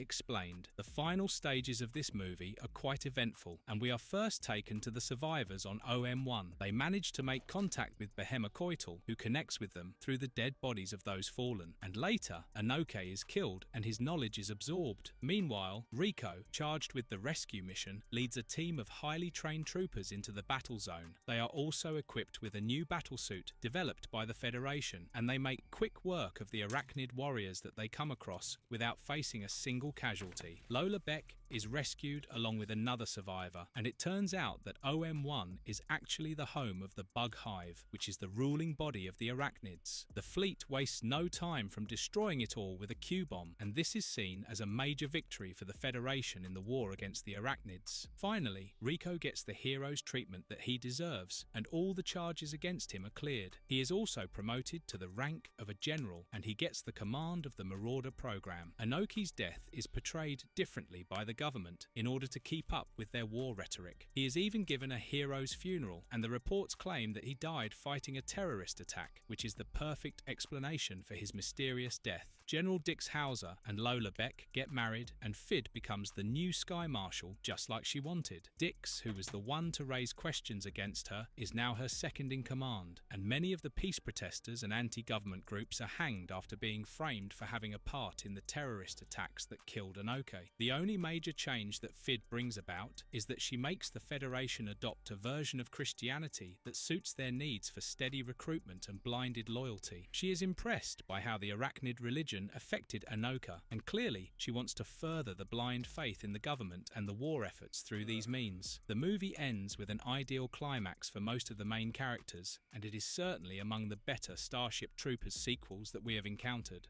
Is the movie in line with the theme of the original? We have already spoken about how Starship Troopers is never really about the war with the arachnids, and it is supposed to be a clever narrative on the horrifying and comical side effects of a dictatorial military regime. This movie also stays true to this theme, and there are various stages in the story where we get glimpses of the comedy of errors and corruption that the Federation is a part of. The top brass is also not free from these corrupt practices, and we see Fid conspiring against the Sky Marshal because she wants to become the next. Anoki's death is played out very differently than what actually happened, and the peace protesters, and basically any signs of dissent, are severely punished to make sure that everyone toes the line of the Federation. Even the brave and loyal soldiers like Rico are not spared, and the conspiracy against him almost costs him his life before he is able to redeem himself to the Savior Act and destroying the home of the ruling body of the arachnids. Peace is never an option in a world as it is set up in Starship Troopers, and Sky Marshal Anoki pays the ultimate price for even attempting to bring about peace between the humans and arachnids.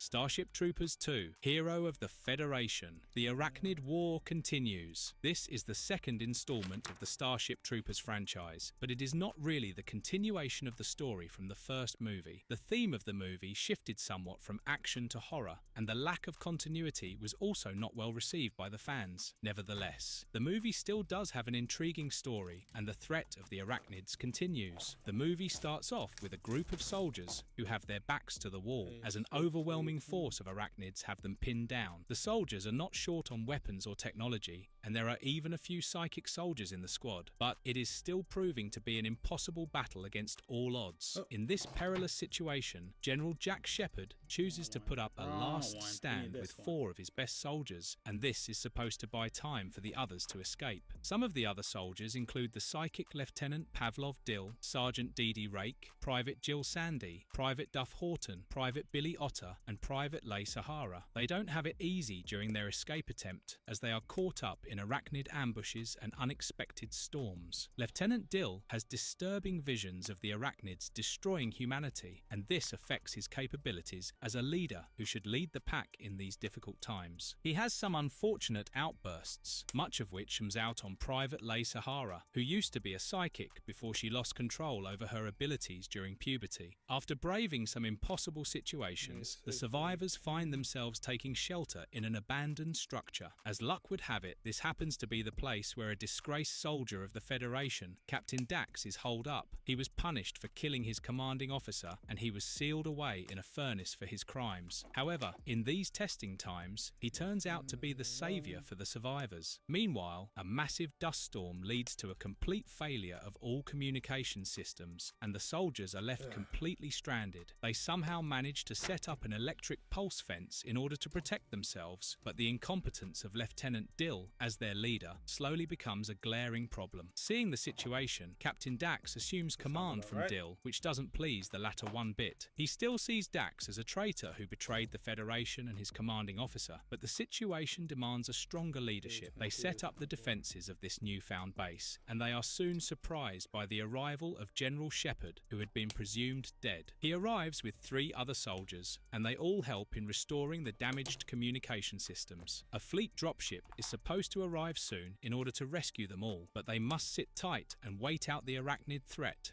How does a new breed of arachnids spell doom for the soldiers? The most shocking part of this movie is the new breed of arachnids that is introduced to rattle the soldiers and change the course of the narrative. It all starts when some of the survivors start displaying strange behavioural traits and act rather strangely. Sahara has some disturbing nightmares, and it turns out that she is pregnant, which is causing the visions, something that happens when the parent or the child is a psychic. With time, Sahara and Dax realise the presence of a new type of arachnid. This particular species of arachnids infests the human body and takes control of the brain after entering through the mouth. They realise that it is time to make peace with Dill after giving him the news, and Dill is quick to admit his past mistakes when he lost his mind because of his visions. It turns out that Dill was extremely affected by the deaths of those he lost during their escape, and this is the cause of a lot of his poor decision making thereafter. Meanwhile, Sahara has got some of her psychic abilities back attack as a side effect of the pregnancy. But things take a turn for the worse as Dill finds out that General Shepard has also been infected by the mind-controlling bug. Same is the case with some of the other soldiers, and when Dill attempts to capture some of these infected soldiers to be dissected and studied, he is killed by one of them. The murder is pinned on Dax because his knife was used to stab Dill. Rake is also infected by the control bug, and even multiple adrenaline shots cannot deter the effect forever. She does kill a few of the infected soldiers and saves Sahara and Dax. Later, Sahara makes use of her psychic abilities to find out about the plan of the arachnids. It turns out that the mind-controlling bug is intended to take over General Shepard and then infect the High Command, which can ultimately jeopardize the entire Federation from within. Just like Sahara had seen in one of her psychic visions, humanity would be wiped out by the arachnids if the plan succeeded. In an action-packed climactic fight, Sahara and Dax take out the rest of the infected troops until it is just General Shepard left. Just as he is about to be rescued, Dax kills him and gets Sahara into the rescue ship. He tells the crew that Sahara has some crucial information that can help the Federation in the long run, but he refuses to step into the ship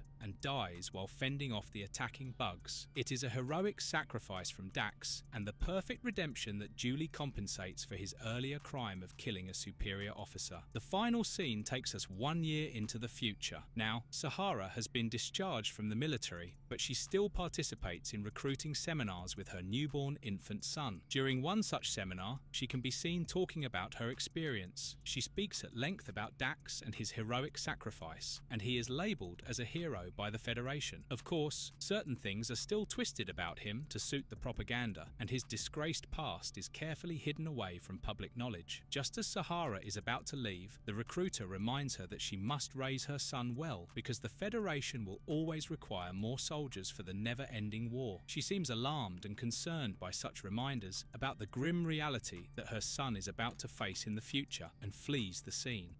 A wasted opportunity, but not the worst. Starship Trooper film. This film is not the worst movie of the franchise by a long shot, but it does get a lot of hate from the fans, probably because it came right after the original and the expectations were high. The low budget feel is quite evident, and the cast does not have big names to compensate for any filming shortcomings. But we do like the intriguing storyline, and the idea to include a type of arachnids that takes over the brain keeps you on the edge of your seats. Of course, if you compare it with the original, it doesn't even stand a chance, and one cannot help but wonder why the makers did not put as much effort into this one as it deserved. It does keep in line with the general theme that the Federation is a propaganda-driven, corrupt organization that thrives on warmongering, but somewhere the attention is more on the fight with the arachnids. Overall, it is just about an average sequel at best, but the content had the potential to be a lot more than that.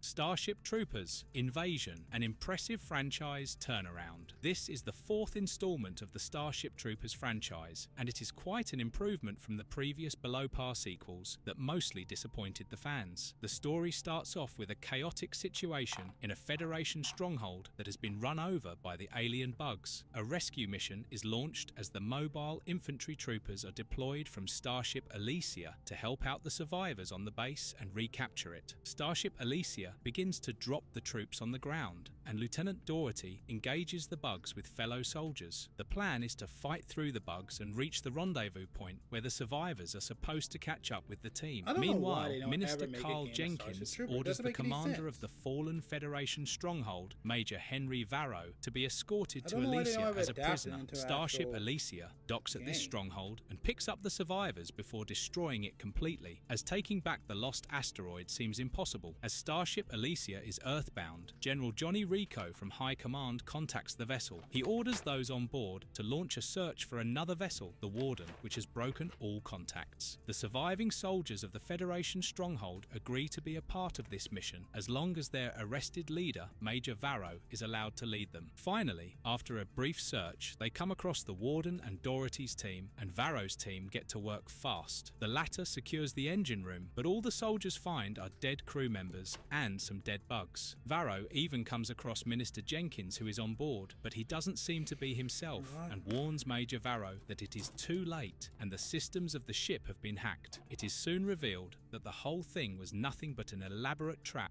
set up for the Federation soldiers. An arachnid queen has complete control of the ship's systems and uses the weapons of the Warden to destroy the Elysia. Any attempts to return to the ship are now useless, and numerous bugs are unleashed on the soldiers on the Warden. To make matters worse, the Queen Arachnid even drives the ship through a wormhole that has an outlet in near-Earth space. Now that the surviving soldiers return to the bridge of the ship, Major Varro reveals that the fall of the Federation stronghold, Fort Casey, is also linked to this Queen Arachnid. Earlier, Minister Jenkins had ordered him to plan a capture of this bug leader, but the Major refused the order because he was not willing to sacrifice the lives of his men. This is the reason behind his arrest, and once again, the dirty underbelly of the Federation leadership is exposed. Meanwhile, things are not looking too good for the surviving soldiers on the Warden. The Queen Arachnid has set the course of the ship to crash in Paris, and since the bug has the control of the ship, there is not much that the soldiers can do. General Rico deploys 3 starships from a base in Earth orbit, but the Warden's weapons are used once again by the Queen to destroy them all. However, the soldiers get an unexpected reprieve when a sniper from the Alpha team, Teodora, is able to shoot out the wires that link the Queen to the ship. Now, the Warden is once again under the control of the soldiers, but there is not much time to change the course drastically. They still manage to redirect the crash site to the Alps, and General Rico wastes no time in sending a squad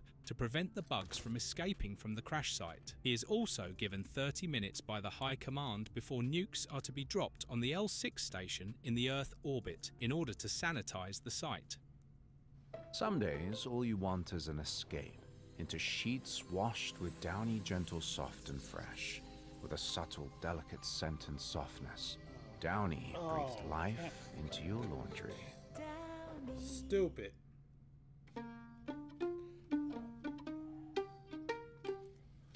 So let me skip. The site. Can the Queen Arachnid be contained? Will the Warden crash landing on Earth threaten the security of the planet? Ending explained. It is complete chaos on the Warden as the surviving troopers try to make their way to the Queen. One of the soldiers uses a sniper rifle to buy some time for Major Varro, who is close to reaching the Queen. Even Jenkins has somewhat recovered from his deranged state, and he now assists Varro. He even reveals the major reason behind his intent to capture the Queen bug, and how it can change the course of the story. Meanwhile, the squad assigned by Rico only has him as the sole survivor who manages to reach the Warden. The Queen still has control over the weapon system of the Warden and the nuclear strike, and the extraction shuttle from the L6 station are both destroyed using these weapons. In an intense final showdown, Jenkins leads the team to his shuttle from the fallen Fort Casey, and a gallant Rico uses distraction tactic to keep the Queen busy and rescue Varro, who is critically injured. He finally finds himself outnumbered and surrounded by the bugs, and Major Varro uses a grenade to take them all out, even if it means sacrificing himself in the process. It is finally Rico up against the Queen, and he abandons his damaged marauder suit and uses a knife to attack one of the eyes of the Queen. He barely makes it back to the escape vessel as it leaves the Warden, and the Warden is destroyed completely using explosives. In the closing moments of the film, Minister Jenkins is confronted about the crisis, but he is quick to avoid the responsibilities on him. He even tells Rico and the other soldiers that his vision and research is going to win the war for humanity in the future. He claims that he will prove to be the savior of the galaxy. As the closing credits are done, we get a glimpse of an arachnid warrior bug that is moving through the sewer system. Clearly, it somehow survived the destruction of the Warden, and this open-ended sequence leaves a lot of room for a sequel to emerge in the coming years. A refreshingly good Starship Troopers. Sequel Starship Troopers. Invasion is not exactly the best of the franchise, but it is surely a lot better than the underwhelming sequels that came before it. The regular characters like Johnny Rico involved in the mix of things make it interesting, and the movie is a bit too heavy on the drama, which is not really a bad thing. The graphics are pretty decent, and so are the action sequences. The simple storyline doesn't hurt, and the only bone we have to pick with the narrative is that it feels rushed at times. Also, the lack of philosophical ideas and subtle satirical references that are the basic theme of the franchise are somewhat missing in this movie. The truly corrupt face of the Federation is not brought into the limelight enough, and you can enjoy this as a standalone sci-fi action flick. It still brings the franchise back on the right track, and it's worth watching for that reason alone. Starship Troopers, Traitor of Mars adds to the legacy of the franchise. The fifth and final movie in the Starship Troopers franchise happens to be an animated flick that is written as a sequel to the previous entry in the series, Starship Troopers Invasion. It starts off with the demotion of Johnny Rico, who finds himself as a colonel after the events of the last film. His new mission is to train a new batch of troopers, and he has been relocated to a space station orbiting Mars. This is a job below the credentials and capabilities of Johnny Rico, and it only makes things worse when he realizes that the team assigned to him is rather incompetent. Also, Mars does not really support the war against the arachnids because their planet has not been impacted by the long-standing bug conflict. They even want to be away from the war, and the laid-back attitude of those in Mars makes sure that nobody is prepared for a full-scale bug attack. Meanwhile, there is a conspiracy to destroy Mars by Sky Marshal Amy Snap, and she has been gaining popular support to carry out this destruction. She is aware of a bug nest growing under Mars for quite some time, but she plans to use it for the political advantage and opportunity to destroy the planet entirely. Her sinister plan is almost perfect, and she intends to stage a fleet attack run on the arachnid quarantine zone, which would prove to be a major distraction. Then she plans to capture General Carl Jenkins, and a story would be pushed where the Federation was too caught up in the arachnid quarantine zone, and a Q-bomb had to be used to cleanse the bug threat on Mars. Jenkins would be blamed for the loss of the planet, and public sentiments will also be safe, as they will be fed an entirely false story. When the bug attack finally takes place, Rico and his underprepared team barely manage to survive the initial onslaught. They even land on the surface of Mars, and the majority of the Federation forces are busy with their attack on the arachnid quarantine zone as planned by Amy. On the other hand, Jenkins is captured, but all communications between Earth and Mars are disrupted. However, he still manages to telepathically reach out to Carmen Ibanez, asking him to return to Mars. Meanwhile, Johnny Rico is not doing too well himself, and the bug attack has him and his men on the run. In a perilous situation, everyone manages to get on board a rescue dropship, except Rico. He is presumed dead by his men, but he is simply knocked unconscious. When he wakes up, he has visions of his dead lover from the original film, Dizzy, and she asks him to prevent the Q-bomb from destroying Mars. This is actually a telepathic projection from Jenkins, who is still trying to do the right thing, even though he is beaten and drugged by his captor. But all this while Amy Snap announces formally that Mars has fallen. Is the planet really doomed, or can Johnny Rico pull off a miracle? Ending explained. The final moments of the movie are as intense as it is action-packed, and far too much keeps happening throughout the narrative. Firstly, Rico's men realize that he is still alive, and they return to save him. In spite of their incompetence that had disappointed Rico earlier, they prove to be strong-willed and loyal. They reunite with Rico and head to the weather control tower in order to disarm the Q-bomb that can potentially destroy the entire planet. They also rig the place with explosives so that a massive blast can take out the enemy forces in huge numbers. Back with Amy Snaps, her public reception starts to turn negative as the FedNet is back online. Everything about her elaborate plan starts to fall apart, and a lot of the credit goes to Jenkins for using his telepathic abilities the right way. Carmen comes to rescue Rico and his men in a dropship, and they are evacuated from Mars. The rigged explosives take down all the arachnids in the blast radius, but the planet is yet to be cleared of all the bugs. I'm just not on Discord the movie right now. ends I can't get on a access positive to it, but note. thank you. I appreciate it a lot. Anyways, so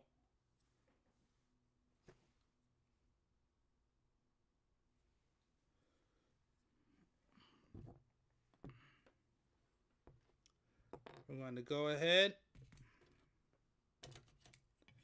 because we are technically finished with the main build. The main build is actually technically done. So I'm going to go ahead. I'm going to put it together.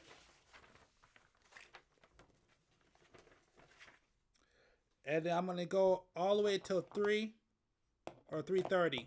And then from there make a decision. So let's go ahead and finish it up.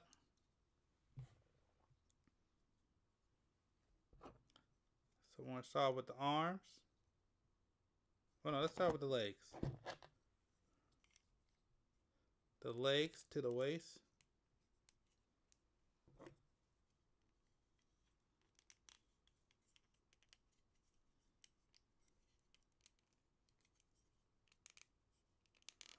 Oh yeah, it does feel stiff.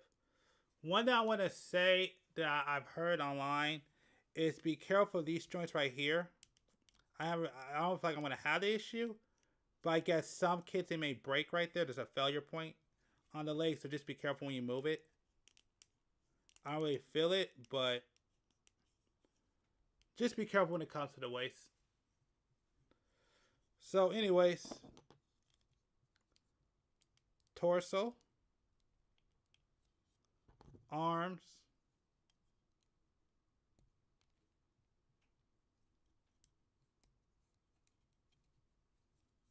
oh, wait a minute. It's arms, right? Hold on a sec. I may be wrong with the arms. Oh, I'm not done with the arms. Okay, hold on. Wait. I'm not done. I screwed up. I skipped the part. That's all like, what the heck? The arms are kind of naked. Okay. I'm not done with the arms. Dang it. B1 to B2, 18. Okay. Hold on. Not done with the arms yet.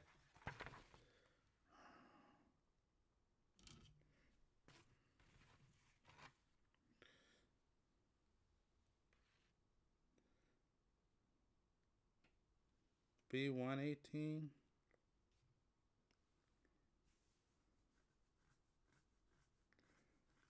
Two.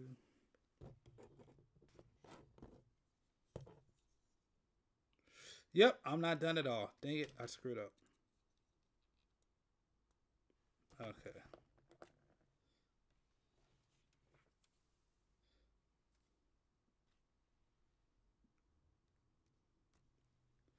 Says B2, 18. Oh, okay, so this is 18.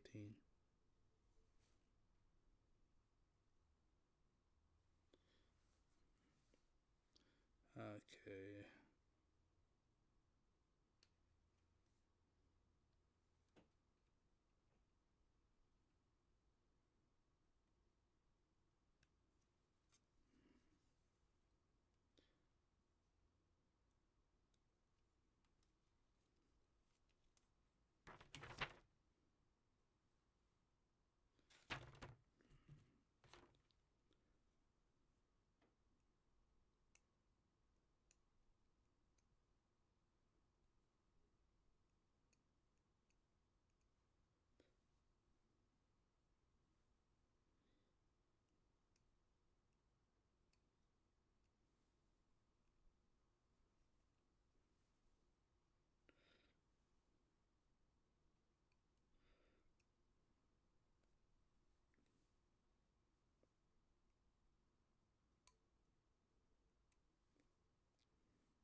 Okay. Alright, I'm not done just yet. I thought I was done. I was wrong. Messed up. I forgot one part. Forgot one single part. Just one.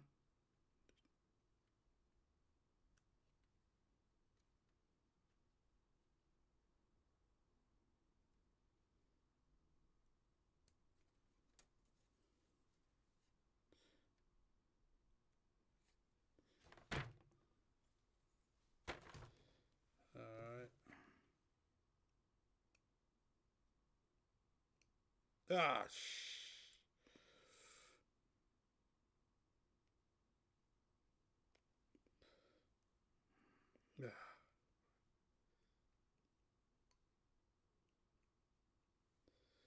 Alright.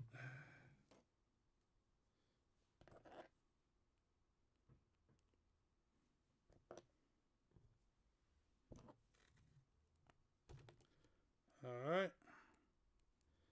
Alright, there we go. Now we're done with the arms. That's what we needed.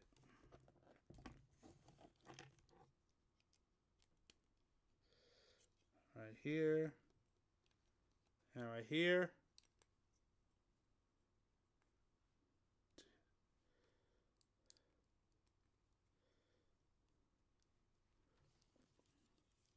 And then reform the head. And there we go. Now we're completely done. Well, not completely done. Well, we actually are. We are done with the base form. We are done with the base model. There it is. That's the base form of it. And so what I'm going to do now that we have this done, complete it, I am going to go ahead and cut all the point parts into about 330, or until I get it done, of all the armor parts. I'll put all that together separately. And then if you want to see this entire kit put together, the entire thing, you're going to have to wait for the short to come out. So that's what we're going to do. So we are done with the main mobile suit. It is completed. This is it. This is what it looks like. And you know what? With that gives me a chance to take a break. So I'm going to take a break for 2 seconds. What is it? 108. I shall be back. Let's say 1:15. Let's do it like that. Yeah. About 1:15 I'll be back. So, yeah. So I'll be right back. So make sure. Oh, wait a minute. Hold on. What the? Oh, it's on the wrong end. There we go.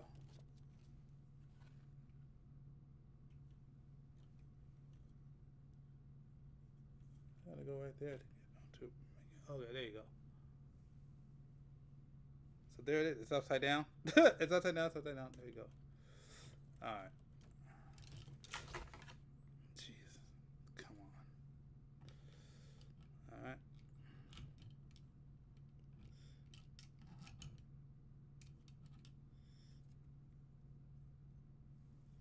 All right. Oh, that's fine. All right.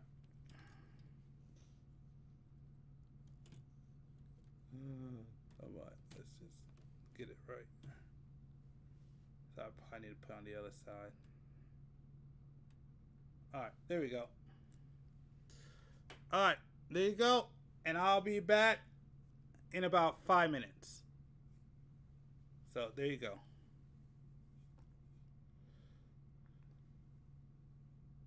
Dang it. There you go. Ha! That works.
Alright.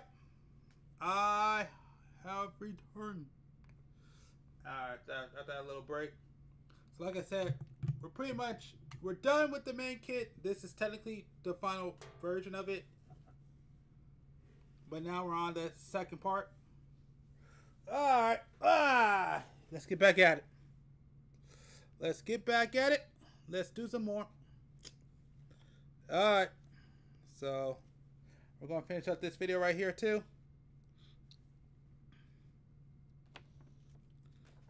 So, yep. So again, you're not going to see them. Okay, you know what? This is unsafe. You're not going to see me armor this one up right now. You got to wait for the short. If you want to know what the short is, you can just go to my if you're on YouTube, you're in the right place. But if not, just go to YouTube and go to my shorts, and then you can see the final results. I don't know when this short's going to come out, but you will not see this one until the short. So yeah, so I'm not going to build up any of the armor points right now at all. I'm just going to cut it out.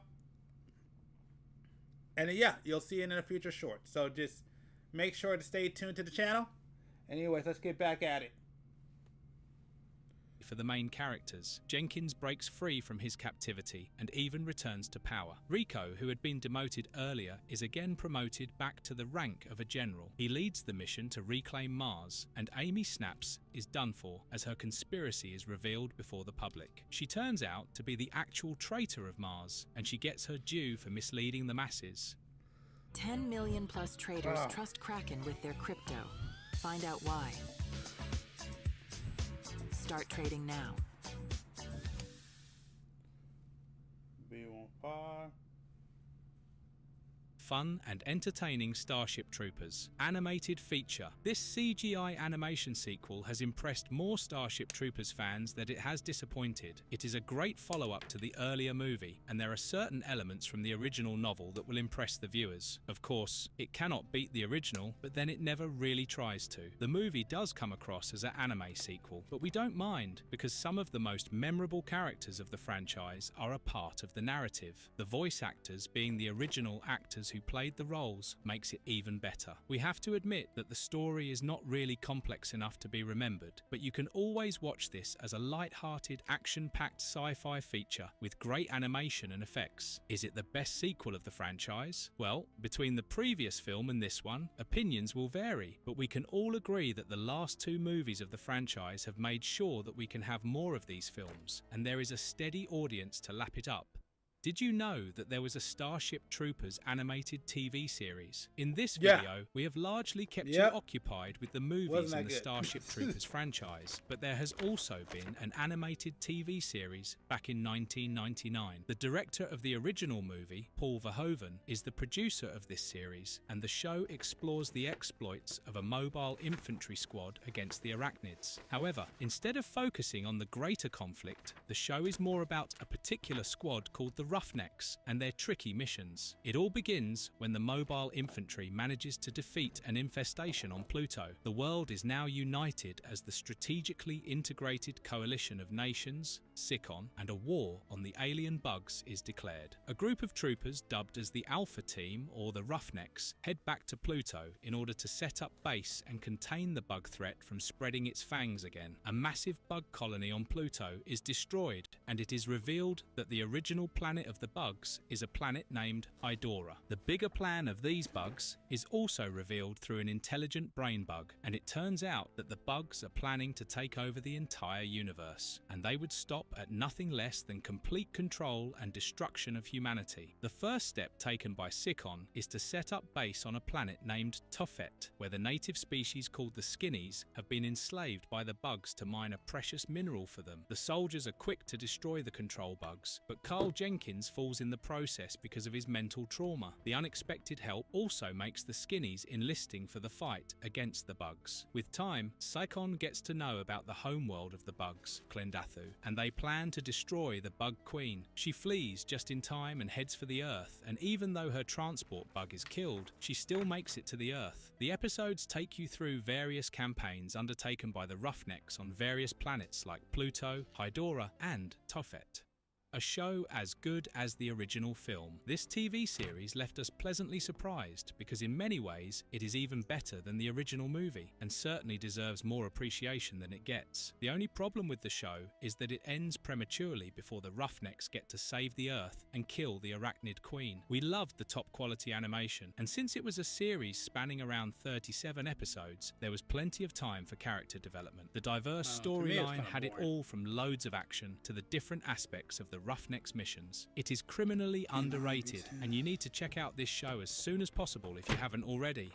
Everything you need to know about the alien bugs, arachnids. A complete lore of Starship Troopers would never be complete if we didn't talk about the arachnids in detail. They are commonly referred to as the bugs in the movies, and this hostile alien species has involved the Federation in a long-standing conflict as humanity seeks supremacy across the universe. These creatures are much more than mindless entities, and there has been proof of their evolution through millions of years. The arachnids became a highly adapted and evolved species that could colonize planets, have a defined societal structure and hierarchy, and much more. The interaction with humanity was inevitable at one point, as the Federation started to expand their presence across the galaxy. The arachnids had a vast empire of their own, and now they faced a challenge like never before. The Federation initially made the mistake of perceiving them as a lower species, but the misconceptions were soon clarified as the arachnids made a powerful statement during the early stages of the war. These bugs operate under a structured system of hierarchy, and there are different types of bugs that fulfill a distinct role in the arachnid society. For instance, the brain bugs and god bug have insanely powerful psychic abilities that they use to exert control over all other bugs in a colony. They control the communication, and often a major part of strategizing is left to them. They are even capable of interstellar communication with their allies, and they can pass on information to their own kind when required. However, it has also been observed that a majority of the bugs are not really intelligent, and they have mostly animalistic tendencies. They simply follow the orders of the superior bugs like the brain bugs and the queen, but even that does make them a formidable force to reckon with. Among the various other subspecies of the arachnids, there are some that deserve mention, especially because of their crucial roles in the arachnid society. For instance, the chariot bugs are not much of a threat, but they have a very important task as the laborers of the society who have roles that are just as crucial as combat. Same can be said for worker bug as well. When it comes to fighting, the foundational force of the infantry unit is formed by the warrior bugs. They engage the enemy on the ground, and their numbers outnumber all other arachnid types. Among the other types of fighter bugs, the heavy bug, tiger bug, super tank bug, and rhino warrior are particularly important. We have seen in the movies that the arachnids are capable of developing new bug types depending on their evolving needs. There was an instance when a bug type was developed to take over the minds of their human adversaries. The leadership duties rest on the superior arachnid types, like the brain bug, queen bug, and god bug, who control the decision-making and also lead the entire colony of arachnids in their fight against the humans. All in all, this complex and powerful insectoid species have ensured that there would be no easy victory for the humans, and these bugs have engaged a supreme power like the Federation in a war that the latter have failed to win decisively.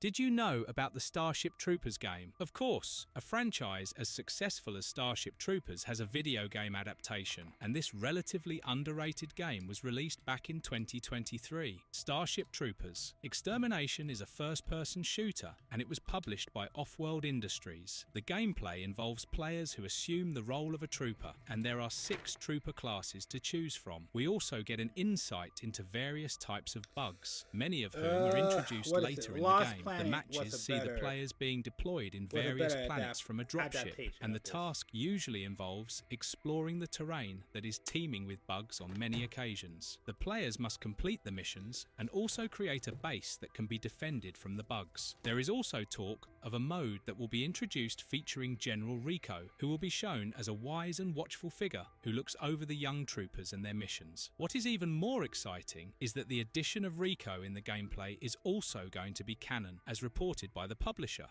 Is a Starship Troopers movie remake in the works? Starship Troopers has to be among sci-fi genre's most popular modern stories, and if reports are to be believed, then it is all set to be reinvented for the big screen. Now, this shouldn't come as a surprise given that the original movie has been one of Sony's biggest IPs in the recent years. With all the sequels, an animated series, and even video games, there is enough word of mouth to support a remake attempt, and there have been reports that Sony wants to produce a proper remake of the original 1997 movie. It is beyond a doubt that a sequel like this will have its challenges to deal with, and Paul Verhoeven's unique vision is difficult to recreate. But we don't see the attempt failing if the onus is given to the right creative team. However, as of now, the report has not been corroborated, and it is more of a strong rumour. We just hope that this one turns out to be true, because if any franchise deserves a shot in the arm in these troubled times, it is Starship Troopers without a second thought. Marvelous verdict, a franchise that is worth revisiting. Ever since the first Starship Troopers movie was released, it was always critically re-evaluated to understand the underlying themes. Over the years, the movie became a cult classic, and even though, like any other long-running franchise, there are some missed opportunities with the sequels, there is still plenty of substance in the overall idea behind Starship Troopers to push out more movies. It is a franchise that will seem very relevant in the present day world, and we are quite excited about the potential remake in the works. With the right actors, a decent budget, and a proper story, the franchise can extend a long run, and all us sci-fi fans are delighted by the prospect. Do let us know in the comments below what you think of Starship Troopers in general, and also don't forget to tell us which one, aside from the original, is your favourite in the franchise. And if you liked our content, don't forget to leave a like and subscribe to us if you haven't already. Have a good one and be safe. Thanks everyone.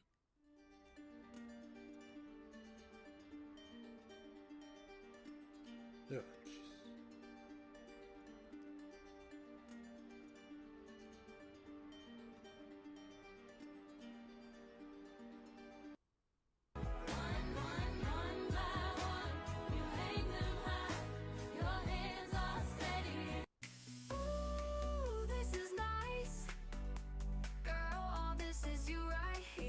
Okay, lay it down, roll it out, it's a paradise. This rug's got. Now we're gonna away from you. Oh shoot, my phone's almost dead. That sucks.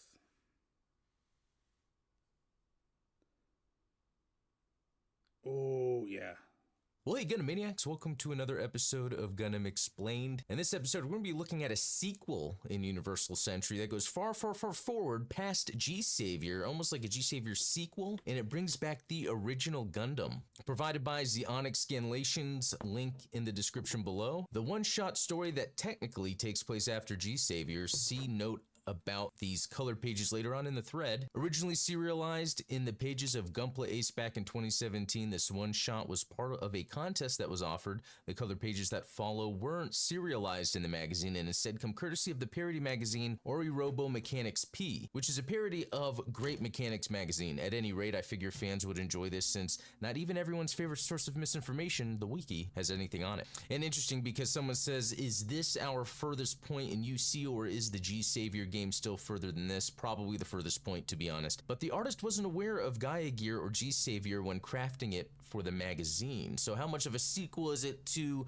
G-Savior and really just more of another story further on in Universal Century? Okay, so we're going to dive into the pages of the manga and then get into some more detail about the mobile suits, the original Gundam. As we can see here in this shot, the original Gundam without the head, because you remember what happens at the end of the 0079 Amuro Char sort of battle going on there. Target is on the move, the headless. It's the mobile suit the mechanical doll has activated. The ones piloting it are, and before we get to the next page, interesting they're calling it a mechanical doll. Yeah, far forward in the future, it's interesting to just think how language, the way things are described, would change. And with manga, I always forget left, right, left. Bear with me, please. The test subject 8. So there's a test subject named 8, and one of our staffers, Irma Surian. So here we're seeing the headless, but it looks like it's face slamming a Zaku, and we can see the extra repair on the arm, which is consistent, and some more slamming the hand right into the Zaku's face. I mean, that's kind of what the Gundam does, right? This damn bucket of bolts, doesn't this thing have a silent mode? Cut me a little slack, it's not like I've done this before. And so I guess the Irma we have here in the back, and 8 is in the foreground. Question mark? Irma, there's more of them coming at us from 3 o'clock. They're shooting at us. So it is interesting, though, in this, seeing things that look like a Zakutu, pretty much a Zakutu, this far in the future. Remember, it's 02 whatever, 0079. We get into the 100s, which is like F91, Victory, and then we get to the 200s, which is where G-Savior starts. Yeah, we're seeing those little bullets flying here. Damn, the people in this city have no restraint. Irma, we've got to fight back. Where's the rifle? Looks like the hand's getting all shot to bits. Are you trying to turn the city into a battlefield? Look, war's already started. If we don't act, we're sitting ducks. Or do you think it's somehow noble to just sit back, change nothing, and blissfully wait to die? Okay, so they're kind of questioning their place in all this. Listen, it's not Ocarina of Time, but pretty cool to see the rifle, like, kind of repaired in a way. This thing's firepower matches a battleship's cannon, or maybe even more. We only need one shot. Make it count with a single strike. But that's just, there's no way I can aim that. Irma does have a point. Without manual control from the main camera, our chances are slim to none. Still. And then we have, could be a hand on the other hand, and we'll see maybe from this next page, there's some mist coming on. So is that like a new type hand that's kind of going over and controlling? You know, we've seen that happen in Gundam. That's right. It's not just about defeating today's enemy, it's also for the sake of protecting our future selves. Keep it together, 8. If you're a new type, you should be able to do this. So this is a new type story. When in, you know, G-Savior, for instance, they didn't really talk about new types, but it could be that, you know, Mark or whoever was a new type. He's trembling. Oh, I get it now. He's scared too. And I guess this is what Irma is thinking as her new type pilot is the one that's sort of trying to maybe help. It's very interesting. It's like a old type, a new type working together in the mobile suit. Leave this to me. Everything's going to be okay. And then we have, I guess, her hand on the main control, his hand on her hand, and then her other hand on top. Whatever. I can see it too, so I'll take the shot. Really cool shot here, seeing the OG Gundam in its sort of repaired mode, repaired gun, firing, and it's, I guess, causing the bandages wrapped up on it to kind of fly off. Zaku questioning its existence. High energy heat source detected. My suit can't withstand it. Revolution invariably breeds sacrifice at its fringes. The cycle of war is a relentless echo throughout history. So I really like the way this looks with the beam going through the Zaku, showing it, you know, melt. And remember how we saw in recently Requiem for Vengeance really did a good job with the CGI showing that off with the beam shots going through Zaku 2s. In this city sealed off from their own history. Okay, so it's a city sealed off from their own history. Nearly a century of peace has been diligently safeguarded. So that can explain a lot. That can explain why maybe they don't understand or how they're calling things dolls. I think that's a neat idea, and we've seen that in Gundam before, where there can be colonies or like offshoot civilizations that have been excluded from the mainline for a while. That happened in Double Zeta. Wasn't it the Moon that thing going on? And in Victory as well. I forget the name of all that. A woman wishes for nothing more than to live out her days in this city, seeking the same happiness as those who came before, while the boy dreams of tomorrow, setting his sights on the stars. And then we see, I guess, a blast. Universal Century 02XX. This is a story that reawakens the forgotten memories of a Gundam. Okay, very interesting. So let's look at a summary here.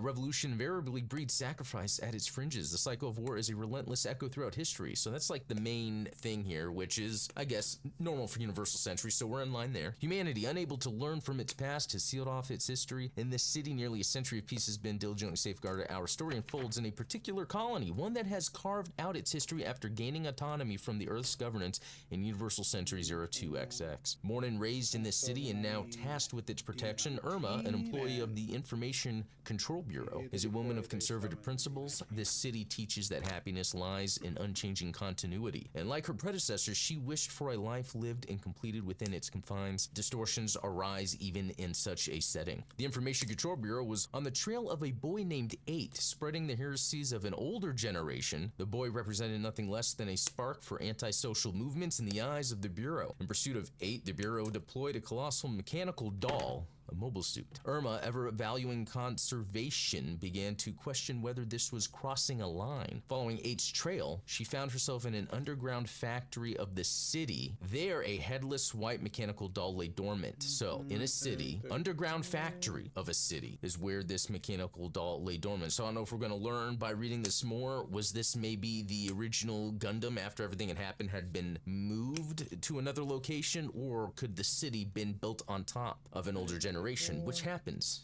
in real life? According to 8, it was called a Gundam in the face of the Bureau's mobile suits hell-bent on securing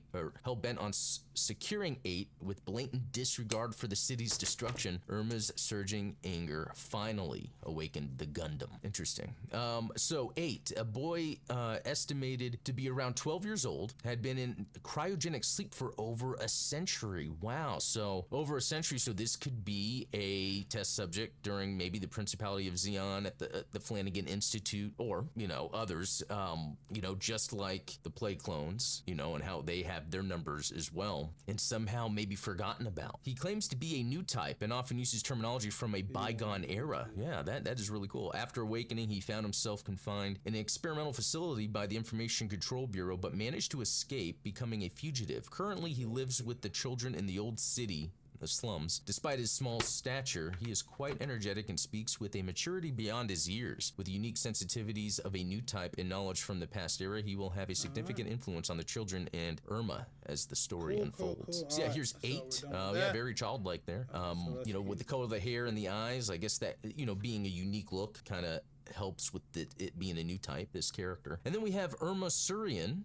Looks like a normal person. We got a uniform going on there. Irma Surian, an employee of the Information Control Bureau. She is a model citizen who values conservatism and deeply believes in the teachings of her city. She was assigned the task of capturing the test subject 8 and was actively in pursuit. However, her trust in the organization begins to waver when she sees them using mobile suits, mechanical dolls that threaten the peace and breaks the city's taboos. Her encounter with 8 challenges her long-standing values and beliefs. Simultaneously, it awakens her innate abilities as someone living in space. So awakens her innate abilities as someone living in space. So that means, you know, she's potentially a new type too, especially this far in the future of Universal Century, where we already saw this awakening of human beings in space. And that it could be that it's gonna happen even more likely if you're in space for a long time or born in space. People living out can awaken abilities maybe under certain stress they could be. And I like the idea. You know, isn't that, you know, something like Fast and the Furious, in that older Keanu Reeves movie, I forgot, you know, where, you know, someone has to go and track someone down, arrest them, take them in, whatever, but then starts to feel sympathy for them and what they're going through and sides with them. That's always an interesting take, and that makes sense with a new type. Now let's get a look at the Gundam in this, the main mobile suit they pilot, other than what was the OG Gundam mobile suit. So I don't know if that's that is then transformed into what we see here. Maybe we'll read more of that to figure that out, or if this is just a whole new mobile suit of that era. I really like the way it looks. It looks like something UC, but very futuristic. There's some late UC stuff that, you know, seems to, you know, come through here. I think a lot of it has to do with having this you know, V-fin Gundam-like head, but still works. Has the vents in cool places. I mean, even the skirt armor, very, very Gundam. Mobile Suit Gundam Oblivion G, original work by Hajime Yatate. Of course, man, that guy's around everywhere. And Sakurai. All right, and considering we're reading this right to left, as one probably should in Japan, here's some more looks at the mobile suit here. This looks absolutely fantastic. There's a lot. I'm getting G-Line vibes from this. I'm getting Gustav Karl vibes. It evokes OG Gundam colors, but we're seeing the, you know, the crest there, the Federation. And while it is said that this is a sequel of sorts to G Savior, it does seem like mechanically it is more in tune with, you know, previous UC Gundam. But again, at that point of G Savior, when we have the G Savior unit itself that is made, while that does look Gundam-y in some ways, there are so many different little populations, organizations. The rivalry between the Earth and space is a little different now. And so I can always see that there would be different development paths, and some that could retain sort of that Anaheim Federation aesthetic, while others may be going down that SNRI and whatever other future mobile suit development that happens. All right, this is the Fragment Gundam. In its debut battle, the Headless was ravaged, later resurrected in an underground factory using space parts and contemporary tech. Today, no one recalls the true form of a Gundam, save for 8, whose vague guidance was all they had. The remnants were assembled like a puzzle, resulting in a form starkly different from its original self. The Gundam's iconic blade antenna, prone to damage, was discarded on the engineer's advice, leaving only the symbolic yellow hue. This patchwork repair, though improvised, showcased the technician's ingenuity, granting it agility surpassing that of the Information Control Bureau's mobile suits. In an age where beam technology has regressed, the beam saber's usage is finite, making kinetic firearms like nail guns the norm. Very interesting to hear all this, to think, and I've thought about this too. As we move forward in Universal Century, we get to a point by G Savior where the Earth is in shambles, and it's really, you're more successful out in space. The end of Unicorn, that was kind of full frontals thing, that cross whatever prosperity thing, the idea where the colonies can self-sustain. We get to a point, especially by G Savior, where the colonies are self-sustaining, and so Earth is trying to figure out a way where they can regrow crops again, and that was the use of the biological stuff underwater in order to grow crops underwater. And again, I think it was like Consent was trying to then capture that or hide that technology. Okay. So it makes sense that they get the Gundam, and there's some interesting new technology that was used with the original Gundam that kind of got lost in the future. I think kind of the general idea of a mobile suit as a weapon of war was still used, but some of the technology maybe got lost as time went. So it is cool that they took the original Gundam, used it for a little bit without its head, called the Headless, and created this fragment Gundam. And I guess the fragments were put together to make it what it is. But there's a lot of differences here, so I don't know how much is really the same, or a lot of what they designed based on that original Gundam informed the look of it to give it that Federation look I was talking about before. Actually, let me go back to this real quick. Here is the final battle version, which is even cooler. It goes back to getting the classic V-fin going on, and it's got the space thruster backpack. I love it when there's an upgrade with some space thrusters on the back. You could see here wing binders, thrusters. It looks futuristic, but evokes classic Universal Century, so I love the design principles here. Dude, I would totally buy a Metal Robot Spirits, a high grade, whatever. This is a neat, cool design. Yeah, final battle version, following its initial skirmish, the Gundam's self-destructed beam rifle was meticulously restored, allowing it to once again showcase its inherent sniping prowess. What's more, it's been outfitted with a specialized backpack designed for space combat, boasting 4 stabilizers that move as freely as arms. This allows for an unprecedented level of flexible maneuverability. Now that sounds awesome. I love that idea. The thrusters are arm-like an octopus almost, where at any given moment as it's needing to move, it could kind of stabilize and help with it moving around.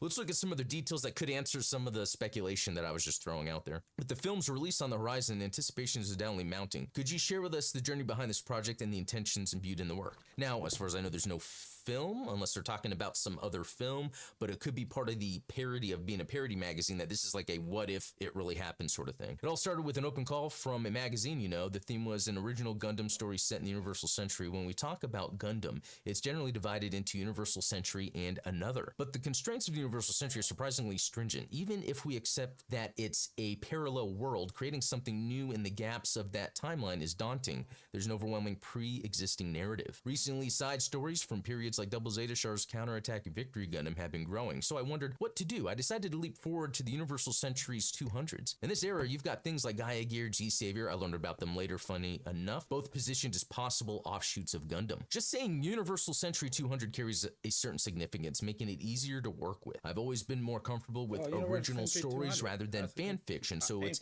even better. Once I set the era, I pondered the possibilities then and there, and the idea of a generation that had forgotten Gundam came to mind. In the midst of Gundam growing not just as a series, but as a genre unto itself within the realm of robot-themed narratives, I started questioning the illusion that Gundam would continue on forever. Conversely, what if it was forgotten, known to none? That's the theme I wanted to explore in portraying Gundam. Characters in the story live in colonies, oblivious to Gundam, let alone mobile suits, but the appearance of a Gundam gradually triggers their memories. In a meta sense, this process of remembering alludes to past Gundams or deliberately betrays them, providing an insider's delight for viewers. The Fragment Gundam is also a repaired mobile suit excavated in a colony, but before its restoration, unmistakably hints at that particular Gundam, while also suggesting it might be something entirely different I want core fans to see this as a fresh take, while casual fans come to recognize this is Gundam, both in the characters and the viewers. There's this narrative intent of remembering Gundam. Let's talk about the protagonist mech, the Fragment Gundam. It has a unique design. Any anecdotes to share? The theme revolves around a generation familiar with Gundam restoring one. In its initial appearance, it's even called Headless due to missing head, and its restoration relies solely on 8's memory, the only character familiar with Gundam. But that memory is vague. Like, it has 2 eyes, there's a horn,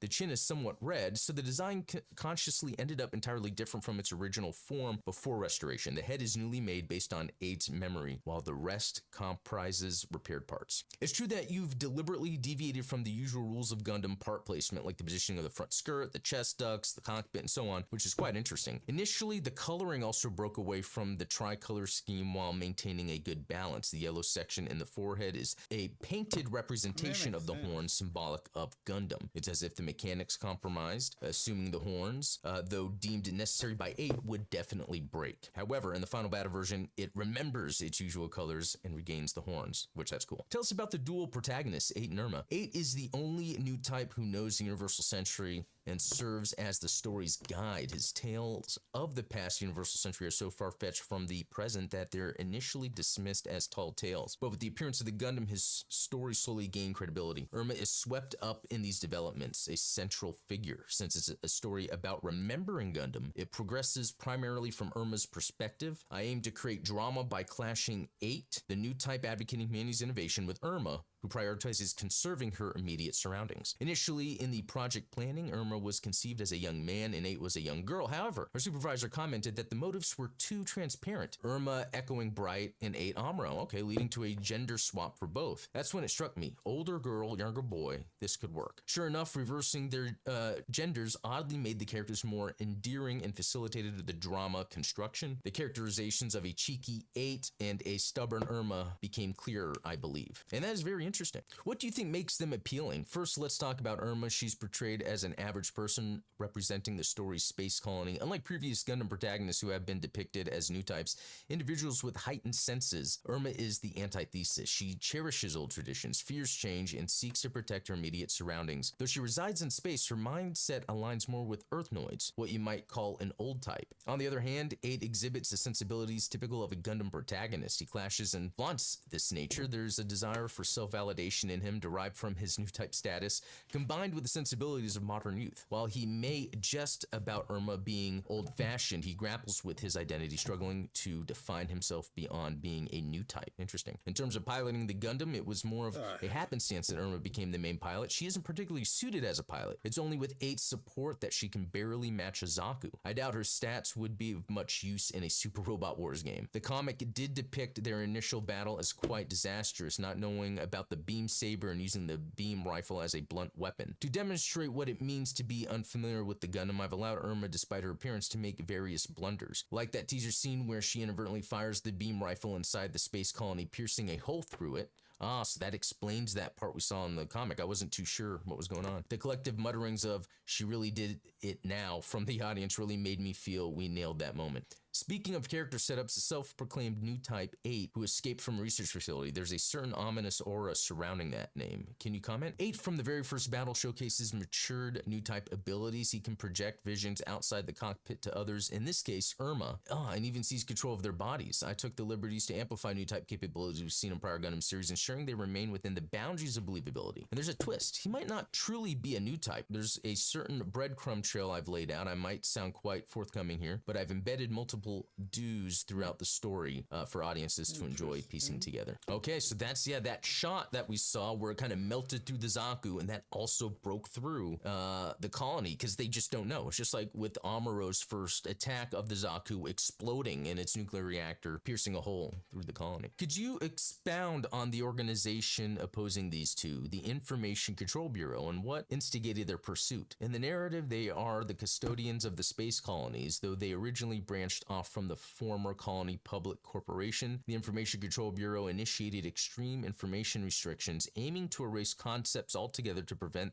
the recurrence of past war histories. They've severed ties with the clusters also known as Side XX, reaching a near isolationist state. Through these measures, the Bureau's influence grew, valuing conservatism, culminating in a self-contained world within the colonies. However, the arrival of an outsider, 8, and the Gundam destabilizes what they've meticulously built. The Universal Century is set in motion once more, primarily by the younger generation. It's a classic structure, the Bureau striving to halt this progression. Different stage and circumstances, yet the unearthing of buried history. Did you draw inspiration from series like Gundam and G Reconquista? Sure, that's one way to put it. It might also closely align with the theme of de-Gundamization in the sense of unshackling what has been rigidified. Plus, then there's the fabricated piece in the closed environment of a space colony. It doesn't remind one of Gundam series as much as, say, Megazone 23. Has it become that apparent? I actually had that in mind from the beginning, even during the public solicitation stage. As for the finale, all secrets unravel, the colonies collapsing, culminating in a return to Earth. Could we be anticipating such a development? Well, who can say? Let's save the specifics for the theater experience. So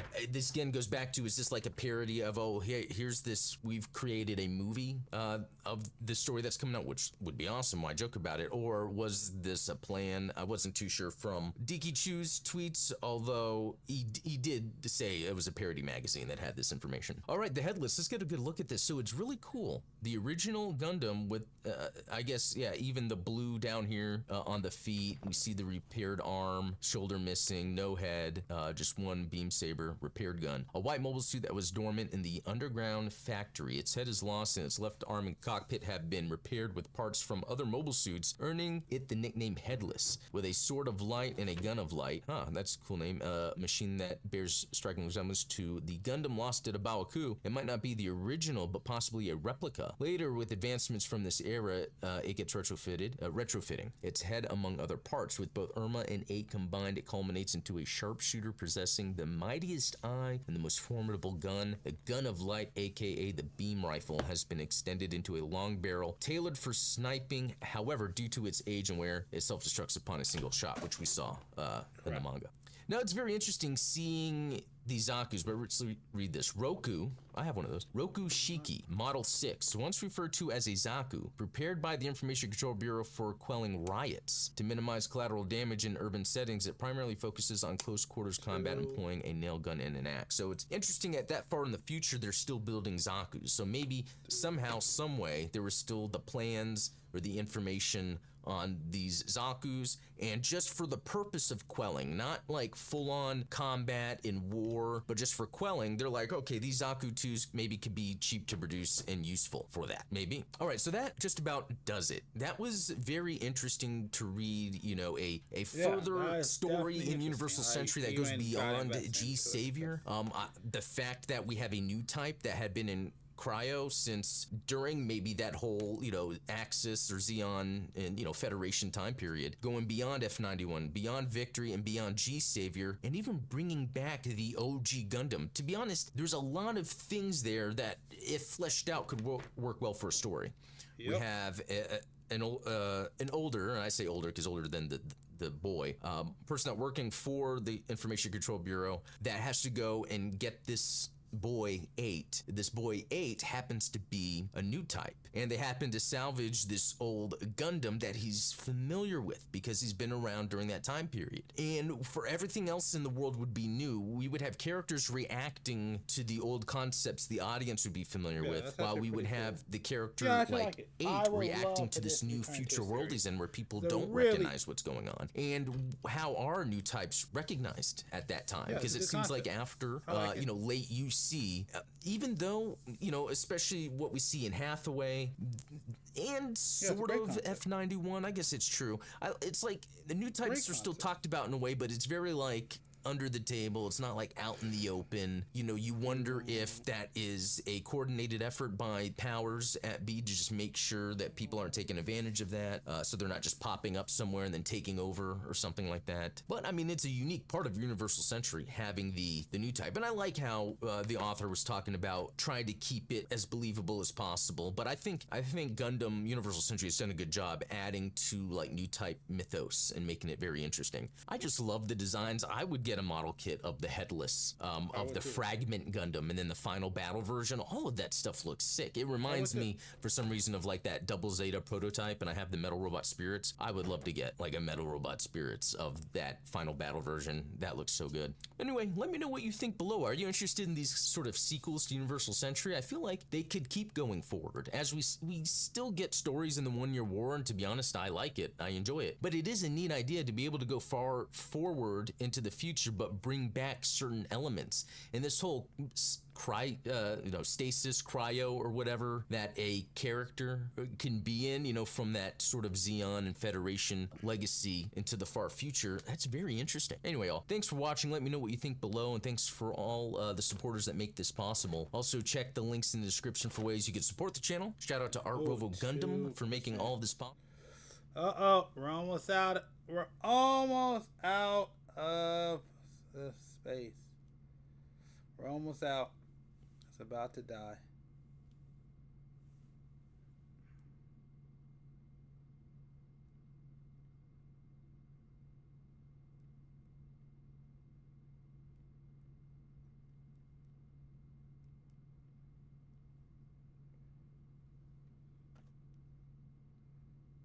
Oh, I totally spelled it wrong. N-A-I-O.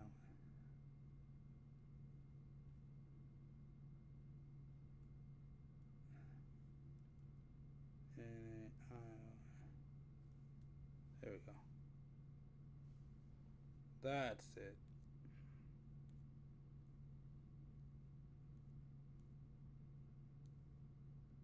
Oh, there it goes. There it goes. It died. The phone is gone. Oh no. I can't use the internet, and now the phone's dead. Oh no. Oh no. I will use my other phone, but I'm kind of worried to do that. I'm kind of worried about using this phone.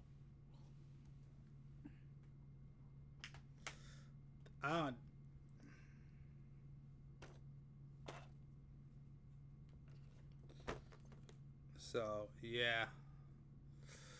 So, I don't know what to do now. We are actively, we're not done. It's just, I wonder if do I have anything else? I mean, I do, but I'm not about to go grab that. But I don't even have the,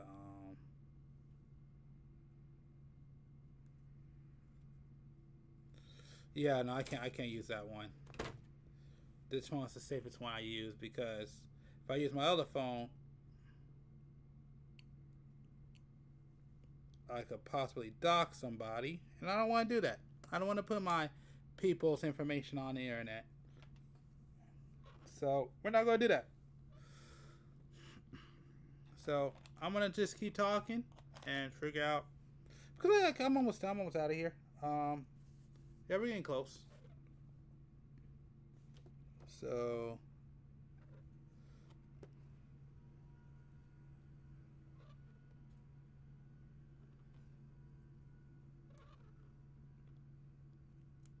yeah, so we're going.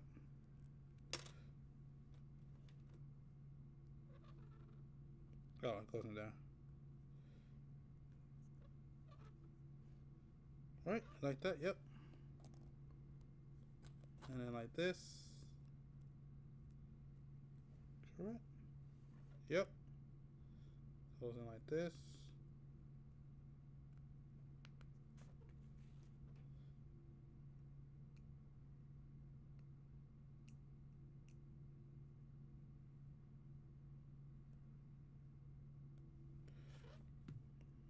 Okay. And then this one goes what? Well, it's keeping my hand so it doesn't drop to the floor. Goes right here. Alright, yep. And then from there we use this one to go right here. Alright, that's pretty cool. We do this, we do this.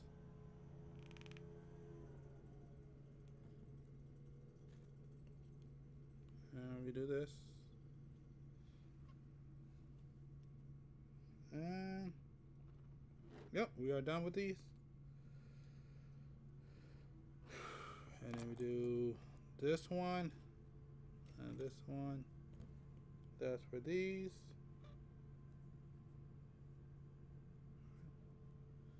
It goes in here like that.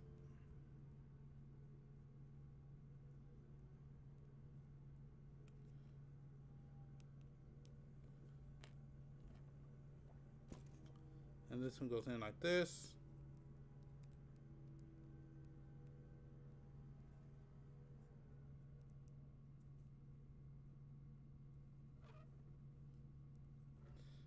All right. The next one we got B1, B2. We need stickers number 7. Sticker number 7. Sticker number 7. All right, we're gonna use sticker number 7 right here. Yeah, I see. I can't use that cell phone. I cannot use that cell phone.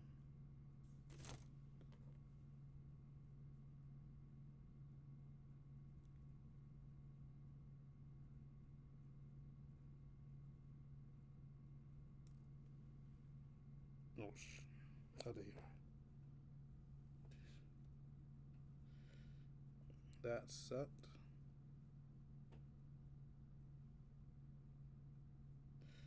Come on. Don't stick. Oh, jeez. Don't stick yet. Oh, don't stick. Just a touch more. There you go. Ah, there you go.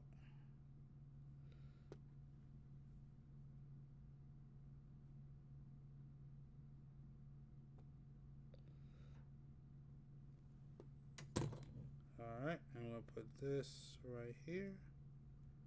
Correct, right? Yeah, there we go. And then we do it again. Oh, D19, I need that too. Alright.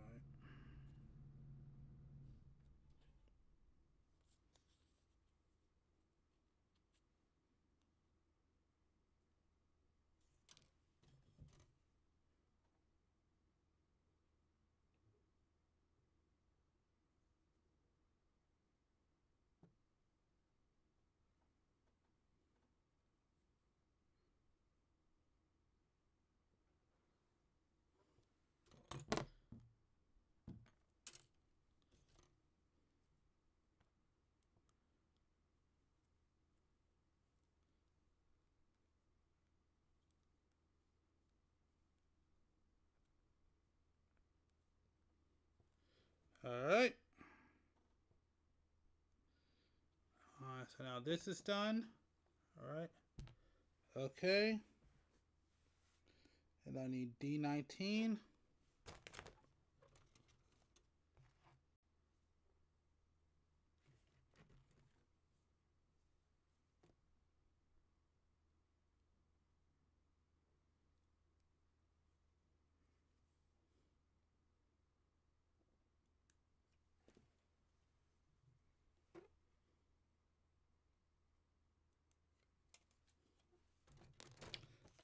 Alright. D19.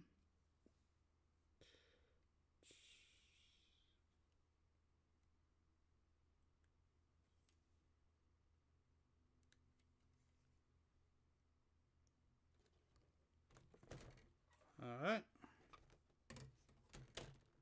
And now what we want to do is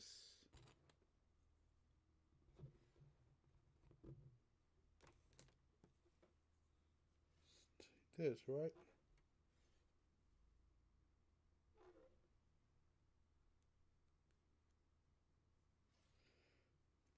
It's the top one, right? Yep, I think it's the top one.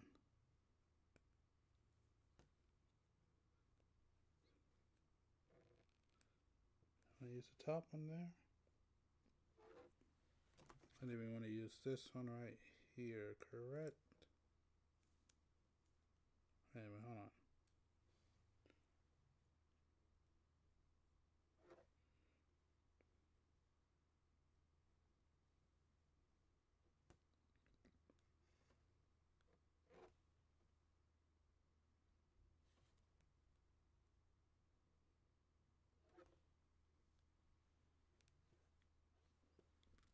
Wait, hold on. Let me see.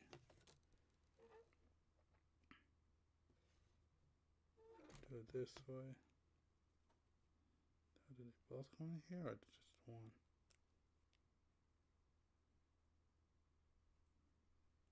Just one, is it both?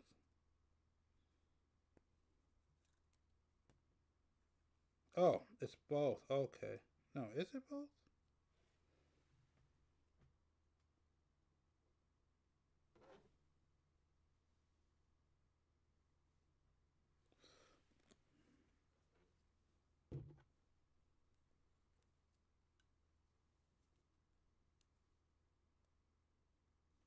Oh, it is both. Okay. Yeah, they both go in there. Okay. Yep. All right.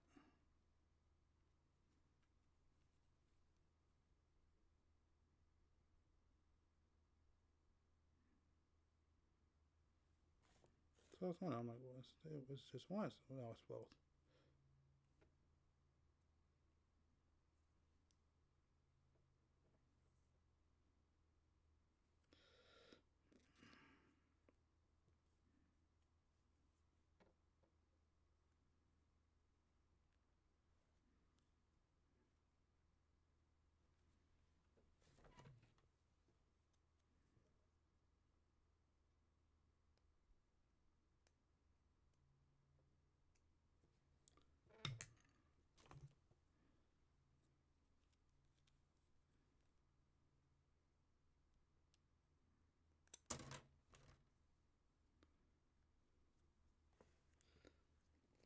All right.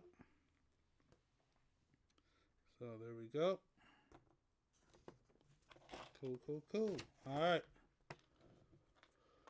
So we got this, these armor parts.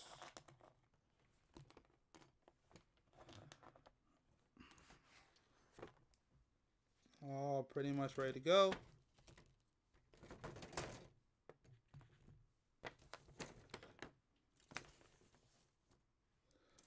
All those armor parts are ready to go. Let's go to the next one after this.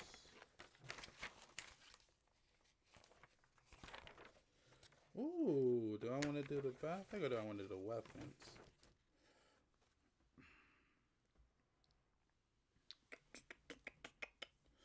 Huh.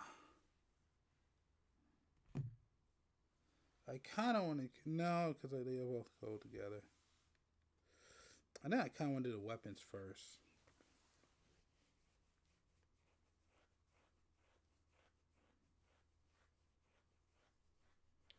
Yeah, let's talk about the weapons.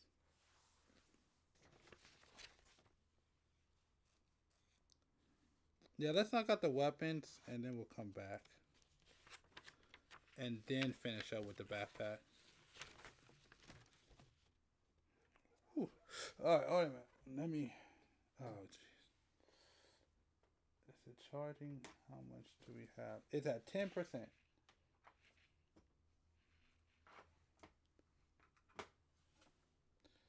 Try to charge it fast. See. If we could get this up to at least 20% at least.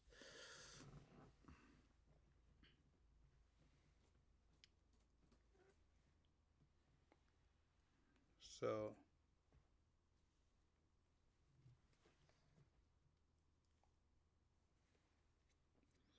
I can at least finish up the back waist.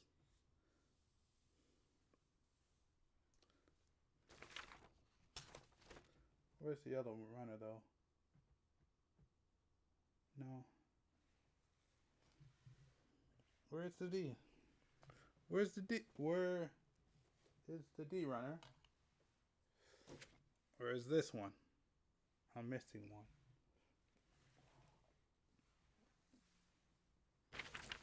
I didn't see a drop.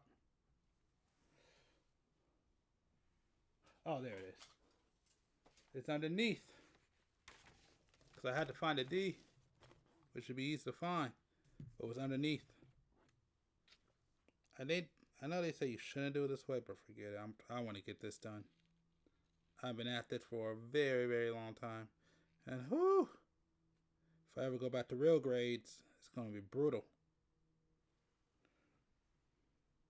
If I ever get back to real grades, it's going to be brutal.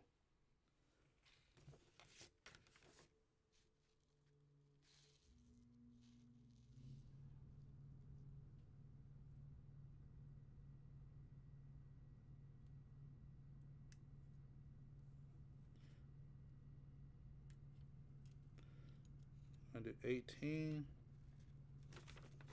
and then 18.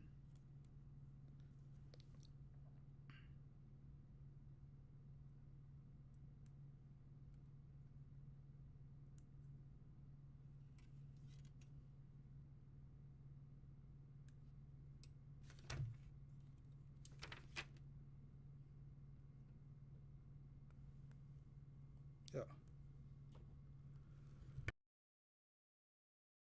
Let's keep going. Woo! All right. B17.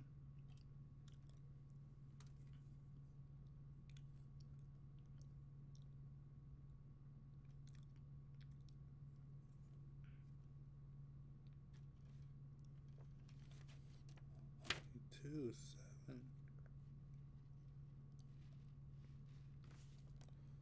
No, B1. No. Oh, they're just both in B. Okay. That's first.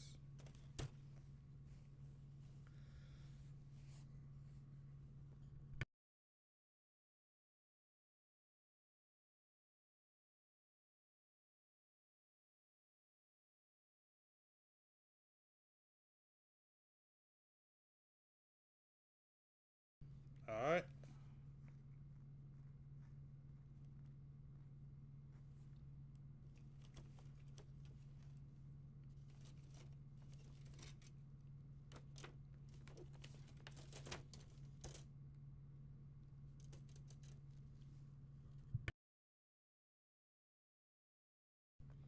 Ugh.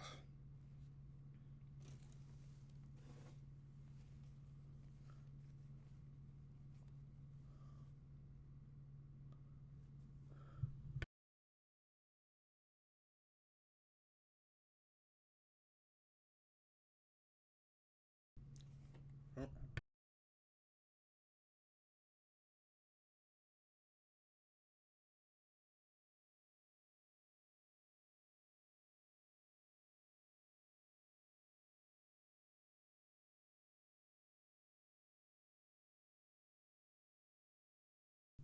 All right.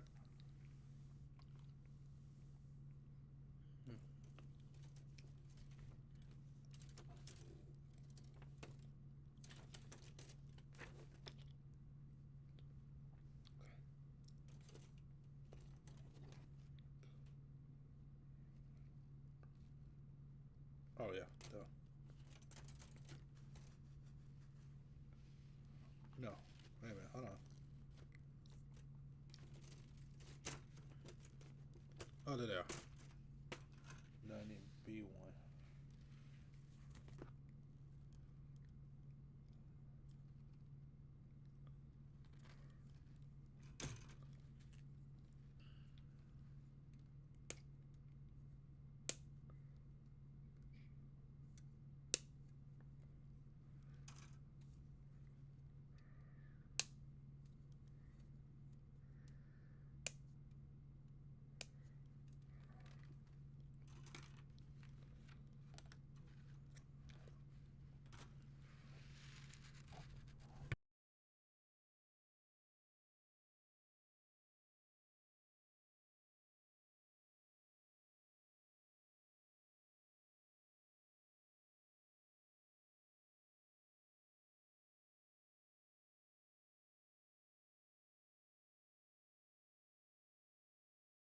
All right.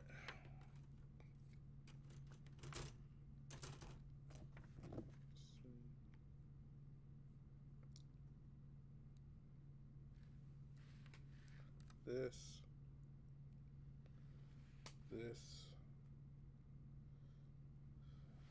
this,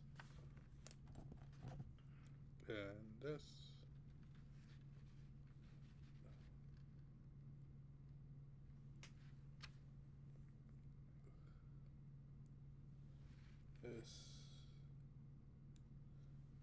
These can go. Yep.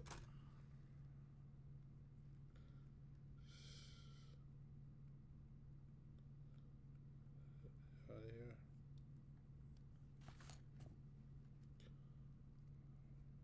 Alright. Goes in here, right? Yep.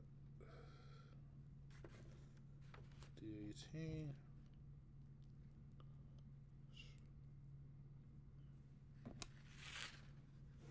That's it. That's 250.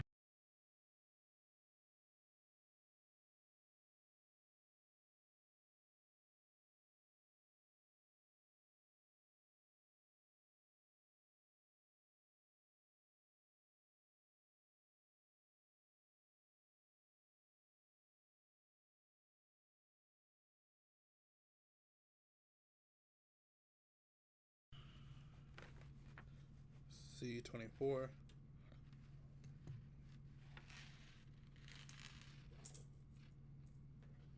C24. Stop there. Alright, so we gotta get this going.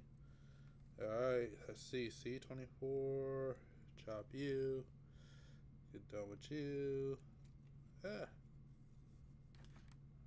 Get done with you. And there we go. And now, which one goes? So this goes up top.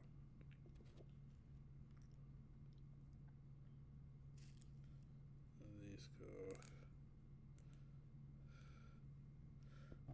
right here.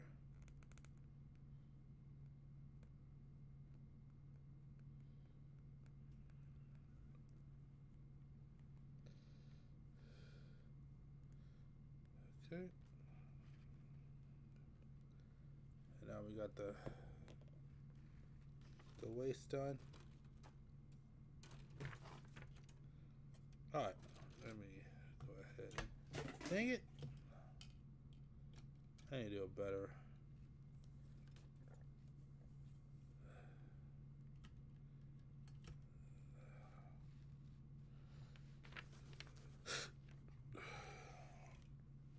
Alright.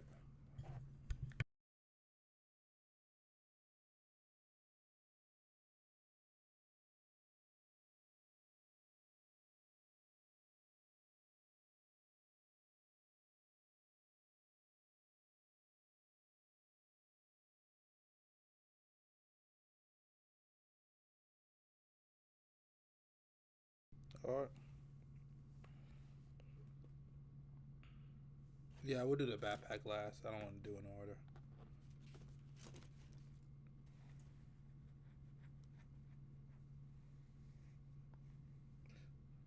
Yeah, let's start off with the... No, we're backwards. Let's start off with the shield. Let's start off with the shield, and then we'll work backwards. Because the shield's the easiest thing to deal with right now. And it's the quickest. So, shield... Oh, we're almost done with the runner, too. Alright. So, let me see. What is the... Okay, 25. Yeah, that should be enough. 25% should be enough to get us through. At least watch 1 or 2 more videos. That works out. Yeah, okay. I'm going to put something else on one more time. And then we'll finish with everything else, and then we'll go from there.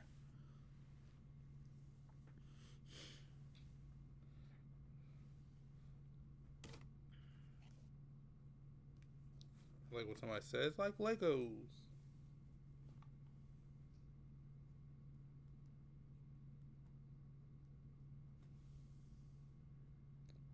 Okay, perfect. Go back to YouTube.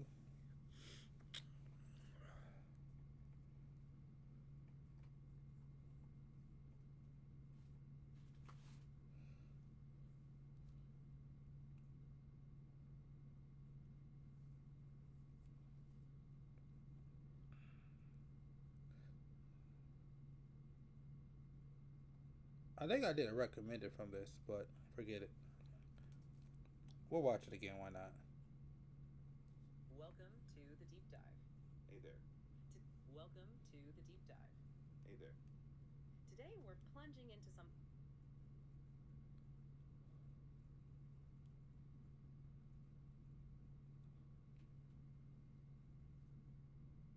From Mercury. That's right. A brand new mobile suit just popped up in the prequel manga, Fanati's Heart.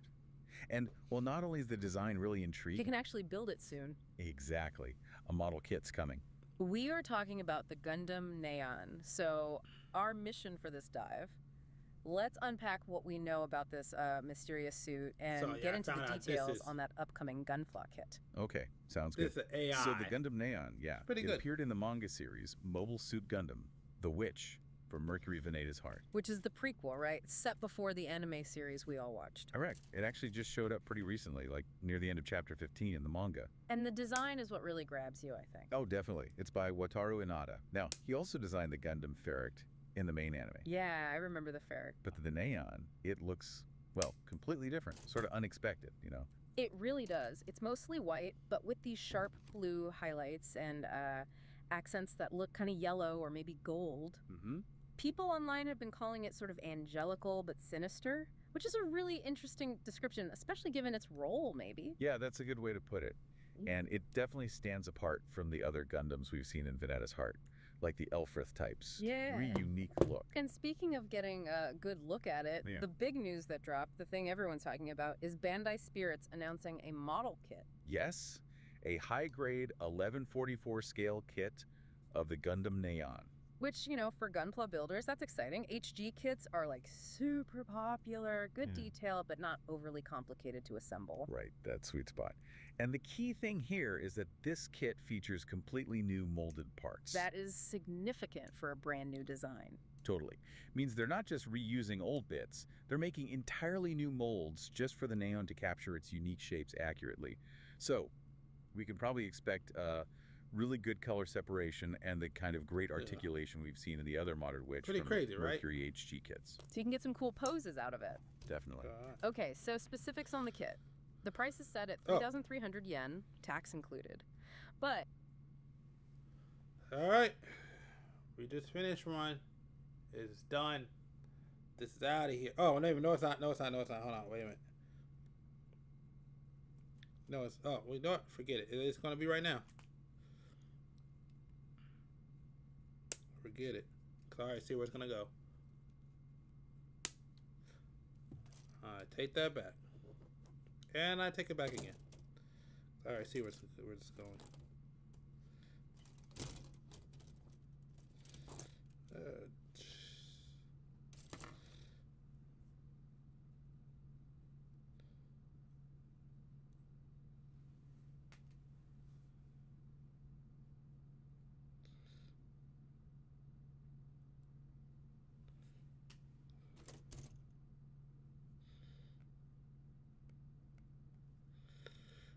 Okay. Now we're done with the runner. Now you see that? First one's gone. Let me move these out. And move this in there. That's number one. Alright. So let me see. Oh, let's keep going. Going to be a premium Bandai release, a P Bandai exclusive. Ah, right. So for listeners who might not know, P Bandai stuff is usually sold online directly by Bandai, often in limited runs. Can make them a bit harder to get, sometimes more of a collector's item. Good point. And we actually saw the prototype already, right? It was shown off back in May at the Shizuoka Hobby Show. Yep, got our first physical look there. Yeah. As for when it's coming out, well, the window is fall-winter 2025. So still a ways off, no exact date yet, and pre-orders aren't open. We'll have to keep an eye out for that announcement. For sure. What we do know is confirmed for the box is its unique weapon, that kind of lance-looking thing. Oh, yeah, that looks cool. Fun. The manual, obviously, and some decals. And there's already been some fun speculation online about the backpack, those big things sticking out. Right, what are those? People are wondering if they're meant to be like angel wings, playing on the aesthetic, or maybe if they're related to the Gunvolva drone technology we saw in the anime. Interesting. And that speculation actually ties in nicely with what we know or think we know about its role in the story. It seems pretty clear it's affiliated with the antagonists in Venata's Heart. Jeez. The bad guys, basically. And there have been some reports or suggestions that this enemy group uses some pretty dark tactics. The use of child soldiers has been mentioned. Yeah, which definitely adds to that sinister vibe the design gives off. It creates this unsettling contrast. We still don't know who pilots the Neon, though. That's still a mystery. Adds to the intrigue. But its introduction is this powerful, visually distinct enemy suit. It strongly suggests it's going to be a major problem for the main characters, Vilda and Kyo in their Elfrith Jew. Okay, but maybe the biggest mystery surrounding the Neon is the tech. Ah, yes. This is fascinating. There's currently zero official word on whether it uses the GOND format. Yeah, I have no idea what they're talking about. Which is huge, right? Because that whole GOND system, the permit, that's like the core technology of Witch from Mercury. Everything revolves around it. Exactly. So if the Neon doesn't use it, what does that mean? Is it running on completely different principles, some other kind of tech we haven't seen? Or could it have a GOND system that's maybe hidden or just functions differently somehow? Or, and this is where the speculation gets really wild, could it be using something designed specifically against GOND arms, maybe to counter them? The fact that they haven't mentioned its core system is, well, it's a big question mark in the universe defined by that tech. So yeah, that's our initial deep dive into the Gundam Neon, a really striking new mobile suit from the Venati's Heart manga. With an equally exciting HD kit on the horizon for builders. It's this really compelling mix, isn't it? Elegant, almost angelic design, but tied to a potentially really dark role in the story. Definitely keeps you guessing. And maybe we can leave you with this to think about. Given where it sits in the Ad Stella timeline, what could the Neon's unique tech, or that conspicuous lack of stated GUND format use mean? Is it some kind of precursor to later tech, or just a complete technological outlier? What's its place in the bigger picture? Good question. And hey, if you enjoyed this deep dive and want to keep up with cool reveals like this from Gundam and other series we cover. Cool. That's right. That's right.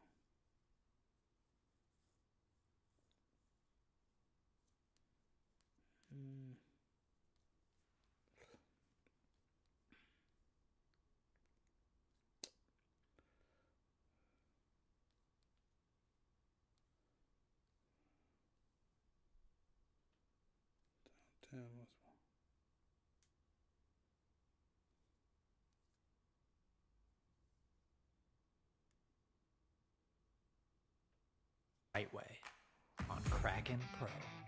With low fees, high transparency, quick funding, and fast, precise execution, unlock the full potential of crypto futures in the US.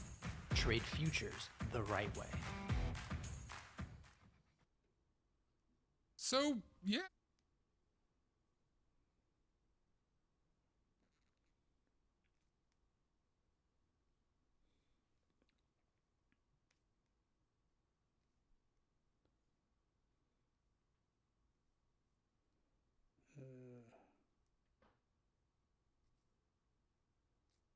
Two days ago, too soon. 2 days too soon. 11 days. One more day I would do it.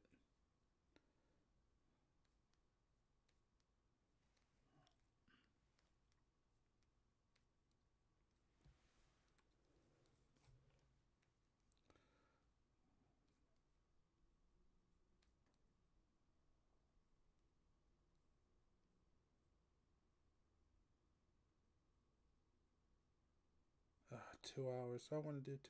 No, forget it.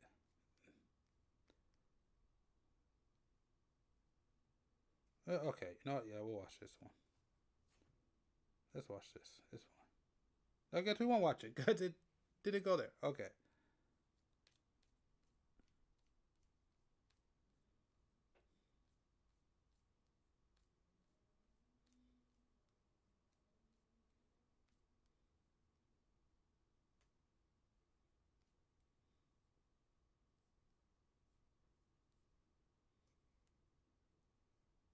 version of the Marvel Universe where there are no more heroes. One where corporations control every aspect of daily life. One where shock is the worst swear word that you can say. This is 2099, and boy is it cyberpunky. The world of 2099 is one of Marvel's more popular alternate universes, and I can't say I'm surprised. Who doesn't love a good cyberpunk dystopia now and again? Of course, the breakout star of the verse is Spider-Man 2099, who the majority of you definitely know. But the original origin of Miguel O'Hara is pretty different than in a lot of modern interpretations, and when these comics were written in the 90s, the 1990s, I guess I need to clarify, 2099 was not meant to revolve just around him. It was meant as an entire universe, spanning lots of different comics, covering tons of different characters, and of course crammed with as much 90s edge as they could fit into every inch of it. It's ridiculous, of course. I had to read so much awful, shocking nonsense while I was making this video, but also, I can't lie, it's kind of a fun one. 2099 is unapologetically weird and very stupid, making it a great candidate for a long deep dive video. Also helped out by the amount of retcons and reboots that this universe has had, much of which are kind of canon because 2099 is not just an alternate universe, it is the future. In this video, I'm going to try and cover every single iteration that 2099 has ever been through, so get ready for some multiverse nonsense and time travel nonsense, sometimes both at the same time, and sometimes technically neither in ways that we're just going to have to accept. Before we get into the deep lore, we need to address one very important question. What exactly is 2099, cosmologically speaking? Largely thanks to the Spider-Verse movies and similar things, you probably think... So this is the first time. This is the one that I like about this kit. Look at that color.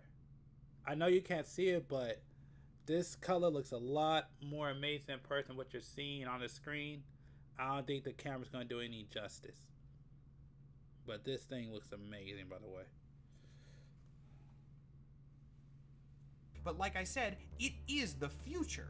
So is 2099 the literal destined future of the main Marvel universe as we know it? Like if you were in present day Marvel and time traveled, would you end up in 2099? The answer definitively is yes. Then no, then no again, then one more no, then yes, then two more yeses, then technically it was the present time for a little while, then briefly yes again, and then finally no, but also sort of yes. What kind of horrible answer was that? Well, that horrible answer is why the video is 2 hours long. As I always say, we have a lot of ground to cover, so let's get started, and we don't have to jump right into time nonsense, because we will start with the 2099 of the original 90s comics. To begin, let's talk about how we got to this point. After all, if 2099 is the real future of Marvel, at least for now, how did things become so incredibly cyberpunk? The decline begins around the year 1999 with a great cataclysm. We don't actually see a lot of this cataclysm in the comics, but an official handbook of the Marvel Universe refers to it as a civil war between humans and a rising mutant population. It also says that there was a spatial barrier that is never explained which blocked humans from leaving the Milky Way. I couldn't find a lot of other reference to this, so I think it was just a quick excuse made up here to explain why 2099 doesn't do a lot of space stuff. The mutant war lasts for many years, and while humanity eventually wins, it comes at a great cost. Both sides were decimated, and given the nature of the conflict, the superhuman population was hit especially hard. Enough superheroes and supervillains perished that this era is considered the end of the Age of Heroes, and essentially, the Marvel Universe isn't a superhero one for the next several decades, though it wouldn't exactly be a normal one either. You better believe it, pal. I'm Ron Weasley! I'm Ron Weasley! I'm sorry, I don't even like that one. Let's move on.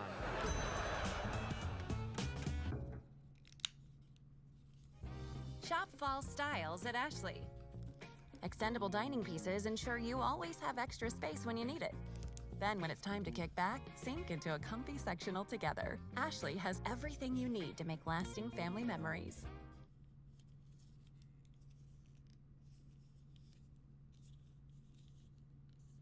Over the following century, most of the world's governments either lose their power or fall completely, a lot of Earth's surface is turned into uninhabitable wasteland, and California in particular is hit with so many earthquakes and terrorist attacks that large portions of it just straight up sink into the sea, leaving only a smaller island behind. It gets wild.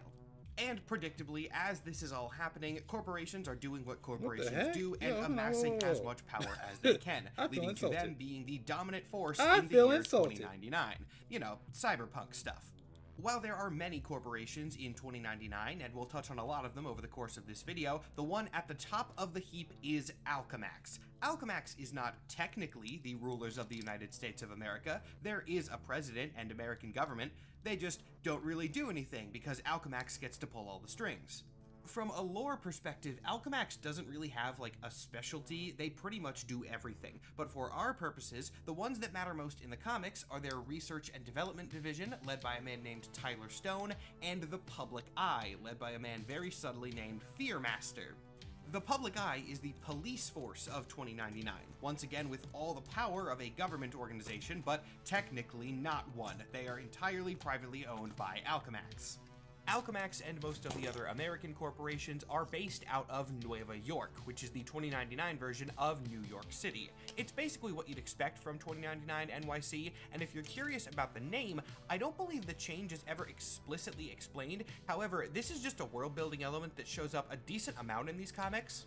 There's been a good amount of cultural mixing over the century to 2099, and it seems like America and Mexico have had some of the most. There's a lot more Spanish mixed in with English, which you'll just see scattered throughout things. All of this is fairly standard cyberpunk fare. Corporations control everything, nobody is surprised. But there's another element of 2099's world building that sets it apart from other similar settings, that being their religion. A lot of cyberpunk decides to handle religion in one of two common ways. The first option is to make up some sort of weird techno-religion, and the second is to just ignore the concept altogether. But 2099 doesn't do either of those, and instead takes an angle that is far more distinctly Marvel. That's right, religion in 2099 is literal hero worship, which actually makes a lot of sense. After all, you have documented cases of superpowered people flying around and protecting civilians only 100 years prior. That is a prime candidate to make a religion out of. The exact level of religious belief that the people of 2099 have in these heroes seems to vary by denomination, I guess would be the word. Okay. One group, helmed by the leader known only as Barrio Man, focused on the ideals of the heroes. Their purpose was to keep alive values of people like the Avengers, Fantastic Four, X-Men, etc. Honor, courage, humanity, these things that the heroes stood for. It was, to be very clear though, still practiced like a religion. They had a holiday named Heroes Day. They even had their own wedding ceremonies officiated by Barrio Man, where the couple would swear on the Codex Heroica. They have no actual superhumans in their ranks, at least not at the start, but it is worth noting that Barrio Man in particular does kick ass. His whole thing is using this superhero iconography to inspire hope and nobility in his followers, and that's actually the reason we never get his name under the mask. He is technically a legacy character. We see the first Barrio Man die in the pages of Punisher 2099, and in the same issue, a new one appears because someone has to take up the mask and be the spirit of their community. However religious it was, Barrio Man's group did still focus on the heroes as aspirational figures, not literal gods who were going to swoop in and change things. But not everybody saw it that way. After all, the Avengers did have a literal god in their ranks.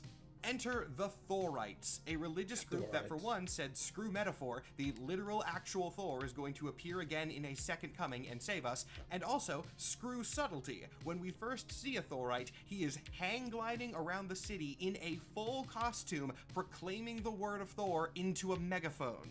The Thorite religion is kind of based, actually. One of their main tenets is that the tyrants of corporations must repent because their lord Thor will be returning to, quote, smite down the frost giants of industry.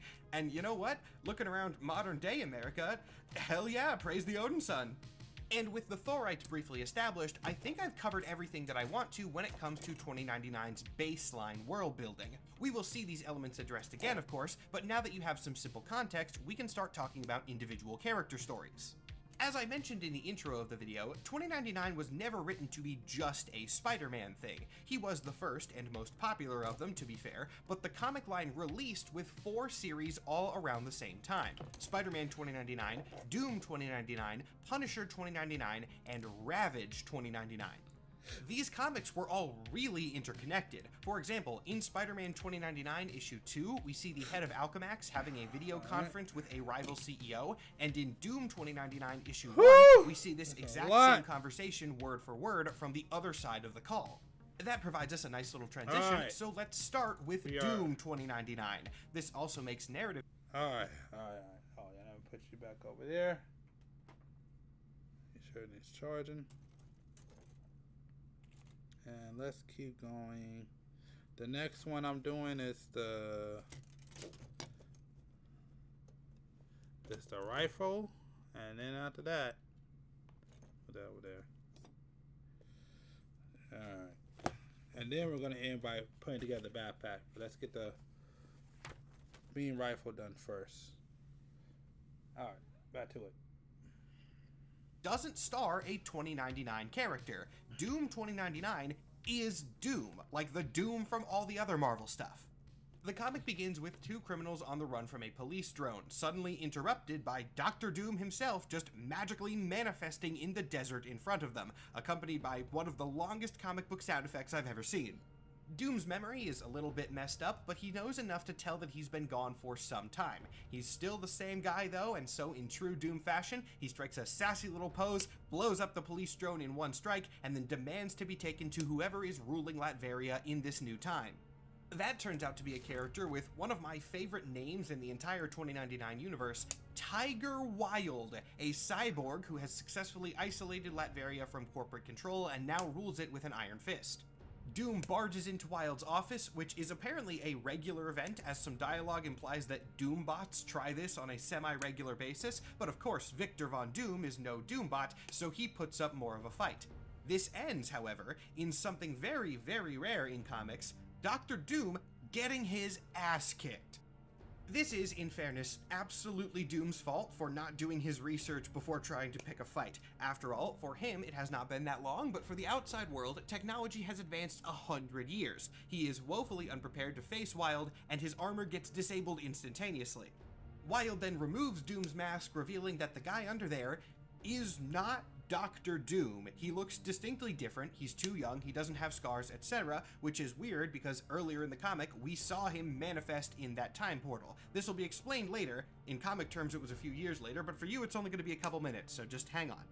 Fortunately for Doom, Wilde then leaves disposal of the body to one of his underlings, a woman named Fortune, and rather than throwing the body away, she takes Doom to a Romani camp. Yes, Doom 2099 not only actively acknowledges that Doom is Romani, it makes a plot point out of it, which is very surprising. From here, the comic goes largely as you would expect. Doom working with the Romani rebels to build up technology again so that he can take down Tiger Wilde and... Oh. 25. Oh, I see where it goes. Okay. 25 is a backpack. I'm going to put Joey on the backpack. Oh, sorry, too. Okay, I ain't get done by 3:30. Right. So, we're finished up with this one. That's done. This runner is completely done. Alright. Let's keep going. Latveria.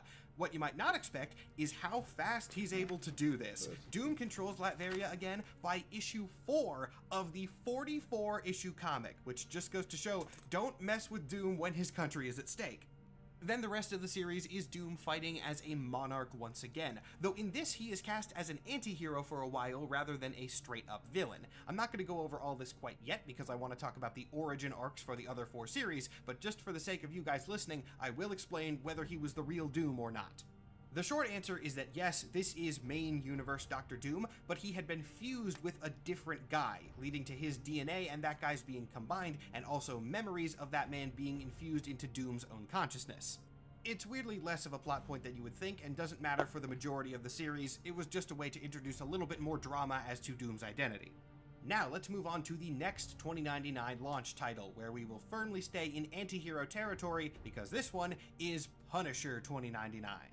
Punisher 2099's real name is equally as edgy as his codename. He is named Jake Gallows, and before becoming a vigilante, he was a police officer for the Public Eye, the private security force owned by Alchemax. Like the Punisher before him, Jake's family was murdered by criminals, this time a man named Kron Stone, who was human at the time but would go on to become Venom 2099 later. Extra unfortunately for Jake, Kron Stone was the son of Tyler Stone, vice president of Alchemax. Therefore, while Kron was brought in for the murders, unsurprisingly, nepotism won out and he was released with nothing but a slap on the wrist. Outraged by this, Jake ended up digging into some secret Public Eye archives, where he stumbled upon a record of the original Punisher's war journal. The final page of this ended with a call to action. "You who find this, I charge you to carry on my work." Given this call and the very specific situation he was in, resembling that of Frank Castle, Jake took up the call and became Punisher 2099. In this role, he's the Punisher. He did exactly what you think he did, though arguably Jake is a little bit more ethical than even Frank was, at least in the early 2099 stuff. He starts off just killing all criminals in the standard Punisher tradition, but he does have a special focus on members of the corrupt Public Eye, and that becomes a larger part of his thing going forward as he learns that a lot of the criminals he's been sent after are just people who have been shunned by society and doing what they need to get by. Plus, given how unambiguously, cartoonishly evil the Public Eye usually is, it's not that difficult to just see this Punisher as a lot closer to a straight-up hero. The Public Eye is way quicker to just murder people than actually deal with problems. They actively enable human experimentation. Plus, allow me to remind you that their leader is named Fearmaster, and his power is just body horror murder because he can transmute people by touching them. In one scene, he turns a lady's leg into solid bone just for annoying him, and then she's stuck like that. Punisher, shoot this guy. Though, as an ironic spin on the first Punisher, the Gallows version doesn't always immediately kill people. He does a lot, but other times, in the sick, twisted world of 2099, jail time is actually a worse fate. Yeah, that's correct. A sign. Booking.com. The family must depart. Stairs to die for. I only read Worse Spider-Man fate? 2099. Jail doesn't I never read any exist other. in this universe because their form of punishment is far more immediate, which I'll talk about in a second, and so Gallows just starts up his own mini prison based on jails of the past because he wants people to sit and suffer for their crimes for a longer period of time.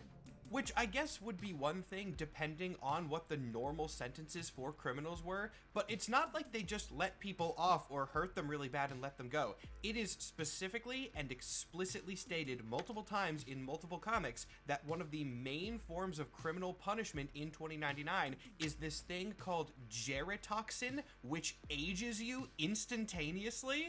So rather than putting people in jail, they'll just inject them with a chemical, and then that person will instantaneously age 40 years or whatever, which, Damn. in my opinion, is way, way scarier, actually. Yeah. That's terrifying. That's crazy. The implications That's of this crazy. are never really addressed, of course. It's just one of those cases of a side thing in the 2099 universe being That's very crazy. weird. But I can use that as a jumping off point to talk about how ridiculous these comics often are, because, man, Punisher showcases it well. Really, this panel alone says everything that I need to. Look at him. Look at the pose he's doing. Plus, if that wasn't enough, this pose is him breaking into a hospital. But don't worry, the hospital was a front. How do we learn it's a front? Someone pulls off a dude's blanket and he's holding a gun under there?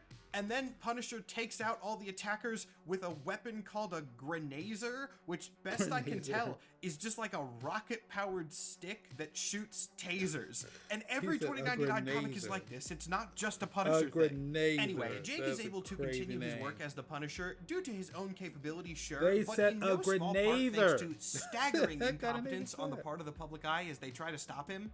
Jake never actually quits his Public Eye job while he is acting as the Punisher. He's a police officer too, which is how he gets some secret information. And he is so trusted in his officer job that he is the guy assigned to the Punisher case, which he then, of course, just doesn't solve. And let me remind you, He doesn't wear a mask as the Punisher. He's running around full face exposed, and somehow his identity is not known, and he is assigned as the officer to catch himself. Technically, he uses a device called a face scrambler, which is basically a digital mask that replaces his face in surveillance with this weird pixelated skull, but presumably this only works on machines, and he doesn't have an actual mask on under it. The Marvel Wiki says that this also distorts visual perception, but the citation on this is to an official handbook of the Marvel Universe, and those are written with less canon oversight after the fact, so this was probably somebody just compensating for this weird gap in the originals. In his second stroke of absolutely incredible luck, another special agent is assigned to investigate the Punisher's identity. She actually figures out that it's Jake, but then the two fall in love, so she doesn't turn him in and later ends up dying to protect his identity. Yep. Jake Gallows really is just a stupid idiot who survives the danger of 2099 through dumb luck, determination, and a whole bunch of guns. But you know what? That's all 90s Punisher needs to be, so he's fine. Halfway through the first 4 2099 books now, we get to Ravage 2099, a name that probably rings bells for far fewer of you, but with good reason. Ravage was a 2099 original. The story begins with Paul Philip Ravage. Yes, Ravage is his actual name, though maybe it's supposed to be pronounced Ravage or something, I don't know. Like Punisher, he is a character related to the Alchemax police state, but a different division of it. Ravage's origin gives us a little bit more information on how exactly the corporations rose to power, and it happened in such an incredibly cyberpunk way, an event known as the Pollution Wars. Ravage's whole thing is about pollution and the environment side of cyberpunk, and that starts when a bunch of corporations successfully convince the American public that the government is in fact responsible for pollution and the corporations are all innocent. Enough people believe this lie that the megacorps eventually stage a full-on revolt against the US government, overthrowing it and installing a new quote-unquote eco-friendly one in its place, though this is unsurprisingly just a puppet organization controlled by the corporations themselves. Ravage was a hero in this war, but on the corporate side, not because he was pro-corporation, but because he fully bought into all the nonsense they were spewing. This made him a perfect candidate to be the hero of the people in the corporation's new government, and so he got a cushy new job. This position was as the head of Eco Central, Alchemax's anti-pollution division, which sounds great in theory, but in practice was just more corporate super cops. Under this new regime, pollution of any kind was on the same level of offense as terrorism, which, as I'm sure nobody saw coming, was just an excuse for Alchemax to disappear anyone they didn't like under the very, very vague charges of pollution. Ravage himself isn't really relevant to this, though. He's more of a figurehead to appease the public than anything else. But the moment he finds out about rumors of corruption and starts looking into him, his superiors deem him too much of a threat, frame him for crimes, and get him arrested. He is then banished to Hell Rock, the barren, irradiated landscape outside of Nueva York, which is where a lot of the series takes place. Ravage is very much the outside of the city wasteland hero kind of character for this cyberpunk setting.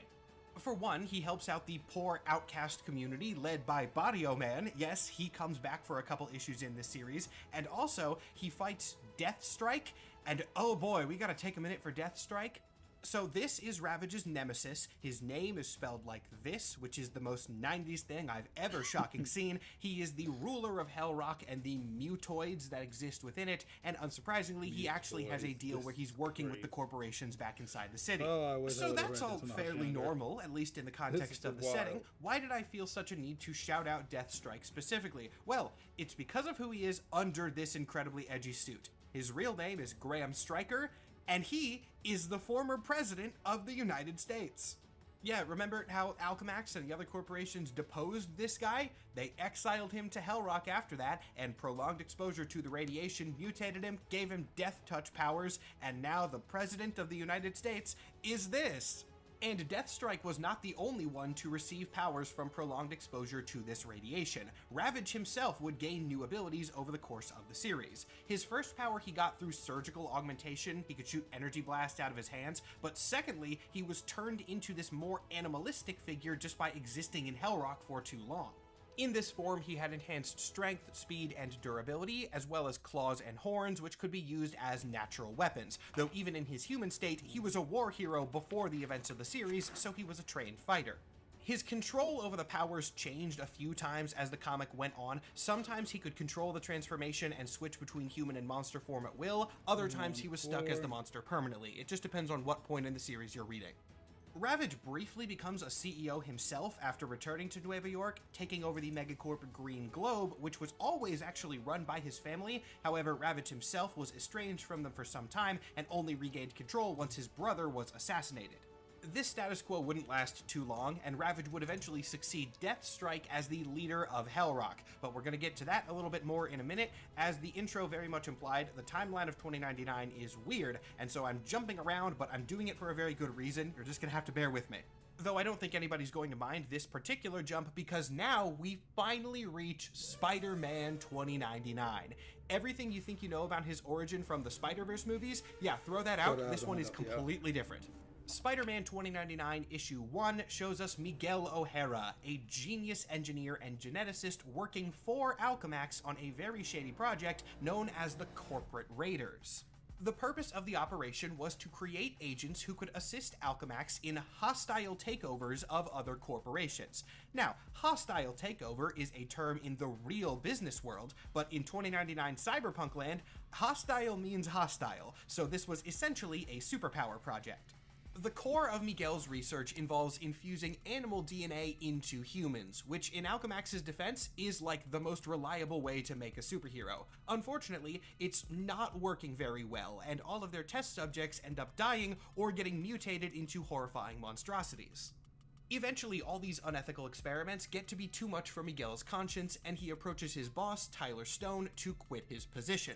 But not only does Tyler not accept Miguel's resignation, he actively drugs him with a super addictive substance called Rapture. Now, Rapture is no ordinary drug. It was essentially a control tool developed by Alchemax for use on their less cooperative employees. Once ingested, it bonds to the user's DNA permanently, making the addiction irreversible. However, Miguel had an ace up his sleeve thanks to his particular knowledge. While he might not be able to cure his new addiction, he could possibly push the reset button on it. And so that night, he snuck into the Alchemax facilities that he worked in and started using his machine. As an older adult, I didn't want to spend all my time binge watching television, so I said, let me go back to school. I have a son who actually also graduated from the Purdue Global Program. He did it, I'm like, oh, I can do it too.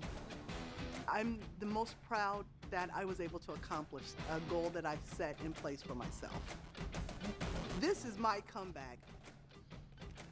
Start yours today at purdueglobal.edu. Still dealing with moderate to severe Crohn's disease symptoms despite treatment? Put them in check with Rinvoq. Rinvoq his machine on himself. The idea of this was not to give himself superpowers. He was not trying that part of the procedure. What we learn is that he had actually input his own genetic code into the machine as part of some earlier trials that were being done on apes. His new goal was to overwrite his genetics with his genetic template from before the Rapture was bonded to him, therefore making it like the addiction never happened, which is actually pretty smart.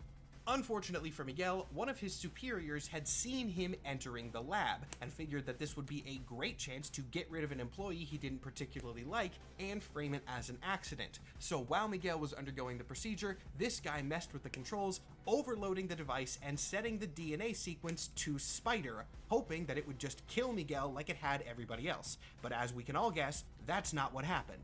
This time, the procedure functioned as intended, turning Miguel O'Hara into a Spider-Man, and in this case, I mean it way more literally than in Peter Parker's.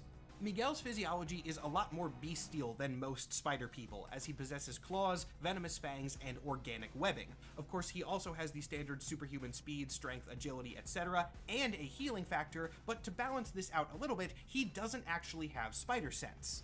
Though his powers also include extremely advanced senses and minor telepathy, so he doesn't really need spider sense. As Miguel's exiting the device, the guy who sabotaged it tries to shoot him, hits the machine instead, and causes an explosion. This throws the supervisor out a window, and while Miguel tries to catch him, this is when he realizes that he has claws, so instead he ends up accidentally shredding the guy's arm, and he falls to his death. This catches the attention of some nearby public eye officers, and all of a sudden, Miguel is a fugitive. He escapes by catching the hang glider of a passing Thorite. Remember that I mentioned that a while ago? This is where it becomes relevant. The Thorite recognizes this dude as someone very Spider-Man-like and immediately starts coming to his assistance, as Spider-Man is seen as a harbinger of Thor. Yeah, he doesn't really care about there being a new Spider-Man around, but if there's a new Spider-Man, then there might be Thor later, and so this is somebody worth helping. Miguel doesn't originally want to be a superhero at all, and in fact, he only suits up because a bounty hunter named Venture has been sent to capture the escaped Spider Guy as Alchemax wants to research him, and Miguel decides to hide his identity during that fight. And now I get to share what is one of my favorite fun facts in all of Marvel, the nature of Spider-Man 2099's costume, because it's very weird and tells a fun little story about Marvel publication in the 90s.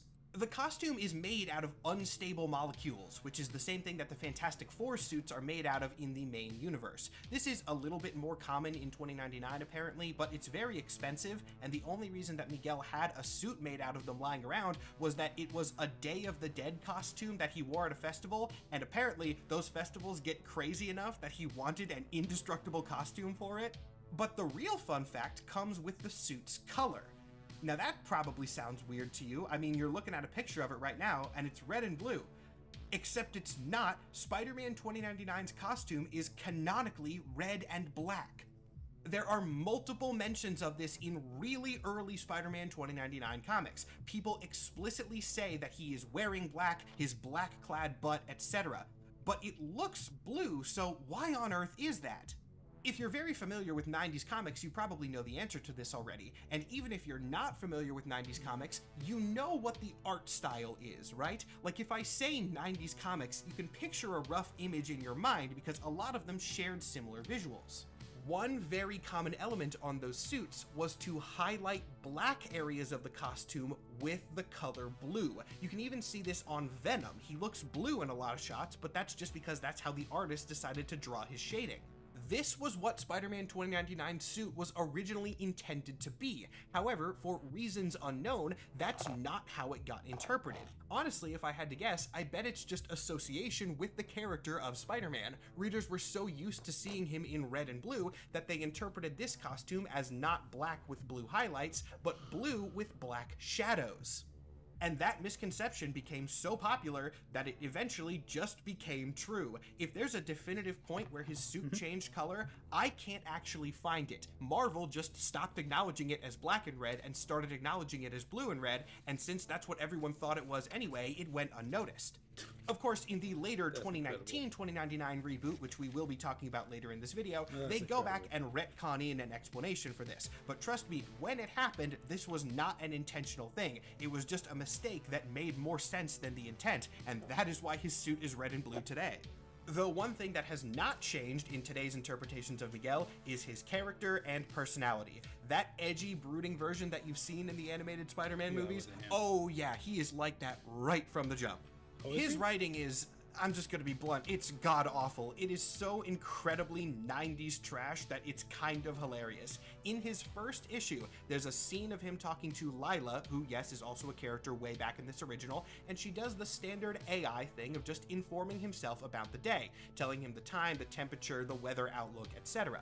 This is not like a plot point. The only purpose of this panel is establishing that Miguel has an AI assistant, but she does tell him that there's a 50% chance of rain, which Miguel then responds to by saying, 50%, that means maybe it'll rain, maybe it won't. I don't know why he says this. There's no reason for him to, but he certainly does.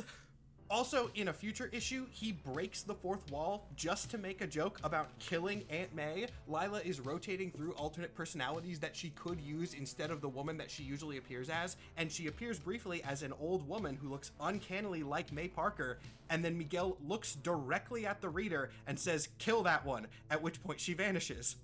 So with all this in mind, I'm really not surprised that Spider-Man 2099 became the immediate standout of this line. Yeah. He is kind of cheesy, yes, but he's self-aware about it, and his origin is genuinely pretty cool. Cool in an edgy way, but that was the entire point of these 90s era comics.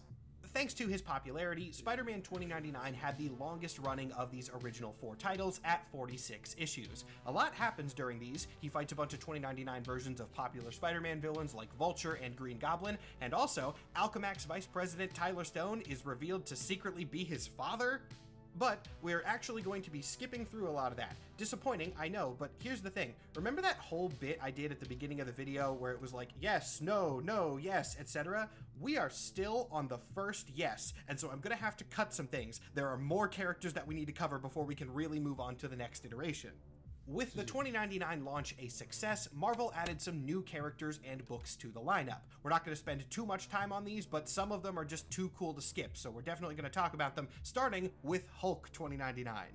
Hulk 2099 didn't actually start with his own self-titled series, he just appeared in the 2099 Unlimited anthology book, but despite that, his origin is one of the wildest in the entire verse. Remember how a while ago at this point I said that California had gotten really shocked up during the 100-year gap between the 90s and the 2090s? Yeah, the island that remained of California became known as Lotus Land, and Lotus Land was still a hotspot for film production. Enter John Eisenhart, a studio executive who was researching a group called the Knights of Banner. The Knights of Banner were another superhero religion, but a much smaller one, just actively a cult that was worshipping the old Hulk. Eisenhart thought that the Knights had an interesting enough story that he could make a movie out of it, so he approached them wanting to buy the rights to that sort of project. They turned him down though, at which point Eisenhart tricked a young member of the cult named Gawain, yes, like the Arthurian Gawain, into revealing all of the group's secrets to him. Through Gawain, it was revealed that the Knights weren't just worshipping Banner, they were actively researching gamma radiation in an attempt to make a new Hulk, and so Eisenhart reported them to the public eye. However, instead of just arresting the Knights, the public eye arrived and just straight up started murdering all of them. Eisenhart, feeling horrible about this, managed to save Gawain, but during the chaos was struck with the Knights' experimental gamma weapon, turning him into Hulk 2099. After this incident, Hulk 2099 vows to protect the young boy and becomes a superhero. He doesn't appear much since he was usually just in this anthology, but he does fight a cyborg named Draco who takes over Lotus Land. I took my dad to a Monday Night Football game, and then we went out and just got hammered afterwards. And we were sitting at the bar, just my dad and I, just leaning against the bar. I'm waiting for him to say he loves me, you know? And he goes, I'm pissing right now. Hey, good girl. Do y'all want to shoot guns? Oh. Just right out back. Yes, Queen. They're like, oh, I'm Ron Weasley. I'm sorry, I don't even like that one. Let's move on.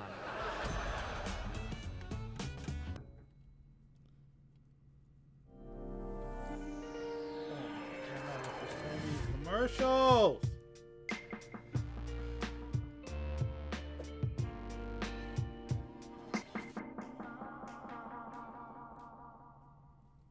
Over Lotus Land.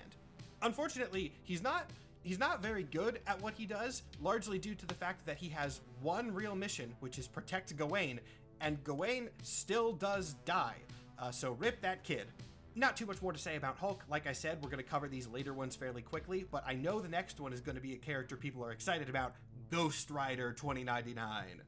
Ghost Rider 2099's real name is Kenshiro Cochran, nicknamed Zero because of course he is, and he was, get ready for some real cyberpunk nonsense, a hacker who operated out of Transverse City, a gigantic city in quotes really, that is just a massive mess of highway that occupies what was once Detroit, Chicago, and the entire span between them. Zero ran with a gang called the Hotwire Martyrs, who ran afoul of another gang called the Artificial Kids with a Z when he tried to hack into a trunk line and snag some data. Jesus Christ, this one is so cyberpunk. Anyway, he dies in this fight, but in the last second, he uploads his consciousness into cyberspace where he meets a bunch of rogue AIs that call themselves the Ghostworks. The Ghostworks want to take down the corporate-run society and choose Zero as essentially their avatar, putting his consciousness into a robot body so that he can enact their anarchist anti-hero ideals. Thus, he becomes known as the Ghost Rider. He has nothing to do with the Spirits of Vengeance, or spirits, or magic at all, really. He's just a hacker consciousness in this Terminator body that is amped up to the 90s maximum with laser eyes and a chainsaw in its hand and all that cool stuff. His main villains are another megacorp named Demonics, not actually demonic, of course, but they're named that for the vibes, I guess, and of course Demonics is helmed by Zero's father, because they have to make this as edgy as they can. Ghost Rider 2099 is neat, but he is one of the most isolated 2099 characters, appearing in almost no crossovers and really just showing up in his own series, where he dies and then gets revived and it doesn't really matter. The last series that we're going to talk about in this section of the video is X-Men 2099, which is largely what you'd expect, a bunch of rebel mutants fighting against evil corporations. Though interestingly, the roster was entirely original, not even 2099 versions of older X-Men characters, it was all new people.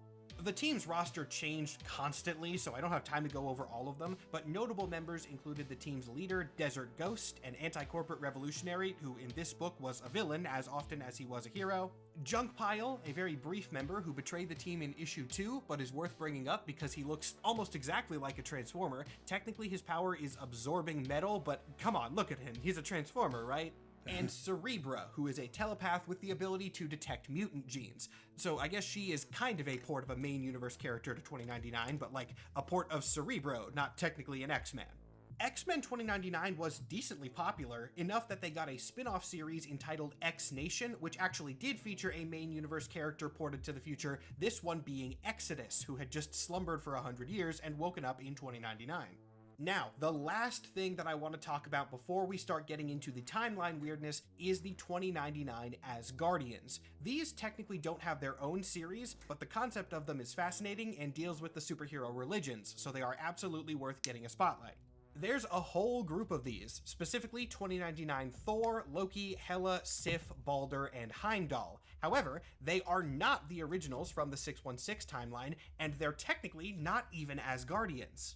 The 2099 Aesir, as they are referred to, were not gods at all. They were a project by Alchemax to actively exploit the Thorite religion.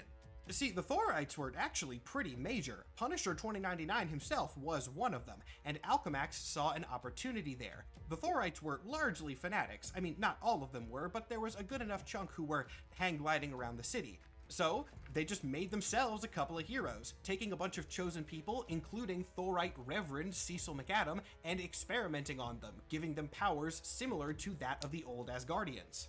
These new Aesir were an immediate hit with the people, and so Alchemax set them on the evil vigilantes that were attacking the corporations, because as you could probably tell, literally every other hero in this universe is anti-corporate.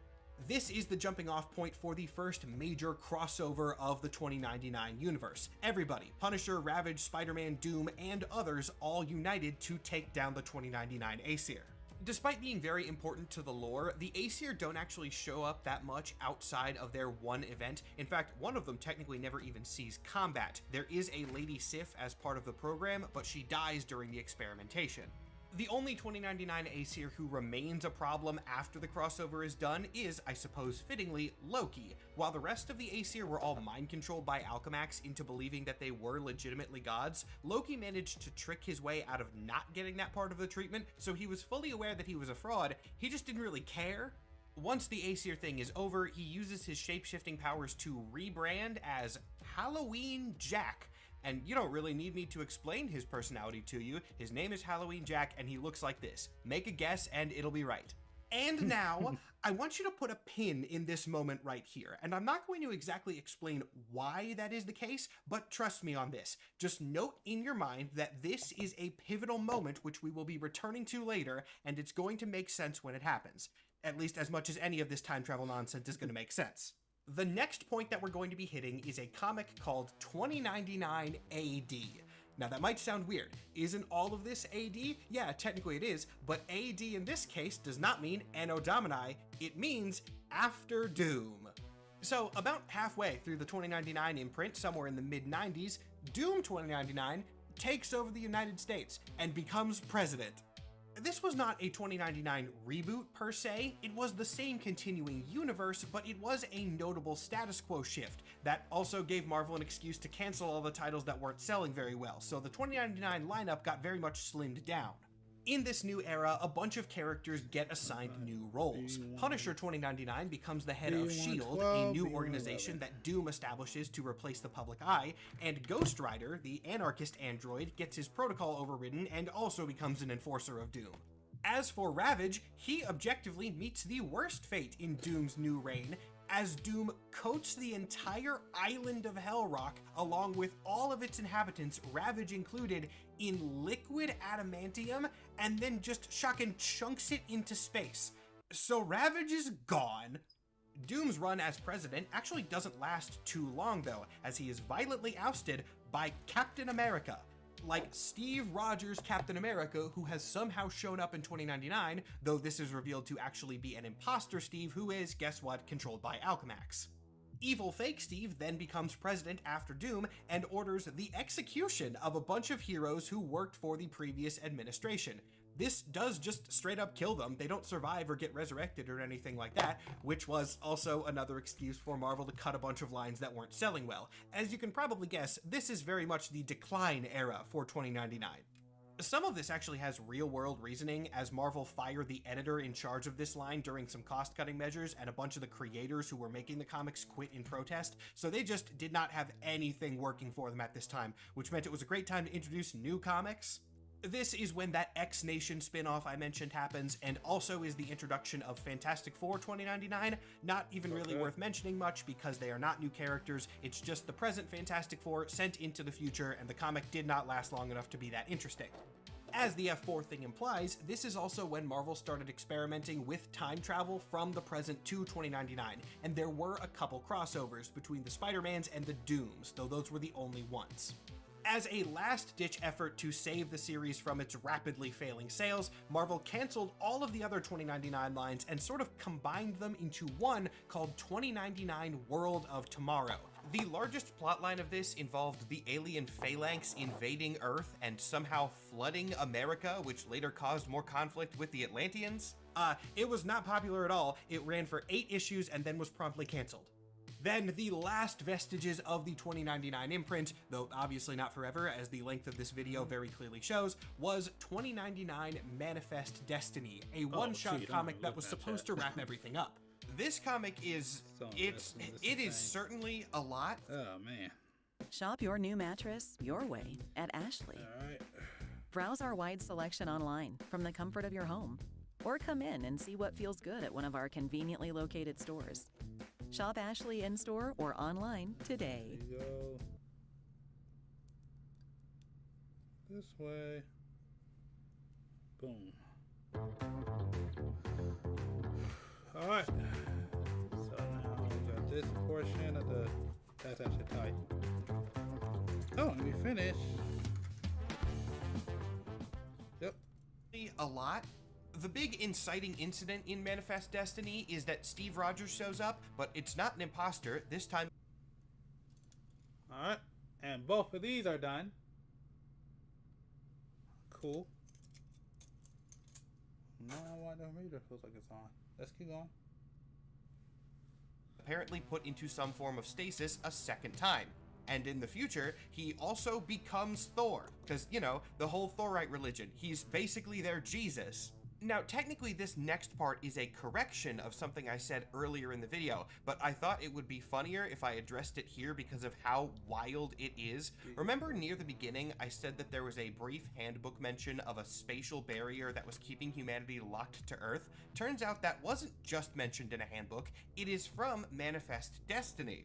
In this comic, Uatu shows up and informs the heroes of Earth about this barrier, and then a major plot point is all of them going into space so that they can use their powers to just kind of shoot the barrier until it breaks. They don't have to do anything fancy to disable it, it's literally just everybody shooting the space wall. Opening up intergalactic travel again helps their society advance, and so then the remaining pages are speedrunning through a time skip of the next 1,000. And these two are clear now. We're done here. Alright, those are done. Cool, let's keep going. Where they expand into space and everything gets fixed. And then as a final bit of weirdness, Ghost Rider 2099 ascends to becoming a transcendent AI supergod. And that's it. The original 2099 is over. And now, you probably picked up on the fact that I really ran fast through everything between After Doom and Manifest Destiny, and there's a reason for that. Remember that pin that I told you to drop? It's going to become relevant in a few minutes. While 2099 would be referenced occasionally in the coming years, the next major 2099 publication came in 2004. This was a mini-event called Marvel Knights 2099. For those not familiar with the Marvel Knights title, it's an imprint that Marvel used to use for some of their grittier, darker comics. They're apparently bringing it back briefly, but that's another story. For Marvel Knights 2099, it was 5 one-shots: Daredevil, Black Panther, Inhumans, Mutant, and Punisher. The thing that made Marvel Knights 2099 kind of odd is that it had legitimately nothing to do with the original. Yes, it was a bunch of new characters, but these new characters weren't even in the same iteration of 2099. Even the Punisher 2099 was a completely separate one. As you might be able to guess from the fact that these comics were marketed as an alternate version of an alternate future, I don't think they were super popular, at least not to my knowledge. I did have to read all of them for this video though, and I can now say that while they weren't popular, they're also not good. The Marvel Knights 2099 world isn't even really cyberpunk half the time, and I need to say half the time because these comics don't make much of an effort to even feel connected to each other. There is technically a very, very loose thread about anti-mutant stuff, but it's not enough to keep things cohesive. Luckily, these are all one-shot comics, so I can just blast through them real fast. Mutant 2099 is the comic that gives us the most information on this version of 2099, which again is just totally unconnected to the previous in every way. This one diverged from the main timeline because of a thing called the Mutant Registration Act. Basically, someone figures out a process to identify mutant genes at birth, and then all of those people are identified and given mutant-suppressing drugs. One kid named Chad Channing, wow, discovers the preserved brain of Reed Richards underneath the Baxter building, and Reed supplies him with placebo medicine, which he then takes instead of the mutant-suppressing drugs, allowing his powers to flourish. Wow. Those powers are telekinesis, but like a weird type of personal telekinesis, which he uses exclusively on himself. He can increase his own agility and strength, stick to walls, and also propel himself through the air in a weird bouncing sort of motion, wow. Which, yes, is basically just psychic mutant Spider-Man. That's kind of all that this character is. Daredevil 2099 is Samuel Fisk, grandson of Wilson Fisk, which is actually a pretty cool concept. He still runs the Fisk crime family and is well aware of how his family's history works. He has heard the story of his grandfather killing Daredevil with his bare hands, which is something that happened in this world's history. Possessing all the power and resources of the Fisk Empire, but feeling very guilty about how exactly it was gained, he spends a lot of his wealth on making an advanced battlesuit and goes out to fight crime as Daredevil 2099. He's basically Batman more than he is Daredevil. He's kind of just Bruce Wayne, but with crime history and a red suit, and the visuals definitely support that. Punisher 2099, or I guess specifically Marvel Knights Punisher 2099, has a somewhat interesting concept, but doesn't get the time needed to develop it right. The book is about the daughter of Frank Castle and Elektra, who has carried on her father's legacy and kept being the Punisher into her adulthood. When we meet her in the comic, she is old and dying of cancer, and then the plot is about her passing on that family legacy to her son, who for some reason looks distractingly like Cloud Strife, but whatever.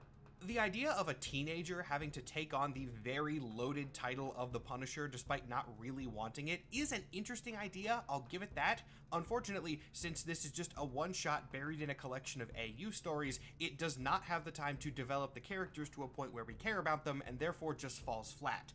Also, I need to point out the insane false advertising on this one, because this woman is supposed to be old. Like, that's the point of the book, and she is drawn to look old in the actual comic itself, but I guess that they decided that would not sell well on the cover, and so she looks like this here.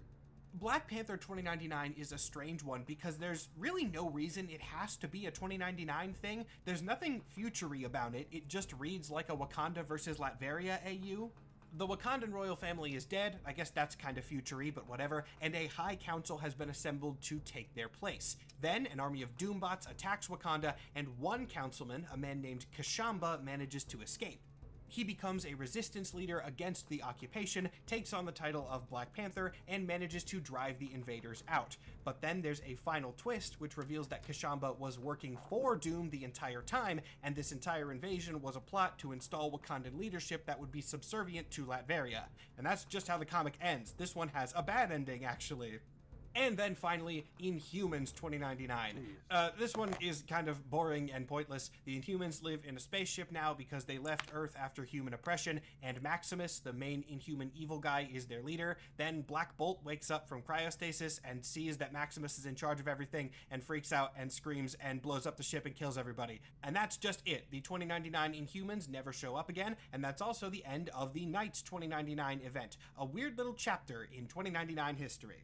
So now you might be starting to get an idea of what the whole yes, no, no, yes bit from the intro was. 2099 has reboots and time shenanigans. Knights was one of the no's that I was talking about. This is just a separate one that mattered for about a month and then never again. The next 2099 that we're going to be covering is another one of these situations. There was a gap of a couple years in 2099 publication to 2009, with the very subtly named Time Storm 2009-2099.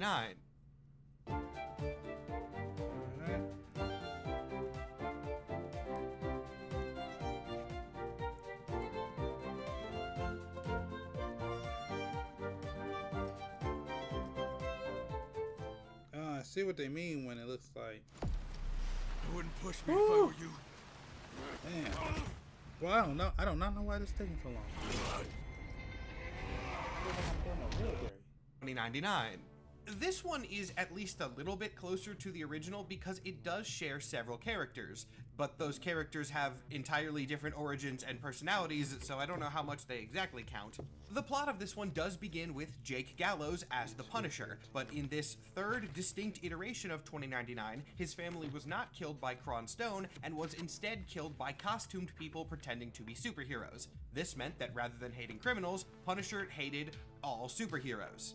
He is then sent back into the past of 2009 by Tyler Stone, who is manipulating Punisher by pretending to be Thor. He gives him the sacred mission to kill all heroes in the heroic age, and he starts by shooting Spider-Man. Peter Parker's apparent death starts screwing up stuff in the timeline, but then of course it is revealed that Peter did not actually die, and somehow Punisher's gun sent him into 2099 instead. Cue the rest of Time Storm, basically two storylines happening at the same time as characters from the 2 points in the timeline cross over with each other. Now this doesn't sound that weird at first. Sure, there's a different origin for Punisher, but otherwise, the idea of there being an official time travel crossover between the 2 points makes sense and wouldn't necessarily break canon. Except, for reasons unknown, they decided that their most popular character from 2099, Miguel O'Hara, should be just an entirely different guy. This Miguel is a teenager who is in a science class when the temporal anomalies, predictably named the Time Storm, hits 2099. The combination of radiation from that event and the spider in front of him is what gives him his abilities. So they just kind of took Miguel, removed the unique parts of his origin, and turned him into almost one-for-one future Peter Parker. Then, since Peter is also in 2099 at the time, the two team up, he teaches the younger Miguel how to use his abilities, and everything else proceeds as you'd expect. There's a lot of fights as things and people from the timelines cross over with each other, and it's all eventually stabilized by Cerebra, the psychic mutant from X-Men 2099, though once again a younger version. Most of Time Storm was pretty forgettable, but there is one character from it that I really like, that being Human Torch 2099. His name is Relur, and ironically, he's not actually human, he is an Atlantean.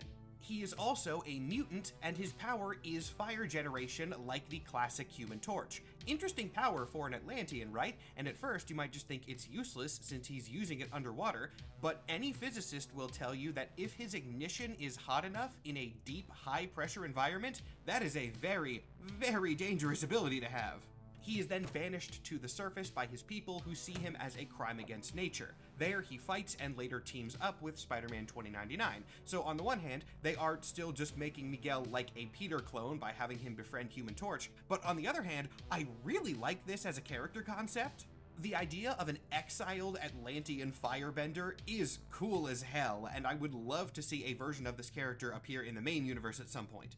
Timestorm and this version of 2099 never really mattered again once it was over, but I will say that after reading all of it for this video, it almost seems like the writers were trying to set it up as the new 2099 status quo that would get more content later, but then it never did, and so it goes into the record as just another weird alternate 2099 that would not be referenced anymore. Fortunately though, we are now done with these. Everything for the rest of this video is going to be more related to actual canon. No more strange, confusing 2099 reboots that aren't related to the original. Now, we just have strange, confusing 2099 reboots that are related to the original. Yay! Oh, I need to mention something else. I'm cutting in and adding this after the fact, so if the flow of the video gets broken a little bit, it's because I'm recording this later, but I realized that I definitely need to briefly mention the video games that featured 2099. Oh, yeah. These two games, Spider-Man Shattered Dimensions and Edge of Time, came out in 2010 and 2011, respectively. They were very popular, and probably one of the things that kickstarted the reappearance of Spider-Man 2099 in 2013, which we're going to talk about in a minute once this little cut-in is over.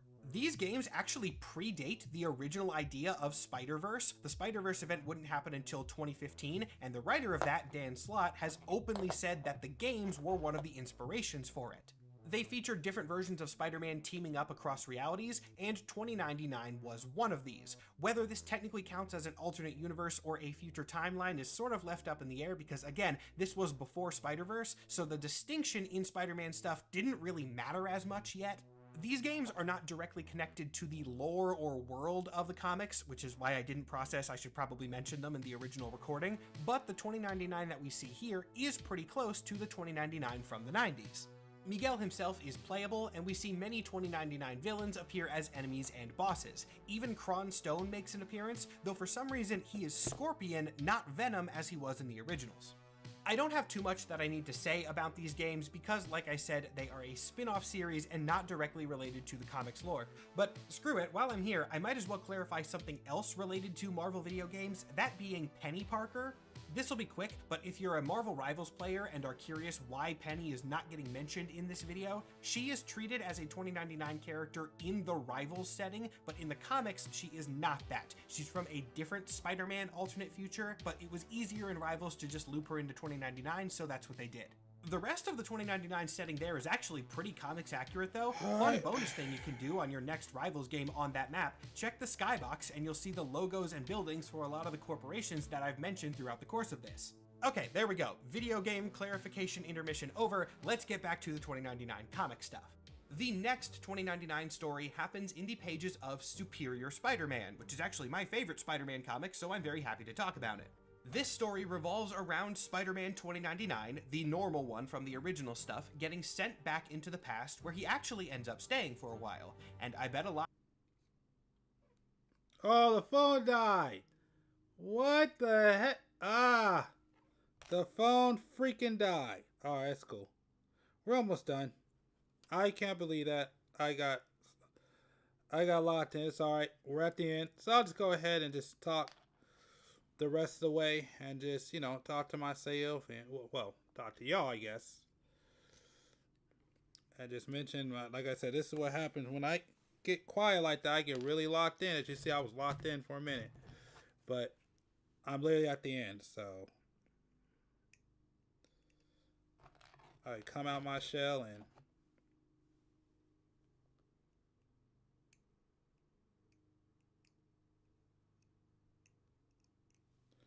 just go ahead and finish this up because I'm almost done with this thing. You can tell the sword's going to here, and this sword goes into here.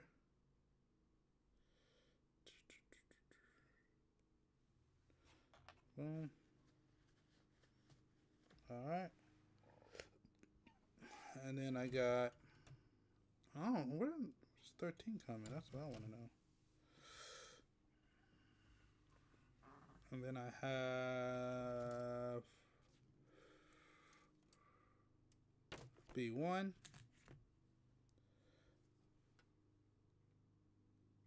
right here. Goes right here.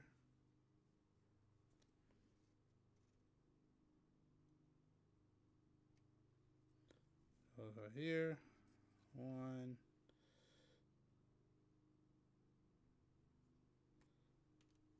2.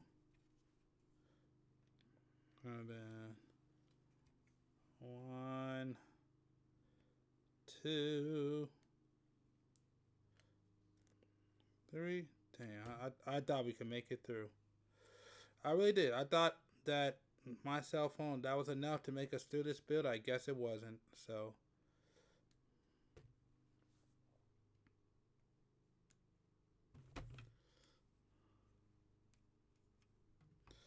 all right, now let's go ahead and finish this up.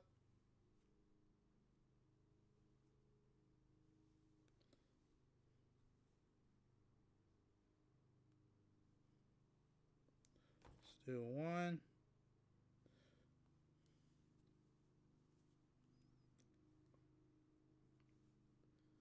Let's do 2. Boom. All right, so that's all done. And do we have number 16 at all? Do we have, I just want to see. Should come in the front. I mean 13. What is it? Yeah, number 13. There's 13. Alright, let me just look at it. So I need B1 and B2 13. A, C, 120.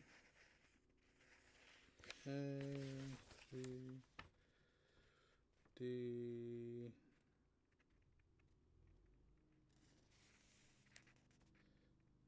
B15, 14, CA, B13. There it is. Okay, I see. Oh, I guess I wasn't done. Oh, yep. There it is. All right. That's where B113 goes. Okay, I was talking about, where does this go? I see it. I see exactly where you go. I see exactly.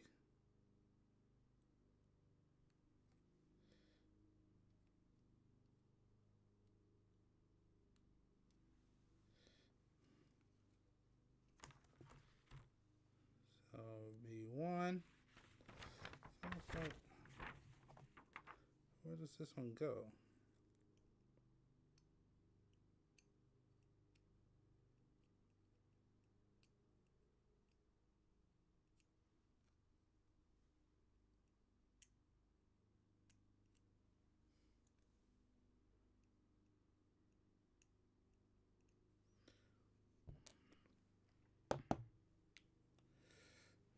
Alright,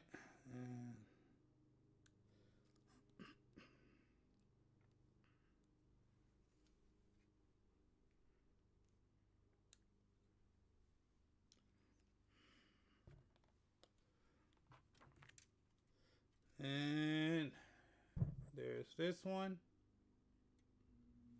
and there's this one. Boom. Now we're done. Alright. Let's clean this up. We're literally at the end. Literally at the end. You see, if YouTube didn't screw me up, I would have been able to freaking...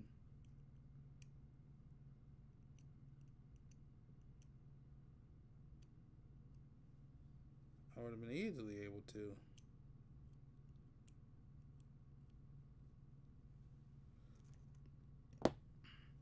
Do this on stream where I had control. But yeah, this one goes right here. Alright. And this one goes right here. Alright. Jeez, that took forever. Alright.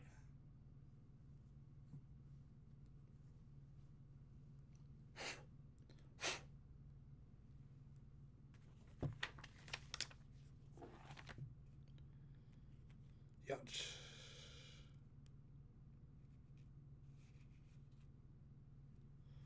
Alright. me go ahead and start putting all this stuff away as usual, because I am done. I am happy to be done. I'm happy to go chill.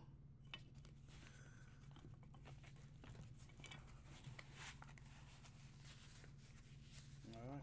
Oh, of course you pop out. Get back in there.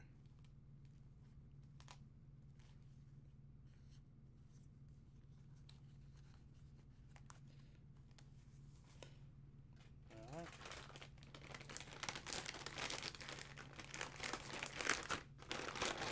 Here. Cool. Oh, yeah. I still got these, which I'll deal with them later. Anyway, so I'm gonna do that. Oh, we didn't even finish using all these. Oh, wait a minute. I wonder if they go anywhere. Doesn't seem like it. So, these weren't all used. So, yeah.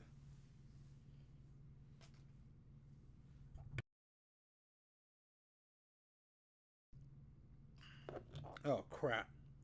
Hold on. I need to bring them back. Put everything away.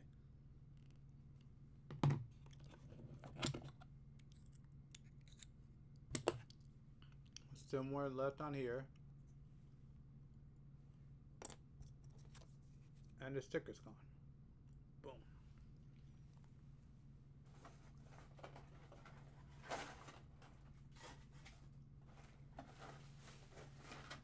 Oops.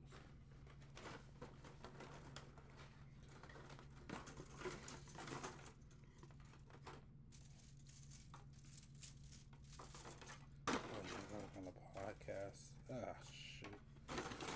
What's today? Wednesday? It's like a 2 days. I don't know when I do the recording. I gotta decide if I want to go ahead and record the extra footage. Don't know if I want to or not. Gotta figure it out.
we're about to be done, but I thought I'll go ahead and before I head out and show y'all something that you might be interested in. I don't know if it's going to be next month, but most likely the month after.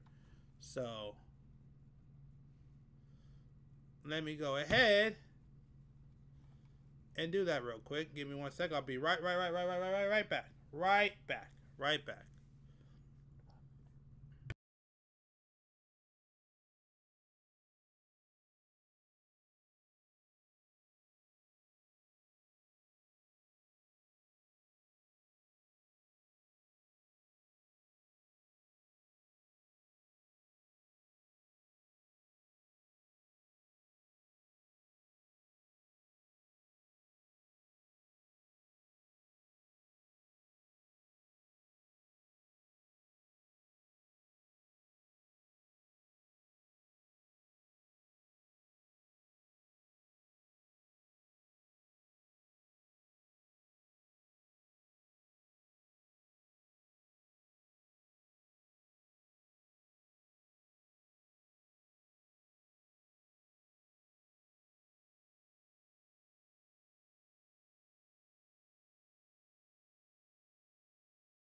Alright.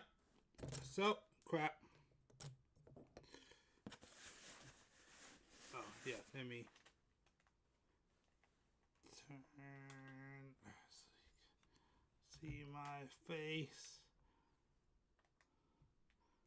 Turn that off. Okay.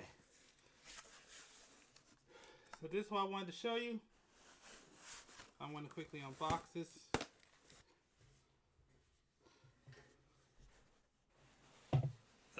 Right here on stream.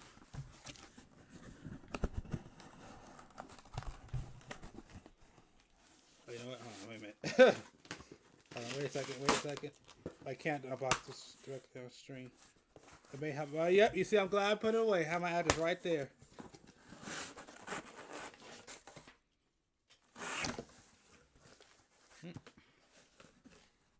Want to see what it is?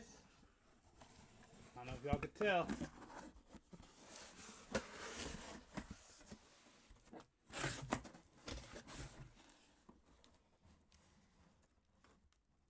Look familiar? Forget it. We'll pull it out.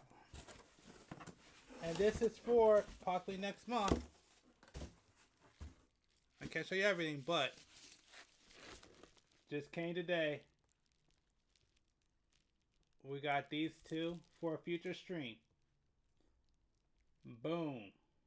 That's what just arrived today. And these are two kits that you can vote for in the near future. So, I'm supposed to have one more coming too. I don't know when that's going to be here. But, just wanted to show y'all. Just for y'all, for anybody stuck with the stream. Oh, what up, Crocky? What up, Crocky? Man, I ain't mad about that.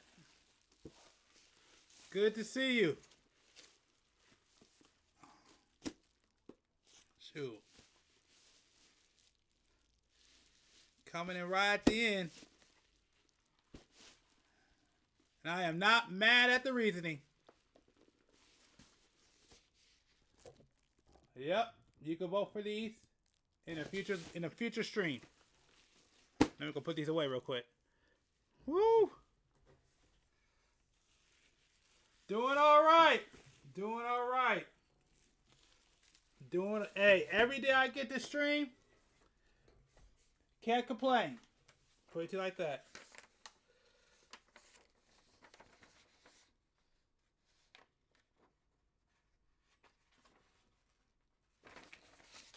Wouldn't that be funny if I won?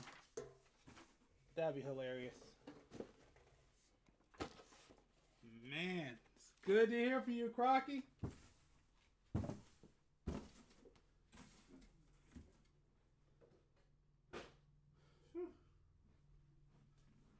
Did school start for you yet? Or are you still off?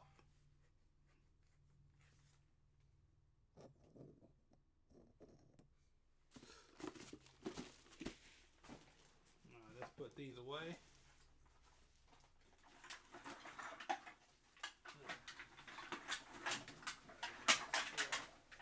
Oh crap! That needed a restock. Gee, that ain't gonna be around space like this. Gee. Okay. Let's get this one out.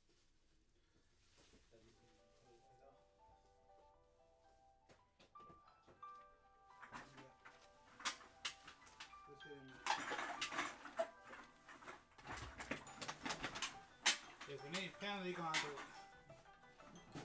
Alright, I'll call him back. I will call him back. Oh man. Yeah, I'll call him back. I remember those feelings. I know exactly what you're talking about.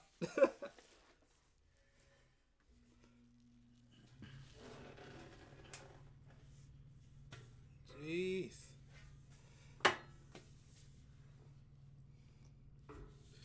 But it's alright. Like I said, don't even worry about it. Sooner or later, you're going to be out there and be a lot happier. Have you figured out what you're going to do? Because I know last time you said you were thinking about doing going through a career change.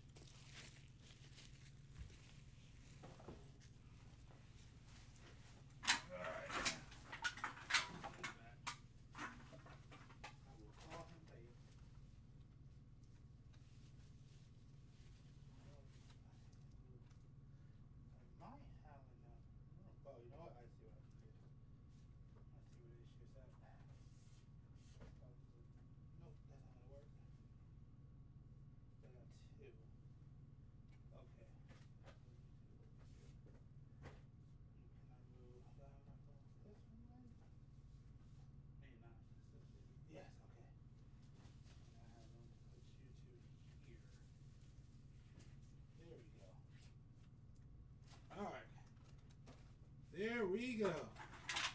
Woo. All right. Put away.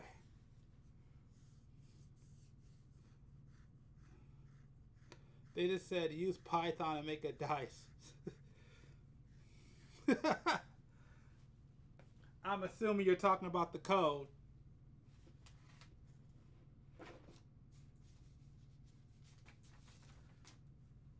Woo.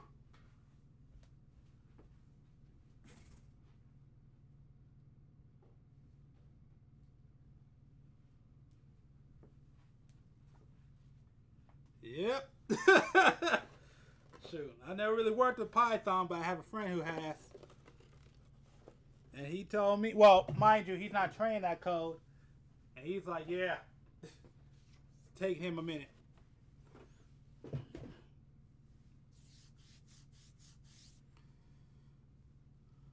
Whew.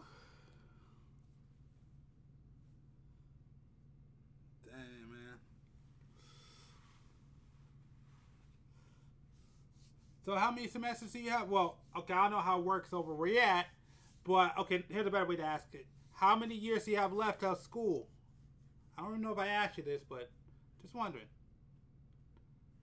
I could barely figure out how to start. They were asking a little too much. Jeez.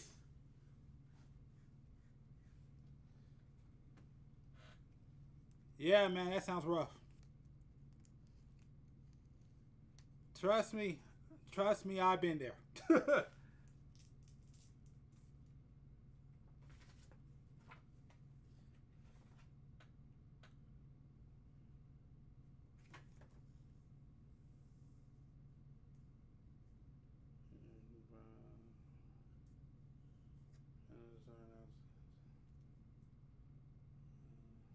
Oh, cool.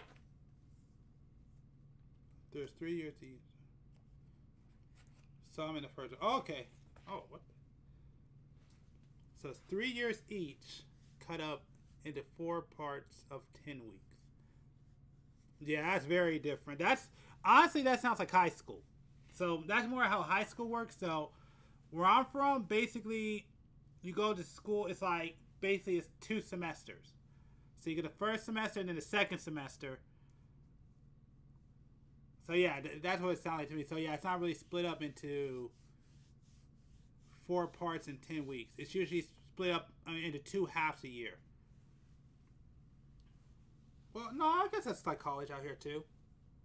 So yeah, cause yeah. So yeah, we're split up into semesters. So that's crazy. So 3 years split up into 4 parts. I think the closest to that we have out here is summer school. So basically, like, if you are doing... Yeah, pretty much. So that's why I said, like, that sounds like a lot like summer school. So if you either want to finish school quickly, or if you're kind of like doing bad, then you could do a semester summer school, which is a lot quicker. And then you go back to another semester. So you could do it that way, and you could get done with school faster. Actually, that's what my mom did to graduate a year early, because she used to do summer school just to get out of school a year early. I did not get that gene though from her. That was not. She did not pass that gene down to me. She got out of school. She got out of school a year early. I got out of school a year late.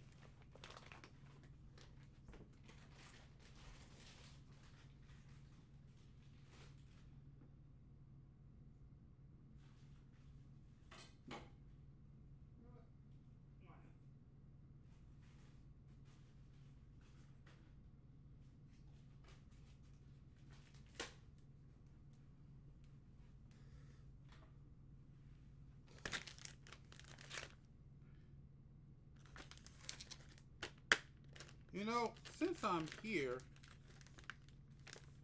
why is it on here? No.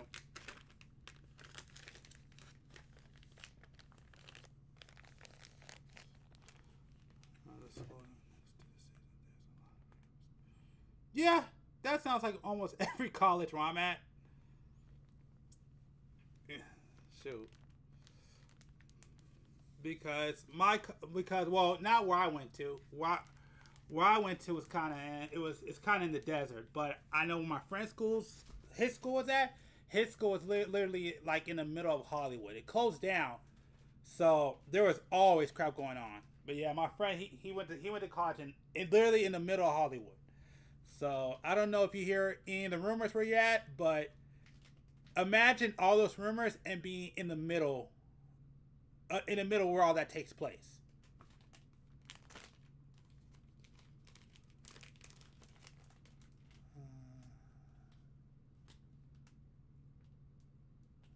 Man, F that. You see, this is my rule. This is always my rule because I know people like to say that bull crap. This is always my rule. As long as you pay your bills, and mind you, you're in college, so you don't really fall under this, but as long as you can pay your bills and take care of yourself, then you're doing exactly what you need to do. Like, again, like I said, I'm not gonna lie, I stopped doing that, but 2010, back in college, I got around a couple of friends that like to play Yu-Gi-Oh! Got me right back into it. So yeah, I don't, man. Like I said, you are right. You are a grown-ass man, and guess what? As a grown-ass man, you have the right to do what you feel like you want to do. Don't let anybody take away what you want or what you like to do, ever. Part of being an adult is learning to be unapologetically yourself.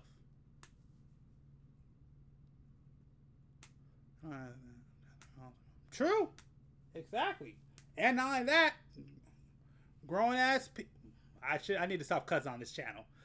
But not only that, grown adults also freaking act as Transformers, voice Transformers. What else? There's adults who collect Transformers. Like I said, the only thing that makes you an adult is taking care of your responsibilities. As long as you're doing that, F what anybody else says.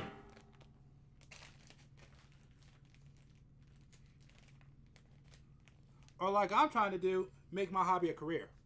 That would be nice too.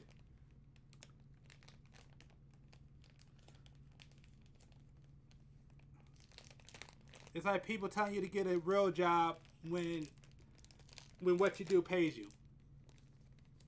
It's crazy. So, and this goes to anybody who's watching this, especially if you're young. That's the number one thing that makes you an adult. It's learning to be unapologetically yourself. Don't let anybody change you or try to tell you what you can or can't enjoy. Exactly. As long as you take care of your responsibility and paying your bills, that's all that matters. That's it. You know. So, like I like to say, even though I don't have kids, are the bills paid? Here's what I like to say: are the bills paid? Is the family good? Then other than that, I'm good.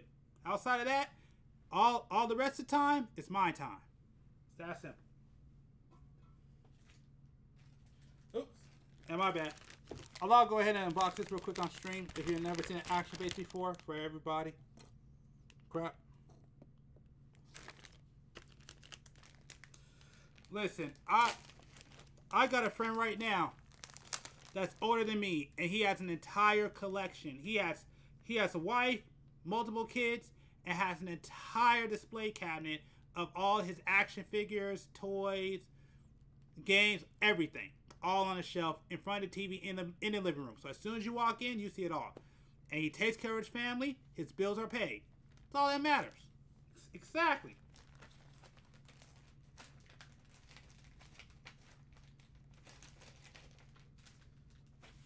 So when anybody says, what does it mean to be an adult? Well, in this setting, in this sense, it's taking care of your responsibilities. Once your responsibilities are taken care of, that time's yours.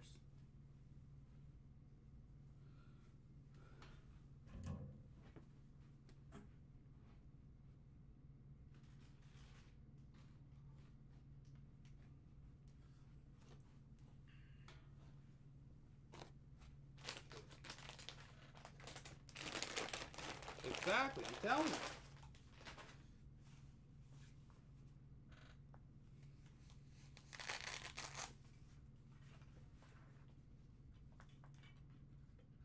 Trust me, I got so many friends that still does this.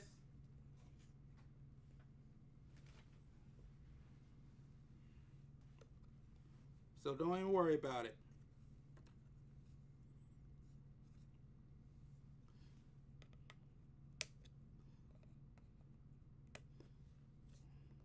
That's my advice to any young person that where anybody tries to question on your adulthood, or if you your responsibility is taken care of, your kids taken care of, that's all that matters. Well, responsibility taken care of, bills are paid, responsibilities dealt with. Yeah, your time's your time.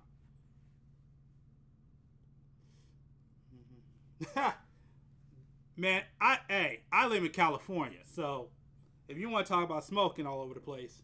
Oops, what am I doing? So trust me, I know about that very well.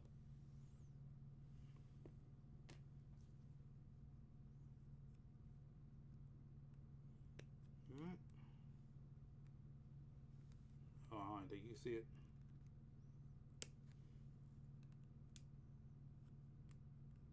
Let's see. And one thing I love about this action base right here.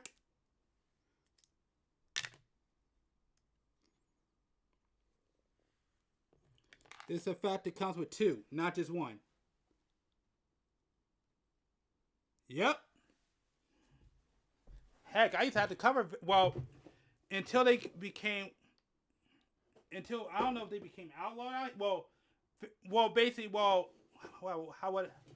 forgot exactly what happened, but I used to actually go cover vape conventions back in the day, but I want to say, I think a law changed where they can't promote it like that anymore, so it got shut down. But yeah, back in the day, I used to cover a lot of those cons. Oh crap! Shoot, not saying I smoke, but I do cover. Oh crap! Wow, did I lose another freaking part again? This comes hard because it's clear. That's the issue. Yep. Crap.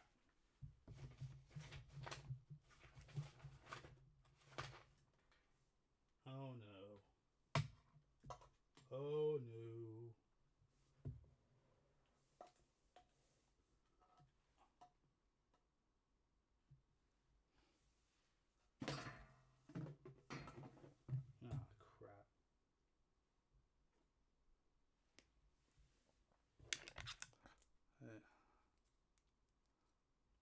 There like this. Then on there. Alright. Just freaking had it. And of course I just had that. Of course I lose it. Of course I lose it. Why wouldn't I? That's exactly what that's my MO.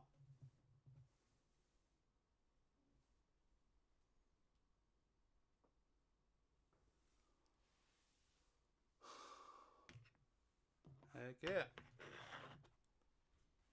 Alright. There's that, and yep. Alright. Throw away this freaking trash right here.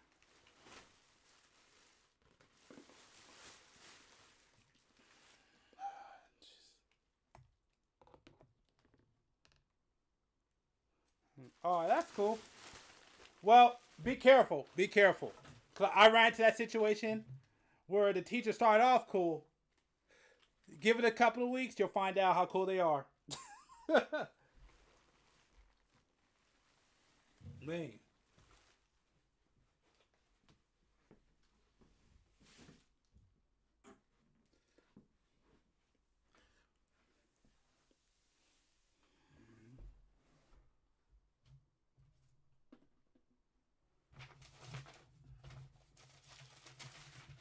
Hey, do you have the website? Do you have Rate My Teachers out there? That's what I want to know. Do you still have Rate My Teachers?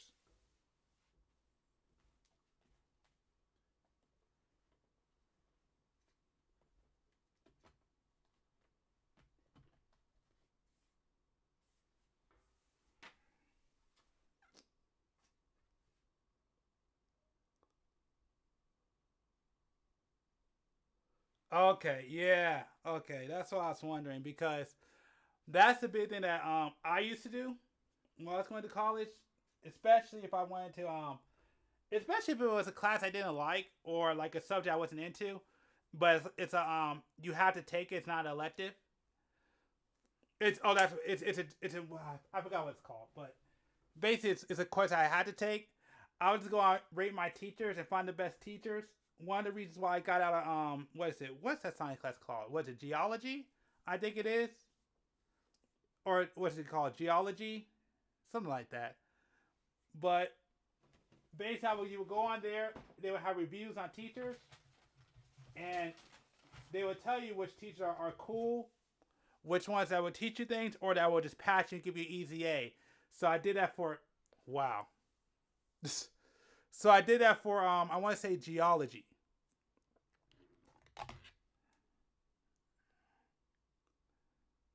So for geology, I just went on rate my teacher, and they said that dude, as long as you try, he'll pass you. I did that class, gave me a C.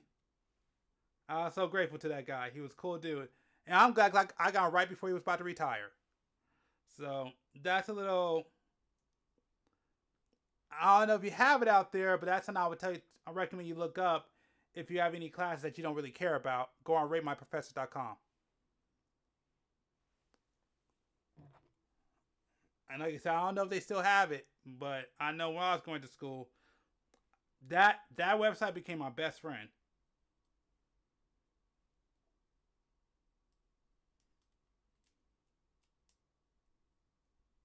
Oh, yep, here it is. Okay.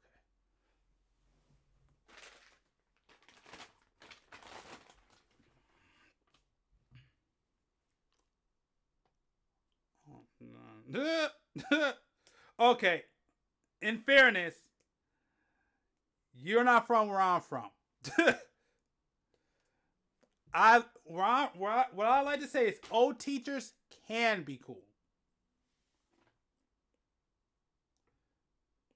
But other times, how can I say it in a clean way?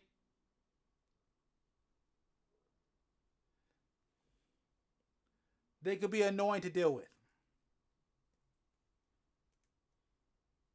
Like I said, it just depends on the teacher.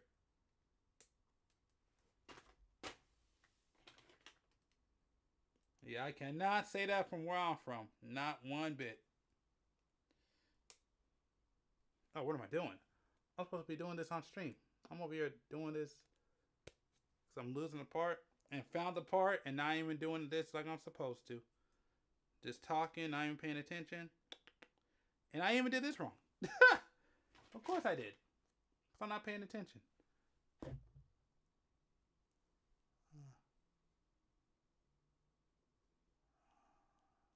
Yeah.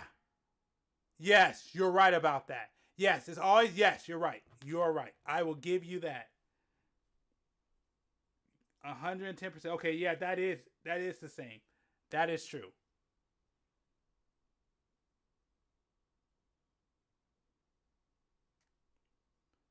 The heck? Oh, come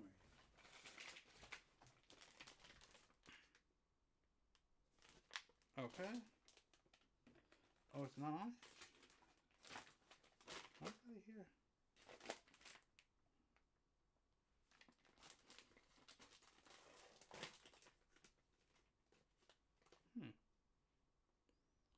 Am I missing one? Am I tripping? I might be tripping. I don't think I am.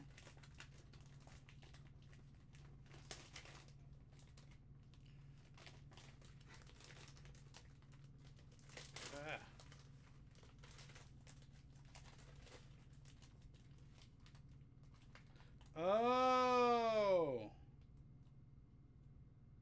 Oh, wait,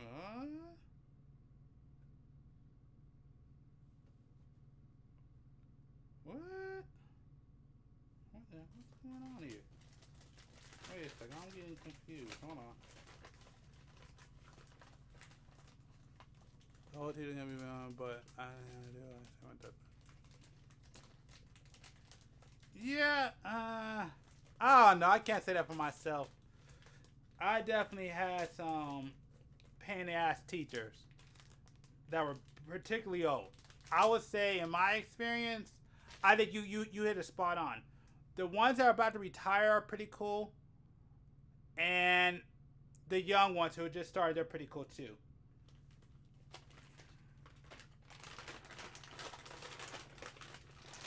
So, yeah, I think you got that one right. I might have to agree with you with that one. Okay. So, yeah, hold on. What am I doing wrong here?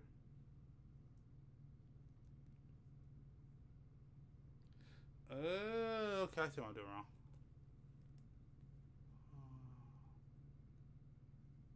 Oh, yeah.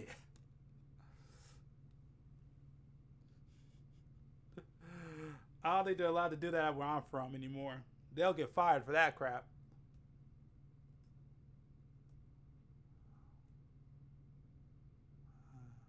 Oh! Never mind, my bad. I didn't read the entire thing. I just stopped where it said I had one that called me. Oh, okay. Oh, yeah. Yeah, I'm over here jumping it. I gotta remind myself to stop jumping ahead. Oh yeah, facts. I'll give you that one. That's freaking hilarious. That's hilarious. I will 100% give you that one. What the heck? Oh, okay. Thought I broke it.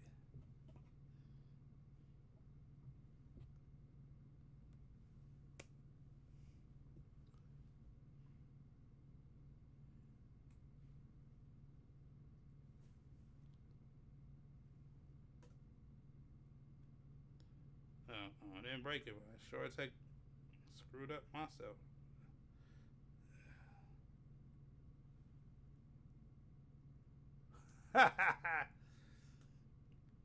Yeah, okay. If you got one of those teachers, that's pretty cool.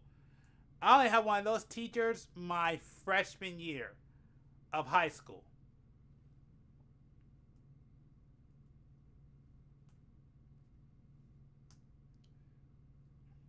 And that dude was cool as heck.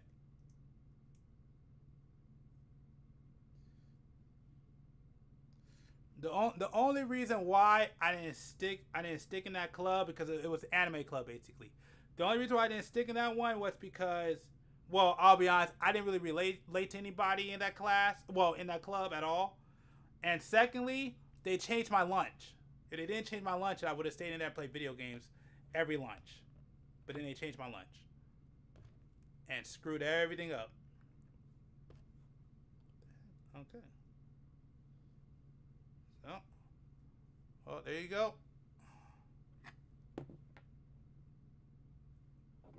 That's the unboxing right there. Oh, okay. I gotta get going pretty soon. Okay. Yeah. Well, it wasn't really that easy. It's more like I didn't have a choice. Nothing easy about it. I was pissed because they separated me from my friends. So I had to. So yeah. So basically, my freshman year of high school, we had they decided to separate the lunch and separate our schedule, and they basically put all my friends on I want to say the first lunch, and they put me on the second lunch. So all the cool stuff that happened, I wasn't even a part of. So yeah, I was pissed. So it wasn't that they changed it easily. It's that I didn't have a choice. That's part of the reason why I started doing bad in high school, because I used to ditch.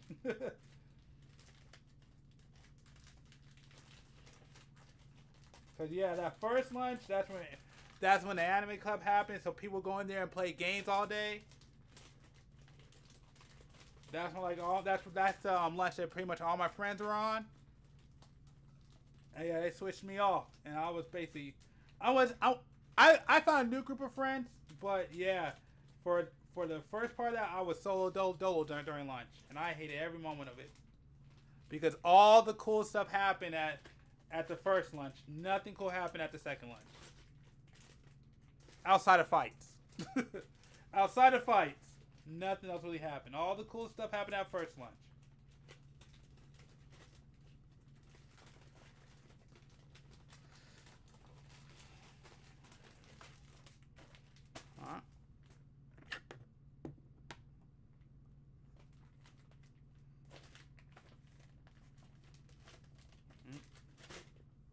So there's some boxing.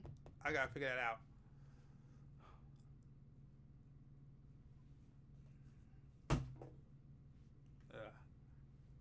I'm getting irritated thinking about it.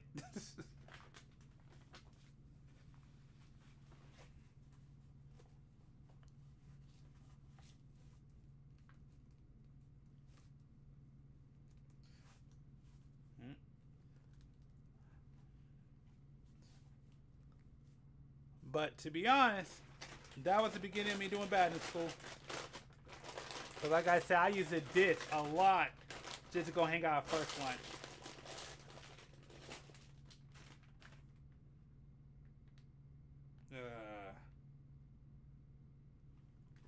Oh, I get it. I see how it works. Am I right, or? I think I can see how it works. Okay, this ain't annoying. Alright, I got it though. So yeah. So anyways, there you go. Style.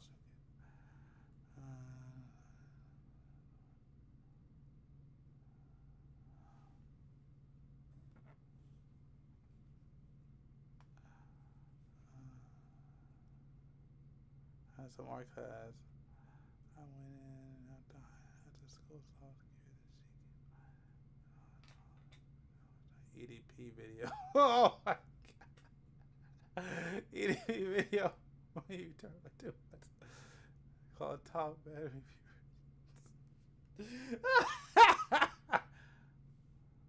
Oh wow. Oh, legendary. That's sickle, dude. Yep. Oh man.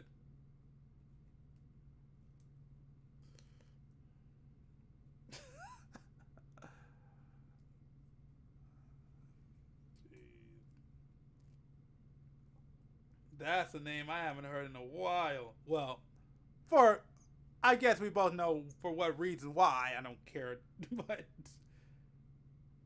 that's funny.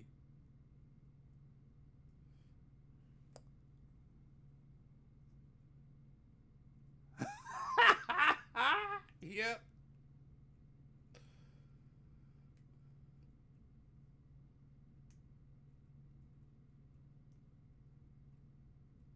That is hilarious.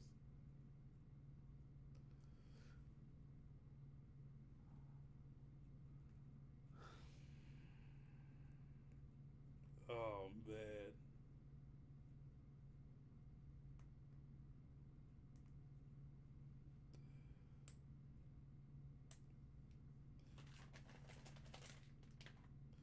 All right. Oh, let's throw it right here.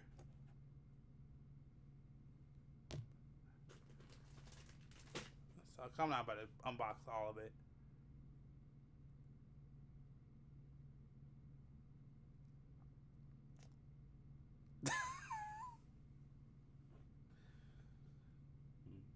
Oh man.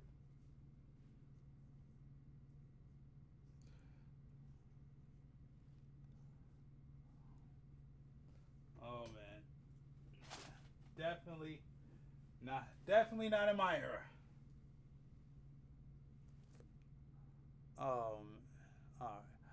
Alright, Crocky, I hate to do this to you, man, but I gotta get out of here.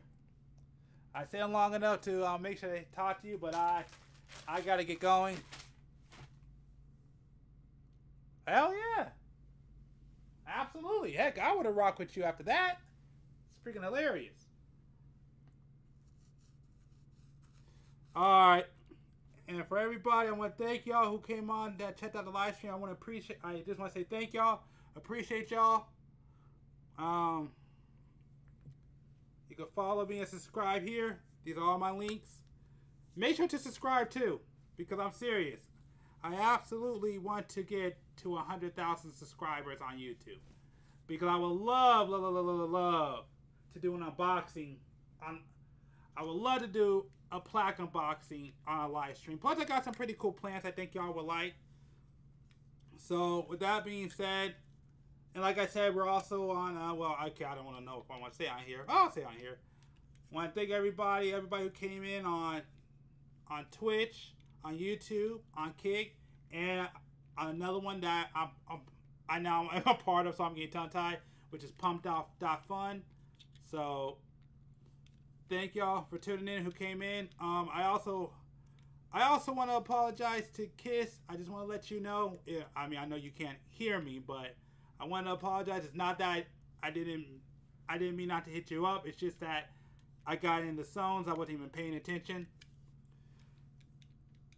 But now I gotta go ahead and take care of some responsibilities, and also go ahead and start on the shorts, because I got a couple. Well, I got a few I gotta get done.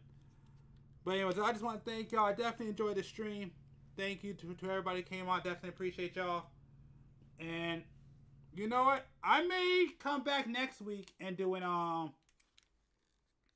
yeah, think about it. I may come back next week and do an do another community duel, because that recording got basically it got ruined, so I want to do another one. So I may do one of those next week. But anyways, I want to thank y'all. Definitely appreciate y'all. Once again, you can follow. These are all my social medias. You can follow me there. And if you want to follow me on Pumped.Fun, for all you crypto guys or girls, I'm at thegd.wiz.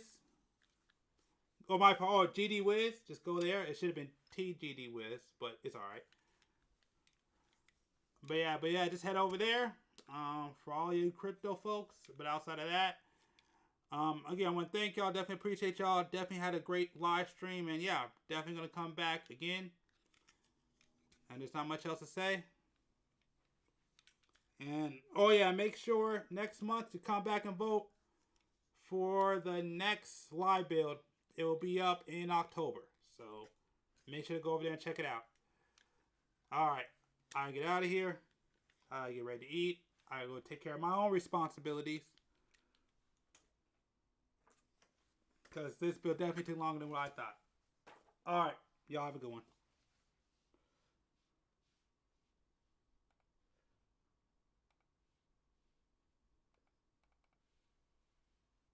Uh-oh. It's not stopping. What the heck?